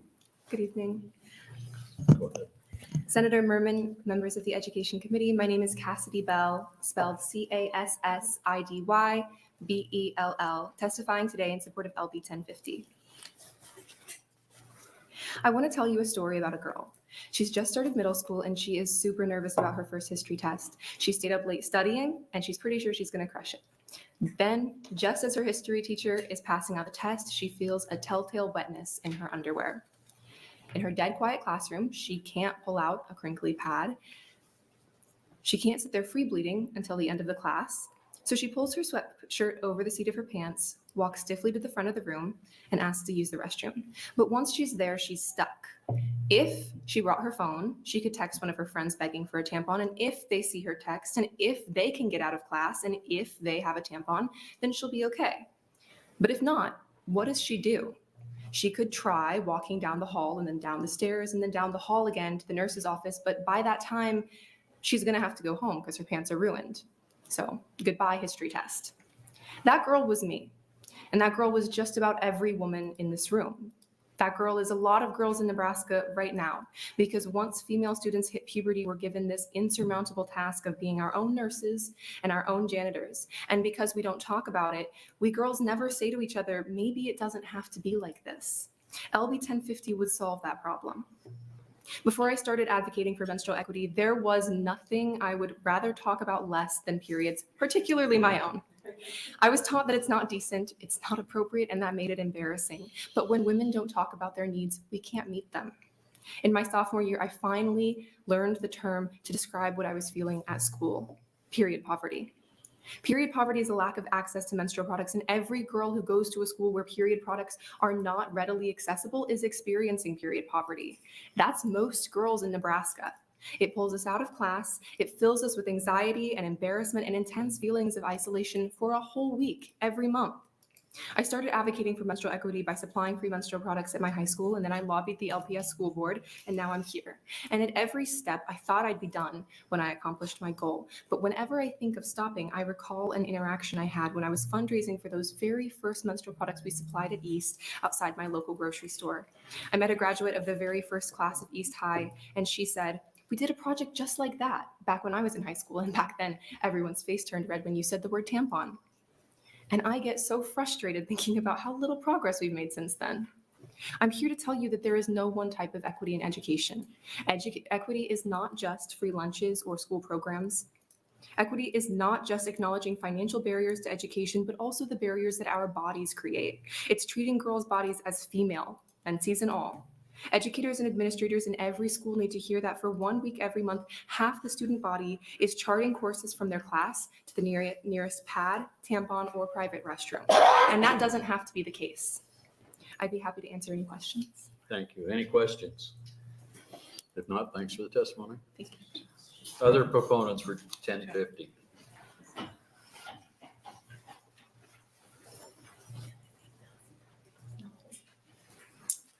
Good evening. I apologize for my attire. I'm a middle school teacher and I had to represent my Chiefs today and talk a little smack to my 49er kids. So my name is Mindy Diller, MINDYDILLER, and I am here to testify in support of Legislative Bill 1050 on behalf of the Nebraska State Education Association. Having a period is not a luxury. As a middle school educator at a public school in Lincoln, I know how imperative having feminine hygiene products available can be. In the United States, 1 in 4 students who menstruate experience period poverty in 2021. Without period products, students are more likely to miss school. By providing tampons and pads, schools can help reduce absenteeism, ensuring that students do not miss out on valuable education. Again, having a period is not a luxury. Access to menstrual hygiene products is crucial for maintaining good personal hygiene and health. In Nebraska, 15% of female students in public schools, grades 7 to 12, attend Title I eligible schools. A friend of mine who teaches in a Title I elementary school in Lincoln told me that one of her 5th graders didn't have any period products available at home. She came to school upset because she had started her period and mom couldn't afford to buy any pads. Her classroom teacher gave her the pad she had in her own purse and then worked out with our health office to get her some more. Ultimately, the teacher bought what she needed because the health office didn't have enough to get her through her cycle. This is not uncommon. Again, having a period is not a luxury. Just this past week, I had 2 separate middle school students ask me where they could get period products. Thankfully, my building and my building staff are able to help menstruating students. This is not the case in every public school in Nebraska. Again, having a period is not a luxury. Access to menstrual hygiene products is a basic necessity. Schools often provide other essential items like toilet paper and soap in restrooms, and tampons and pads should be considered as part of these basic amenities. By making tampons and pads readily available, schools contribute to normalizing menstruation. This helps break down stigma and shame associated with periods, fostering a more open and supportive atmosphere for students. I have hosted several feminine hygiene product drives of my own. These events have been overwhelmingly participated in by the community. People in Nebraska care about their menstruating citizens and want to help. Again, having a period is not a luxury. I urge you to support Legislative Bill 1050 for students who menstruate. Having access to necessary products allows them to focus on their studies without the distraction and discomfort associated with inadequate menstrual hygiene. The menstruating school-age citizens of Nebraska depend on it. Thank you. Any questions? If not, thank you for testifying. you. Other proponents for 1050?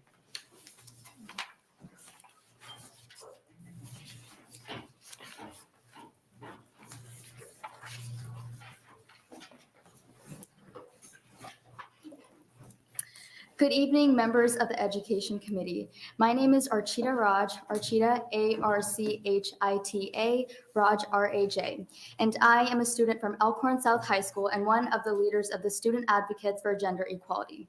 I support LB 1050 because as a student, I know just how needed these resources are. The Student Advocates for Gender Equality was started when the other founders and I saw a free period product initiative at another school, Lincoln East, and we all instantly realized how much of an impact having free products at school would have. It helps to address the hidden issue of period poverty and reduces the stigma around it.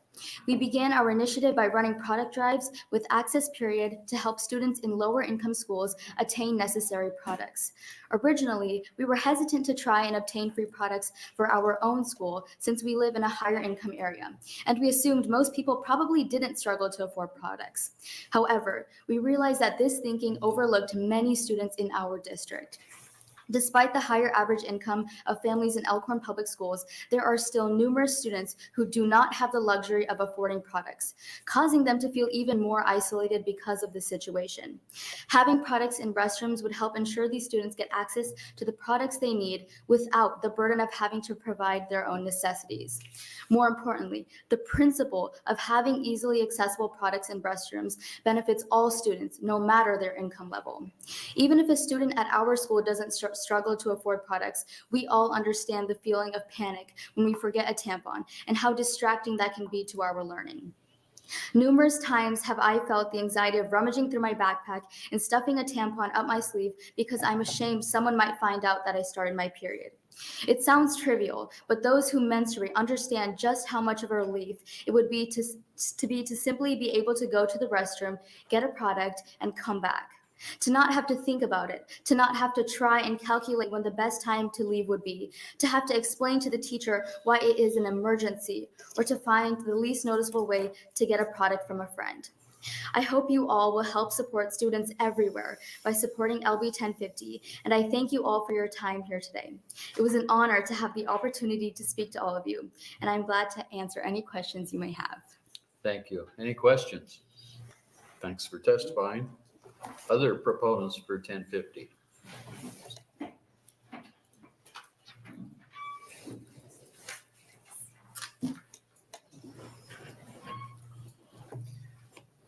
Members of the Education Committee, thank you for allowing me to speak today. My name is Lisa Albers, Lisa Albers.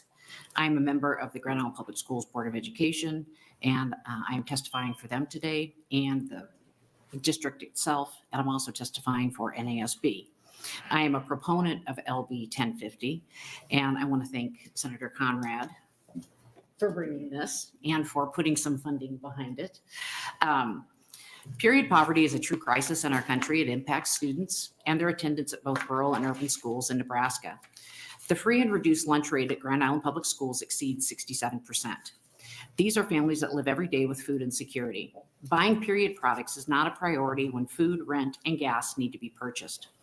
The overall narrative needs to change. Paper towels and toilet paper are provided and expected in bathrooms. Why not provide period products? Why are tampons and pads not grouped in the category of necessary bathroom supplies? As adults, if we can begin to discuss menstruation without the unintentional discomfort that sometimes arises, it will allow for younger generations to engage in dialogue about this natural process. When a student starts their period unexpectedly, they should have access to the supplies they need in the bathroom. They should not have to run around the school chasing down a tampon or pad while missing class. Currently, Grand Island Senior High is conducting a pilot project of offering free period products in the bathrooms at the high school.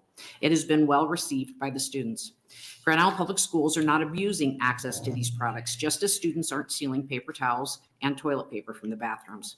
Honestly, we want students to take the products they need to be comfortable at work, at home, overnight, and over the weekend. Offering the products at a high school isn't enough. Products need to be available at middle schools and elementary schools. We have 8-year-olds starting their periods at Grand Island Public Schools. Providing period products is another way to keep students in school. Lack of period products creates an attendance issue. Students do miss school if they don't have proper supplies while they have their period. Period poverty is an impediment to school attendance for 1 out of 4 students. Students are concerned about leaking and bleeding through their clothes and the social shame that is associated with this bodily function. This is about families living in poverty that have to make choices between food, rent, gas, and period products. Many of you were involved in the passage of legislation that discontinued the taxes on period products and also the legislation that allowed free period products to female inmates at the women's penitentiary. Please take it one step further to include public schools.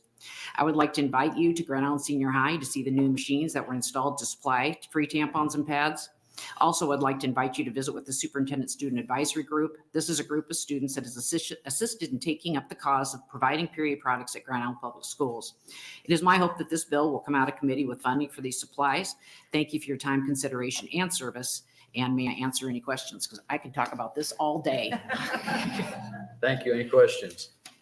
If not, thanks for the testimony. Other proponents? Hello, I think I can safely say good evening to the members of the Education Committee. I appreciate you guys hanging in there. My name is Dr. Amanda Rowe, Amandaroe, and by day I'm an associate professor of biology at a small college in Omaha, where me and my partner, Dr. Molly Mahoney, were able to get free menstruation products on our campus for our college students, where there is also a need. However, I am not here in that capacity today. Today, I'm here to talk to you as the parent of a menstruating middle school child, a student that the passage of this bill would greatly benefit. My daughter started her period at 10 years old. She was in 5th grade.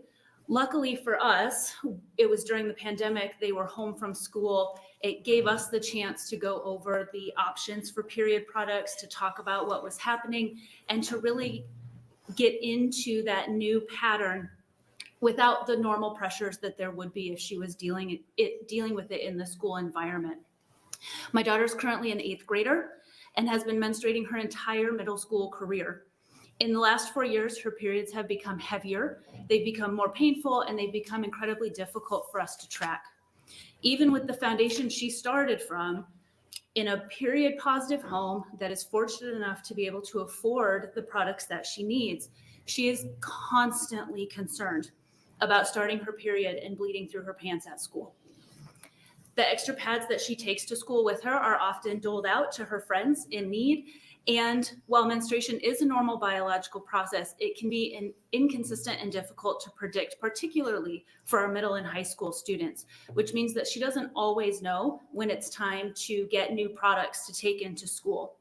And actually, just last week, one of her best friends bled through her pants and had to go home for the rest of the day.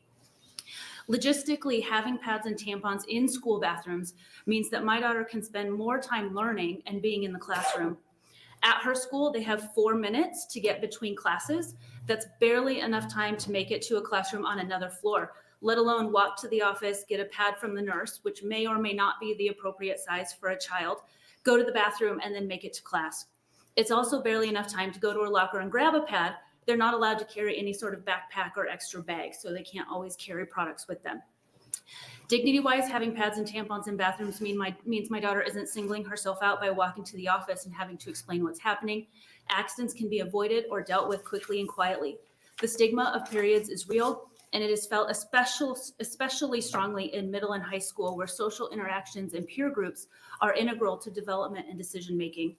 Being singled out and potentially ostracized for a normal body function can be devastating at that age. LB 1050 would help keep students in the classroom. It would keep them learning, lower their stress, maintain their dignity, and show everyone who uses that bathroom that menstruating is a normal body process. I want my daughter and all menstruating children to be focused on learning while at school, not worrying about period products. This bill would help achieve that, and I urge you to support it. Thank you. Thank you. Any questions? If not, thanks for your testimony. Other proponents?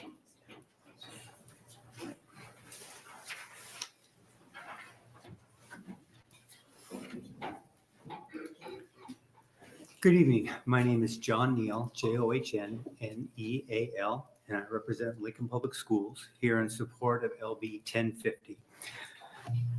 We're in support of 1050 for many reasons that have already been expressed today, so I'm not going to try to repeat the incredibly powerful testimony that's already been shared.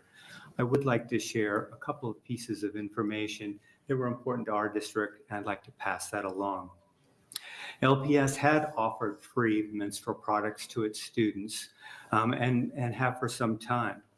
But understanding the importance of the location and the availability of those free products was a process we've just gone through recently, only through the work of the students that you've heard here today. Cassidy Bell and other students at East High and other advocates across our district who help us understand that free is not the same as available. And available is one of the most important parts of what LB 1050 can do for districts across the state. So that's why we're supportive of it. But I really wanted the opportunity to come and testify to say something else.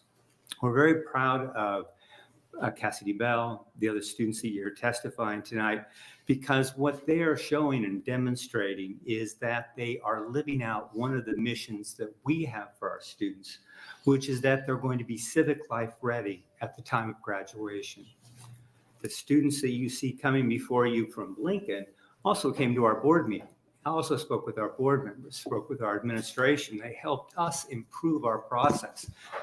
They had personal experiences where they needed help. This would help them, but they mostly did it to help others. That kind of experience is what we look for in helping our students learn to be civic life ready, not to be able to carry the message of the district, not to be able to advocate for a bill that's important to LPS, but to advocate a bill that's important to others. And for that, I'd like to say we're very proud of them for their work and their courage, and we support LB 1050 coming out of committee and making it to the floor in general file. I'd be happy to try to answer any questions. Thank you. Any questions? If not, thank you for the testimony. Other proponents for 1050? Good evening. Scout Richters, SCOUT-RICHTERS, here on behalf of the ACLU of Nebraska in support of LB 1050. LB 1050 is in line with previous efforts that ACLU Nebraska has supported, that Senator Conrad has mentioned, that all support the goal of menstrual equity. As you've heard from other testifiers, menstrual equity is a serious issue for marginalized populations. People living in poverty are most affected by lack of access to menstrual products. These individuals often cannot afford sufficient menstrual products and disproportionately suffer the medical and psychological impact of reusing products, using products for longer than indicated, or not using any products at all. The bottom line is that no student in Nebraska should have to miss school simply because they cannot afford menstrual products. Access to menstrual products is essential to an individual's ability to maintain bodily autonomy.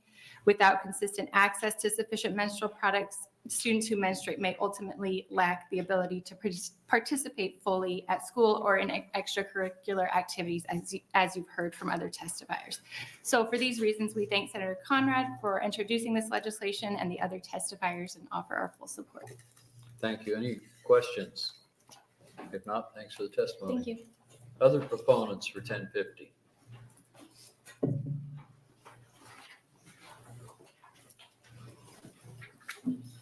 Good evening, Chair Merman and members of the committee. My name is Spike Eichholt, S-P-I-K-E. Last name is spelled E-I-C-K-H-O-L-T. I'm appearing on behalf of Voices for Children as their registered lobbyist. Our policy coordinator, Katie Dungan, was going to testify, but she had to leave early. I'm not going to try to mansplain menstrual products to you and to the committee, but I did want to be on the record. We do want to be on the record supporting this effort because it is an important bill, and we thank Senator Conrad for introducing it. You've got Ms. Nungesser's testimony. I'll answer any questions if anyone has any. Any questions? But I thank you for your time. If not, thank you very much. Any other proponents for 1050?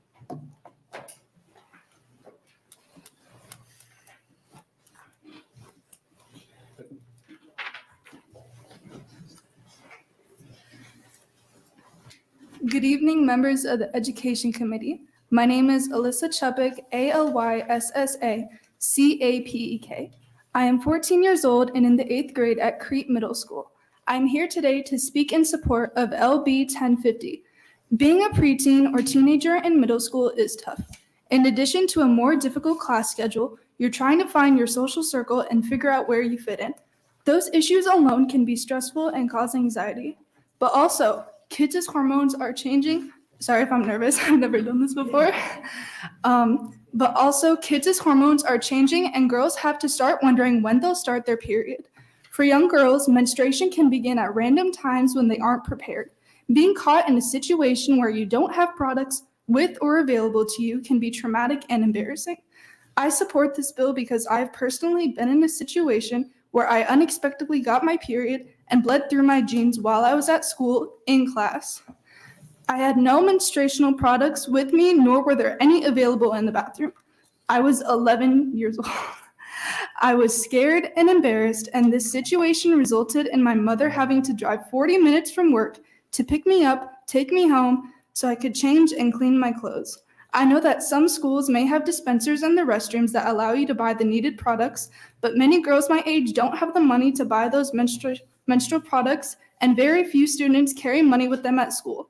We're also not allowed to carry our backpacks to or in between classes, and we don't want to risk getting in trouble by stopping at our lockers while using a bathroom pass. This bill would ensure that the needed products are available for to girls for free, and we give a sense of relief for any girl who would be caught in an unexpected situation. Trying to go through the rest of a school day after bleeding through your clothes makes it difficult, if not impossible, to concentrate in class. And to that, the worry you'd have about being laughed at or bullied. For these reasons, I ask you to please consider advancing and passing LB 1050. Thank you. Any questions? If not, thanks for the testimony. Other proponents for 1050? Any other proponents for 1050? Any opponents for LB 1050? Any neutral testifiers for LB 1050? Senator Conrad, you're welcome to close. And while she's coming up, we had 72 proponents, 4 opponents, and 1 neutral in emails. Okay. Thank you. Thank you so much, Chair Merman. Thank you, members of the committee, for your kind attention and consideration of this matter. I want to give a shout out to the young women who had the courage to come forward today and share their stories. And to let you know what you already know to be true is that they speak, of course, not only on their own behalf, but on behalf of the over 80,000 young women that attend public schools all across Nebraska, as reflected in your fiscal note. And, you know, some of you may know this about me, some may not, but I got a spark to be involved in public life when Helen Busalis and Kay Orr were running for governor in that historic gubernatorial race. And it was life-changing for me. And I know for a lot of other women in politics across the state as well, that experience really, really shaped them. So because of that formative experience that I've had, I've always felt a special kinship and obligation perhaps to make sure to reach back and to try and be a good mentor and a good friend and a good leader to other women, aspiring women leaders in Nebraska, like Cassidy and the young women that you heard here today. So they have been working so hard. They have been working so diligently to talk to so many people, including their peers. And the culmination of that hard work and a wonderful interim study that also had really broad, diverse support from rural senators, from senators across the political spectrum, have helped us get to this moment, which is a key piece in the process. So I'm excited to work with them and other stakeholders to move this forward, and happy to answer any questions. Thank you. Any questions for Senator Conrad? Senator Walz. I have a quick, is Cassidy in your district? Unfortunately, no. You're lucky.